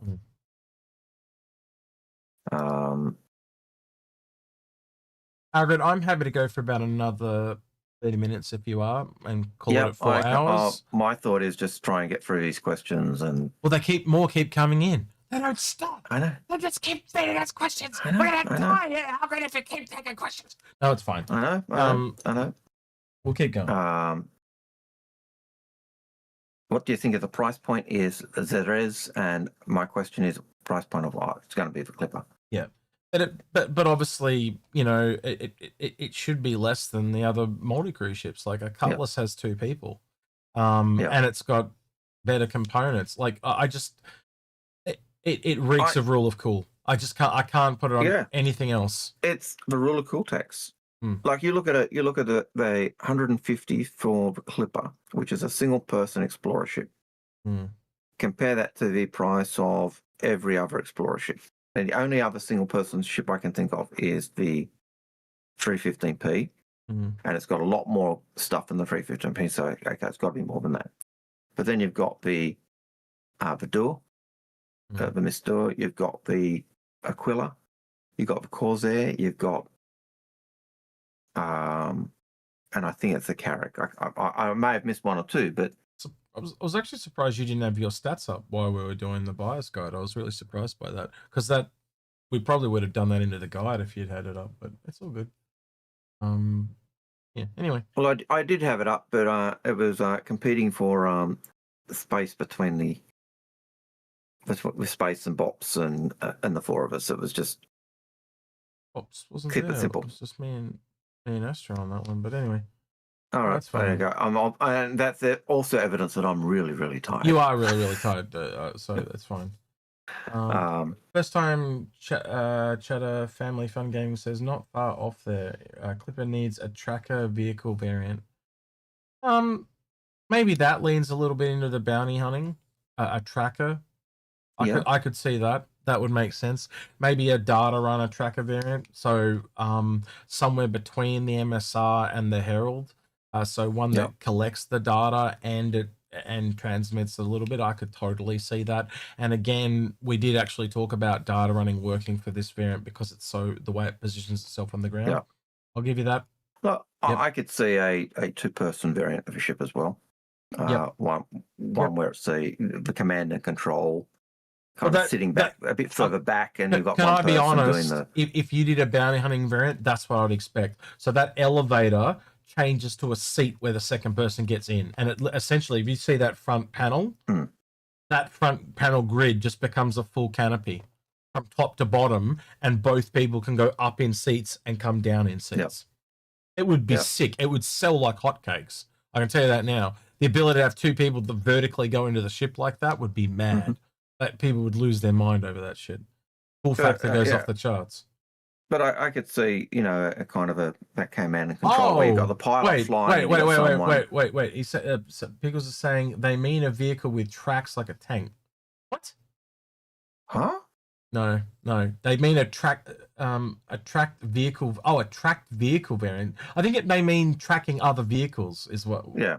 But Pickles are saying no. Why would you have tank tracks on a ship? Think of the weight alone. Sorry, the Valkyrie. Doesn't have tank tracks. No. But you're doing the they're talking tracking people. You're talking about the Vanguard had the Vanguard. Sorry, and it wasn't tracks. It was sleds or instead of wheels. Anyway, they mean tracks like a tank. No, they don't. No, they don't. He literally said sandcrawler in the message. Okay, fine. Well, that must be further down. If that's the it's case, in the same message. If that's the case, you're on drugs, right? No. No. Can't give you that anymore. Got to withdraw. There you go. Well, I missed the sandcrawler bit. I just obliterated because it was so beyond the pale. Yeah. All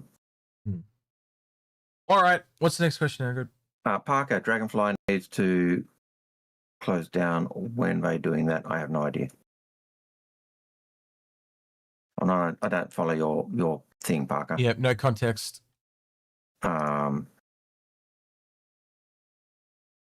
Yep. That's the one we did before. You need to go back into the bot Piggles on your end and add a thing that removes any messages from Nightbot. Yeah, because it's that's on the to-do list. Yep. It's 50 million pages of because it comes up every 5 minutes, and most of the draw calls are going to come from that Nightbot. So you're wasting all the draw calls. Yep. Makes no difference. Why does the solo ship have a medbed? Who's going to heal you? If that's the one. Well, it's a respawn point. Yep. It's just the same as the respawn point. Yeah. Yeah. Why do you need a nurser to have the medbed? It's giving people exactly the same usage. Wait, hang on. I'm starting to think about what they were saying about the Sandcrawler. So they're implying that it would land with a tank trad and then turn into a vehicle that just goes along the surface. Is that? No, they meant a complete ground vehicle. But why? What would it do? Look cool. It'd look cool, but okay, no problem. I don't. It's just a tall vehicle. What does it functionally serve? I guess maybe, I don't know. It doesn't make sense to me personally. It's got to be a functional reason, right? Even this going vertical like it does is a little bit weird. But yes, it does look cool. But like a vehicle would be top heavy and then it would fall over. When you're in space, it doesn't matter so much, right? Because again, and this thing balances out because it's got 2 giant wings, so it balances out. But if you've got literally the tank treads like a sandcrawler, that you'll also notice the sandcrawler was really long. So I just don't see it working on something this small. If it was tank tracks like the Mark 1s and the Mark 2s from World War One, then yeah. But I thought he was trying to imply something that they wrapped around the whole thing type thing. But yeah, I thought he was trying to imply something that essentially lands and turns into a vehicle. I don't know. All right, next question. Yeah, next question was from Radium. Radium said, "I don't see any flaps on the Clipper's wings for control surface. What's the deal? Did I miss them? I thought I saw one as the wing was expanded. You saw the flap come up and then lock into place. Did I see them moving when you're flying? No, but I think they were there." Did you get stuck in the seat again today, Radian? I was in game and there was a guy at the expo hall and he was stuck in the seat and he couldn't get out. I'm like, dude, there's 3 people behind you waiting to get in. Get out. He's like, I'm stuck. I can't get out. And then he dropped a message in Discord and he didn't realize it was me. I said, "Oh, dude, I think that was me." Because he messaged me in Discord and added me and said, "Oh, I got stuck in the hall." I said, "Oh, the guy behind you happened to say there was 3 people in line behind you." It was a small world. It was really quite funny. Yep. Yeah. So a bunch of us got stuck, but yeah. So, sorry, answer the question. I totally had that in my head and didn't answer. No. But yeah, I think there are flaps on the wings, but yes, you see them as they're extending. But I don't know if they were working in. Well, they probably will eventually when the atmospheric flight comes in. Yes. And we didn't do atmospheric flight, which is probably why we didn't see them. Well, I could probably do that. I'm still in game. I haven't been kicked out yet. Yep. So while you answer a question, so we can find out. But if they're not in, we'd expect them to come in at some later point. Just getting rid of these Nightbot questions. Yep. With all the DW Wolf. Yep. Sorry? Yeah, go ahead. Keep going. DW Wolf said, "Does the Hull A have a tractor beam, though?" Because all no, he's right. It doesn't have a tractor beam. He is correct. No. Yeah. Okay. Yeah. So I don't understand why the Hull A is going up so much, and the only thing I can come back to is the tech level in the living quarters. So that's you get a long range ability in the Hull A, but let's be honest, you and I have often talked about the Hull A literally just going from surface to planet and back again. It doesn't need living quarters. It's the Ox is actually doing what the Hull A is ideal for. Yeah, and I think it's more ideal than the Hull A, is what I'm trying to say. Yeah, because it's a stevedore ship. It's the ship going from port to ship port. It's just offloading and loading. And it can do those 32 SU cargo containers, which the A can't. Yep. So it's better than the A. Yeah. Oh no. Yeah, I'd be going. Yeah, sadly, I think I'd be going the Ox. Yeah, that's. Yeah, you don't need the living quarters if you're just doing stevedoring between, space and stuff. You've got the large containers it can take. I guess it's the option to be able to go further. So if you want to do an interplanetary run though, like some of those ones, like there was a mission that I did from Nix to Stanton, and it was like 2 boxes to Microtech, and they paid me like 65K or something. It was really high amount of money for a really small amount of work. So you could still do that in Ox though. It just means you can't log out, type of thing. Yep. Well, you just go to the station and log out. But beds have changed. Beds have changed from that anyway. I'm remembering wrong. So why do what does it matter? And the only factor that comes in is the impact of having living quarters and what impact will that have on a ship? And if beds don't matter anymore, how and what the living quarters give you? So there's something that we don't know. There's something that's changed. We know things have changed, but how it's going to work out, I can't really tell you.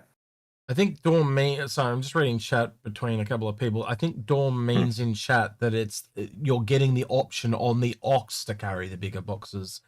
There, Yeah. Reem. I think that's what he's trying to. Yeah. That's we call that guy Reem McDonald Sean had or whatever his name. But we used to have a shorter name for him. Donnie. Donnie. Yeah, Donnie. Donnie. Yeah, Donnie, I think that's what he's trying to imply, that the golem gives you the options for the 32s over the whole A. So what I'm trying to say is they both have pros and cons, but why does it look like that? Well, the whole, if this is $90, that mean, and the whole A is going up, that means the whole A is more expensive. And the only thing I can put it to it like that is it has to be the living quarters. Yeah, But it's also got the negativity of not having the boxes. So to me, that's equal. So the only thing that now justifies the cost is the tech, is the tech level.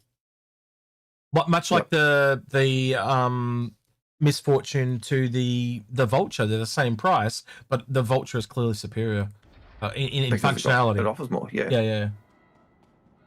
So so I'm a bit like you. I think I'd go for the Ox over the Hull A. Yeah. Just because I've got the option to.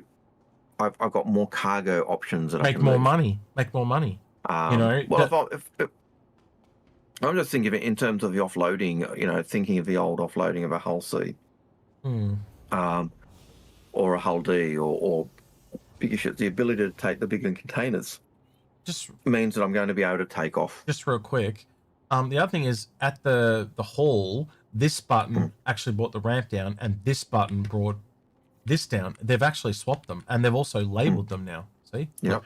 They weren't labeled, and they've swapped them. So I don't know. Maybe the one in the hall is swapped again, but yesterday it was different. So yeah, it's not the quickest ship to get into either, because obviously you make. Oh look, I found that about the cutter. The cutter was makes a lot of compromises. You get in and up, and so it's very similar to the cutter in that regard. But agreed. It's the cutter version of a medium ship. It's and like we said, it's an explorer. So you watched as the wings extend. Right, I'll do it. I'll do it again. So as the wings extend, you'll actually see that flap come into play on the big. Well, that's more of a flap for folding the wing up. I think there'll be. Yeah. He's wondering if there's flaps on the back, but I'm. Yeah, and I don't see the flaps on the back. I did see the flap on the front. Maybe the flaps are on the front. Oh, we'll go for a bit of flying atmo. We'll get us into somewhere that's not so dark. But I was seeing that at the front, that kind of flap kind of kick in. But yeah, I could be wrong. There may not be any flaps on it. But I expect, as you said, I expect that they will come in at some point. Because they'll need them. Just be curious to know which skin people like too, because I still like the red one the best. But maybe it's just me. Yeah. When you're flicking through them, but when we're checking the name, I like the grey one with the white. Oh really? Name. Interesting. That was the one that spoke. Well, it kind of does. The white name. It does match the inside a little bit. That color is the color on the inside or something. That blue pastely grey. Yeah, I can see why. So that one appealed. No, I think it was just the white. It didn't seem as dirty. Didn't seem as Drake. Oh, maybe. I don't know. Does the Hull A have a tractor? No. All other ones of that range do. Pictish Celt. What is alien tax? Basically, you pay more for a ship as alien. Yeah. What the? So you get two ships of the same ability and everything else, but one's alien, you pay more. It's like we used to say, there's a fighter tax, there's alien tax, there's fighter tax because it was a fighter, you paid more for it because it was able to be used now. Damn, it's a lot of weird effects.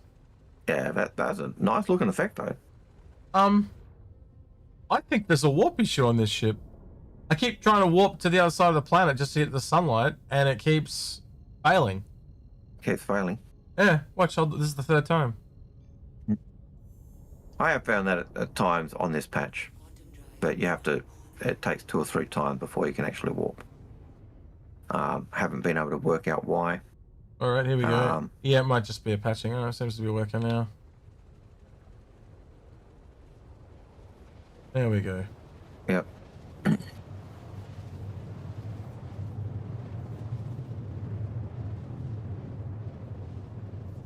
Anyway, going through the questions. All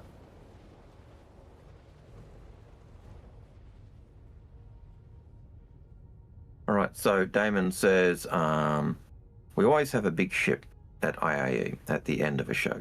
Mm-hmm. With Aegis taking the end, what's the over under of Jav release? Yeah, my speculation is a Javelin. Very funny. Well, my speculation is Javelin, but there's nothing really that supports that yet, but that's just my thinking. I don't think we've heard anything about a weird sound, Algared, when this thing flies. That's kind of... Yeah, it sounds broken in a weird way, like, good way. As we said before, it sounds like the little train tracks, you know, the little engine that could. Can you see any wing movement or not? I can't see any wing movement. Alright, let's get up close. Wait, this is gonna go weird because of they did something with the controls and... Yep. There's nothing on the front. You only see movement when you actually extend that wing out. Yep, and if I go to the other side... better pull up or we're gonna hit the ground. Yeah, we don't want to do that. Well, now, if you were in the wolf, you'd have already hit the ground.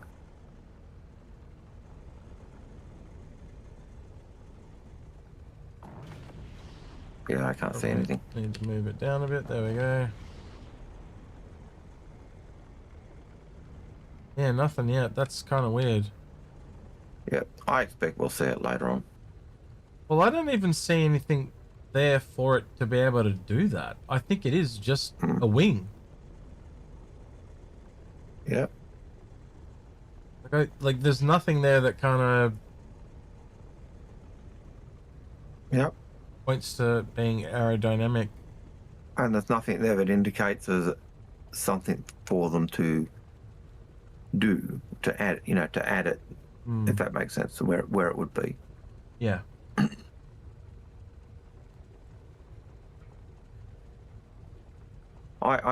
Damon, I personally don't think we're going to get a big ship. I think the big ship we're getting is the Perseus. Algared, what does that look like to you? A broken engine. Oh, I mean, there's dot bits at the back. Those look like data ports. They do look like data ports. And what was the ship that we looked at and went, gee, they look like data banks? Yeah. And what's the variant that came out or is coming? Yeah. So yeah, that may give credence to the idea of a data runner, but yeah, who knows? Was there any more skins in the files, Piggles, for this that didn't come to the store? Are you still there, Piggles? Give me a second.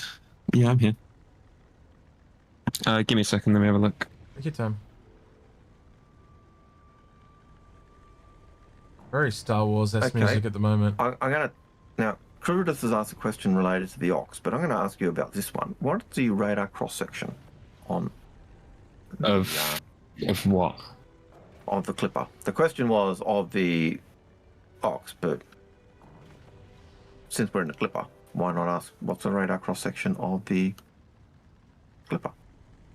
In which direction? They don't say. I'm going to say front on, side on. Find it. Give me a second. I think we were deliberately trolled in the trailer because they had to have flown this thing like this to make it look like a vertical wing. We were 100% trolled. 100% they trolled us, guys. No, because we'd be going, oh yeah, it's got to be vertical. So they've lots of pictures. Yeah, they've trolled us again. I feel so trolled after. I'm never going to believe a word they say again after last year. 18,692. 18,692. That's front on or side on? The max, whatever direction that is. Okay, so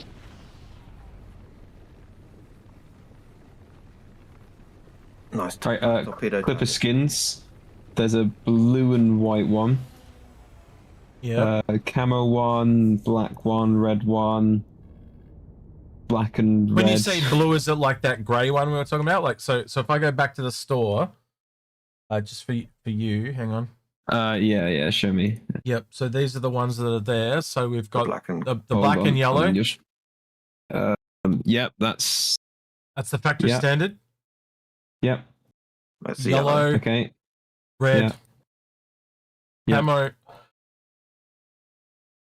Hollywood, and grey. and the bluey grey. And blue. So are there any others besides those? Yeah, black red. There's you got the black. There's two black looking ones. There's the factory standard one and another black one with like red highlights. Oh, so And another black one with other red highlights as well. But yeah, anyway, there's a few skins. Another variant. Yep. More skins which haven't been released. Yeah. Either the big event but for this or as a variant. Oh, yeah. Same thing with the Perseus, by the way. There are multiple skins for the Perseus that didn't come out, and they're all one of the military theme ones. Like there's a beige one, and then besides the beige, there is a rust camo one that you pointed out, Piggles, the forest one, and there's like a black, grey, digital. They're all digital camo, those three, and then the beige. They're in the files, but they're not in the store. So there's something else coming. But again, I don't think that's coming on Aegis Day. I think that's is that Invictus? I got no clue. They're probably just a reward for something down the line, I guess. That too. And it could be that as well. And it could be the same thing for the Clipper. To be honest with you, but so they could be, like we said, it's either an event or it's a variant. Yeah. You know, take the rope, do with it what you will. Damon has another question. He says, "Is the Clipper made redundant by any other ship?" Made redundant. No, I think it's just that it's a really expensive solo ship. It's a really expensive solo explorer. Like considering the Prospector's 150, the Vulture's 175. You know, you start to look at those, and then when you get into a bit bigger, like the Terrapin's the most expensive, right?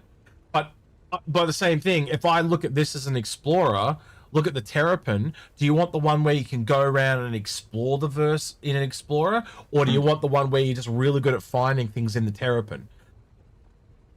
Yeah, and it just shows you how overpriced the Terrapin is. The Terrapin is disgustingly overpriced for what it is. And yeah. And I fully expect when they come back and do work on the Carrack, now that we've got fabricators, that little repair room in the Carrack will have a fabricator. Yeah, it already does. If you go and have a look, it's been updated. I've been flying it the last week, and I haven't gone into that room. Yeah, go have a look. You'll find it's very different. So there you go. I'll have to go and check it out now. Because I did take it out the other day with the Salvation.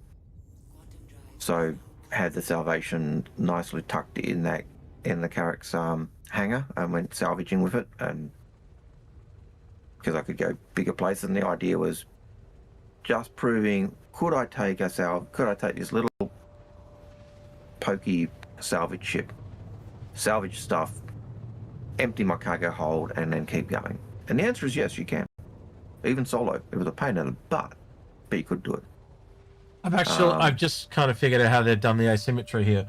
So if you look at the wing, it's actually the same on both sides, but then with the bulk on the body on the left, see how there's a bulk of the body, and then on the right-hand side, there's a bulk on the wing. So they've used the wing on the right side to outset the bulk on the wing. And if you actually look at the engines, they're essentially the same. One's just one big one, and then two little ones. And two small ones. And what they would essentially do is, if this is 100 force on this side, they're both 50. So really, it is a symmetrical ship. It's just that the body on the little bit of the body on the left is carried by the bulk of the wing on the right. That's how they've done it. Yeah. The question is, if you shoot off that wing, does that really screw up the stability? I think if you shoot it, well, that engine goes it'd be chopping off it. You know how it extends? Yeah. So, It'd be that bit. That but gets it's more blown than that extension because again, Yeah. now when it folds up, it looks a bit smaller. But it was when it was in the light, I went, hang on. If you actually look at that, that is actually the same, but then it literally just extends a little bit further. And then I noticed the bulk on the body, and I went, oh, okay, so it is faked asymmetry again. It's not what we quite thought. It's a faked asymmetry. It's an illusion. Yeah, it's, Even as you're just looking behind there, that looks. It doesn't look well, it's not. asymmetrical. It's not as fake. It's just that they've used a small amount of weight on one side, Yep. and then outlaid it with a small and so offset that- it with it. But if it was a large weight and a large wing, then you'd have problems. But the small and the small, they've probably just got away with it with the Newtonian physics. I am going to suggest that you go back in game, because if that was you freezing the frame when you're in game, you're heading down towards the. Planet. We're actually not. Oh god damn it! I just realised that we were still on the website this whole time. God damn it! You guys missed everything I said. But that's fine. Anyway. Yeah, I think if the only way the Clipper is made redundant by another ship is a ship like the Carrack, but then it's a multi-crew ship. You can't do multi-crew in the Clipper. So the second you want to do multi-crew, yes, it's made redundant. So what I was talking about, and it's really hard to explain, I'll alt-tab so I'm going to point to it, but essentially just to on the screen, just to the right of the double engines, you can see there's a bolt coming out of the side of the body, and then if you look above Algared's head, you'll notice that there's slightly an extra width on the end of the wing. So that extra width is compensating for the extra width on the body over here. Yep. So by doing two small weights, that's how they've been able to do it with the Newtonian physics still in place. But the engines are essentially exactly the same. And if you notice, they actually sit perfectly either side of the midpoint because of that bulk. And that's how it's done. It's the same metrics of engine dispersion, and it's just that tiny little wing on the right hand side is making up for the extra lift required on the left. It's very sneaky. It is technically asymmetrical, not faked, so to speak. But it's only because it's very small. It's nicely done. Yeah. All right, are there any more questions, Algared? There's several. Oh my god. Crivitus does want to know about the cross section of the radar cross section of the Ox. You got Piggles, you on that? We just did that, didn't we? Oh, that was the 18,000. Okay. So did you? Oh wait, no, that's the Clipper. The Sorry, no, that was the Clipper. That was a Clipper cross section. I'll grab the Ox. Next question, Algared. Why does it? Yep. The Ox is 1,010. There you go. 1,010. That's not too bad. Not too good, but not too bad. Donnie, what about a mine clearance clipper? With drone suit instead of crafting suit. Yep, possible. I don't see it personally. Rope. Yeah, I don't see it personally. Just because of the way things are going to come out the front of this ship, not out the back. So that's kind of, yeah, it doesn't work for me. But maybe, I don't know. I just don't see it personally. And take a length of rope. Anything's possible. All right, you got till I land the ship, Algared. Yeah, and we've got one question. Yep. Cool. And that's T8861's question. Do you think that the engineering Drake will break quicker than other ship brands? It may, but it'll repair itself. I think you'll at least be able to Spot free. repair the components. Oh look, it's an 8-9 jump, Algared. I should ram it. No, just kidding. Ramming speed. Oh, badly landed. And that just shows you the whales can't park their own ships. Look at that. That's a terrible. The auto landing? Is it? Yeah, he auto landed. It's all good. I'm gonna do the same. It really does give you the Lambada shuttle feel, though. The coming into land with the wings like that. It's really cool. Yeah, lots of crossover. You know, I found a bit of trivia about Serenity Firefly, right? Apparently, every episode, somewhere in the Firefly, they have Han Solo in carbonite. Oh, really? Yeah. Yep. And apparently Millennium Falcon flying through the sky. as just background chatter. They just put so many Star Wars Easter eggs in there because they were big Star Wars fans. Yeah, I've heard the one about the Millennium Falcon. Like it was a ship really far off in the distance. You could never quite see what it was and stuff like that. I've heard about that one. But they apparently had because Nathan Fillion's a big fan and he's got Han Solo and Carbonite, and he had it on set, and so they put it in the ship.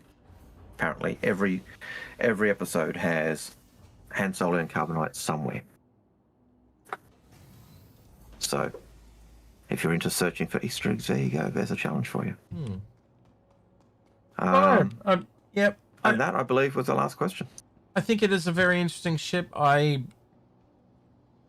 think you're paying a premium though. Unfortunately, I'd rather have an industrial ship. It doesn't officially have anything about data collection or anything like that, you see. So it's clearly like an advanced Rambler is how I'd put it. Yeah. But you can obviously do some FPS stuff with it. I can see how you can make money in it, but it's not targeted like a Vulture or a Misfortune or something, you know, or a Miner or anything like that. It's just very... It's basically an explorer ship, but we don't really have that gameplay yet, and that's... Well, but but having the medical bed is why they put it in, and clearly the fabricators, they talked about its fabricators at CitizenCon, so this is clearly right there ready to go. And they probably wanted to have it by now, but they don't. And those two things do give you know, that hangar, that bunker running and that type of gameplay a lot of credence. And it certainly, you know, would I rather take an Aquila or a Phoenix with an Ursa? Wow. Or Tribber says there, I will be cracking my wallet for the first time in a while. Clipper, here I come. So he's a first time chatter. Yeah, as I said, I'd see a lot of people open their wallet for this thing. I just look.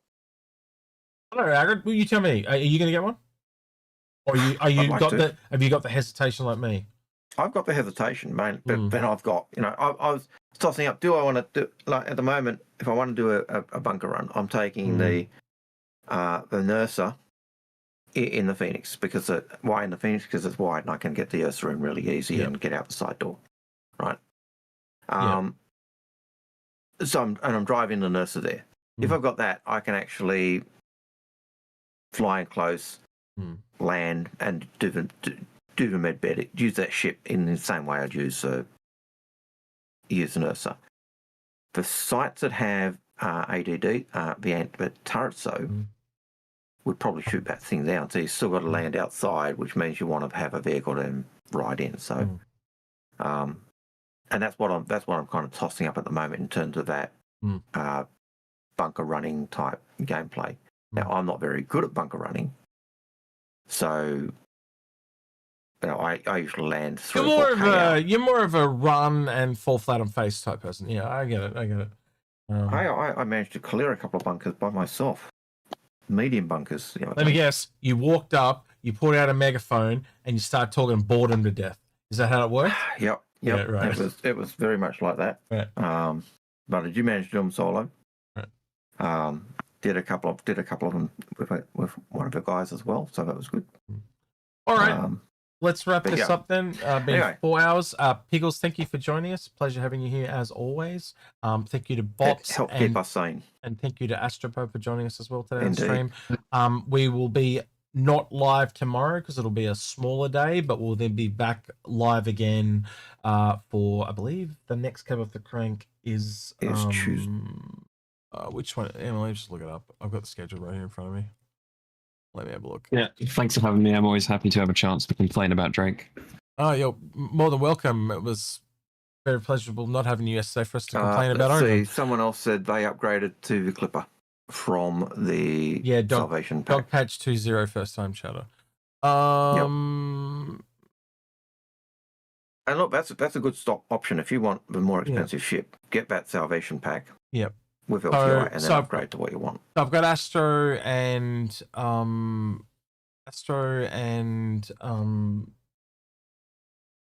tomorrow, and then I've got it written down as Mirai, but I believe it's not just Mirai; it's also Kruger. So it'll be the Wolf Day.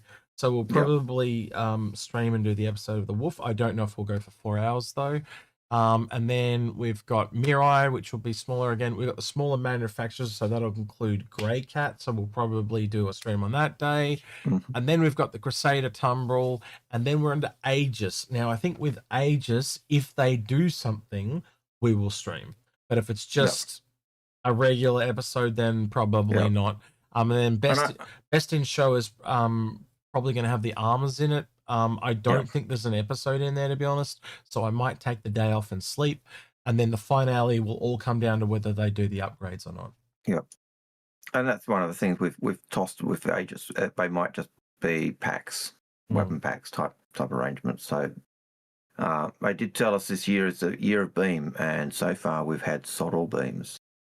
So your guess is as good as ours. Yeah.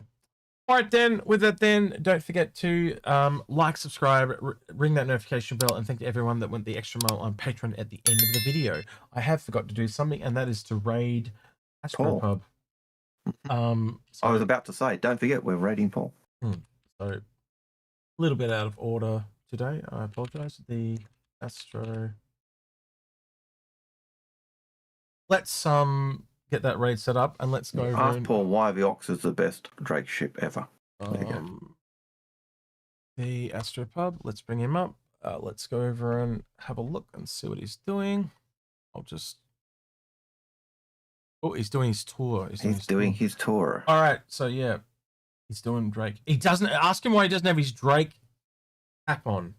His Drake hat on and his Drake t-shirt on and his Drake overalls and hat. Yes. Well, he's actually got a Drake hat. But anyway, all right, Twitch say goodbye to YouTube. YouTube say goodbye to Twitch. And see you later. Have a good week. We'll see you soon. Bye. Take care.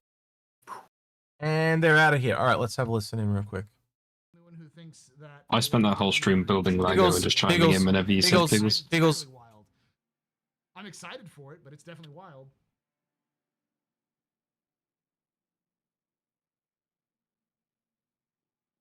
There we go. He's still there. Wait. Realize we've raided? Nope. He's asleep. He's fallen asleep. He's old man mode. There's his old pub background in at the moment. I'm glad they all said it. You know, honestly, it's going to break the game for so many people, and so many people are going to get mad, but I'm like, hey, bring it. I want more. I want the game to be broken and advance. As long as it's advancing, it's good. All right, I think we'll leave him there. I don't think he's. Rather CIG have a completely train wreck of a game. Look, but I am with Paul with that. Let's break the game now. You know, find all the breaks and fix them, and before it goes live. You know, before it's real. All right, then. Thank you for joining us again, Pickles. He's been Algared. He's been Execute, and we're out of here. Take care. See you, citizens.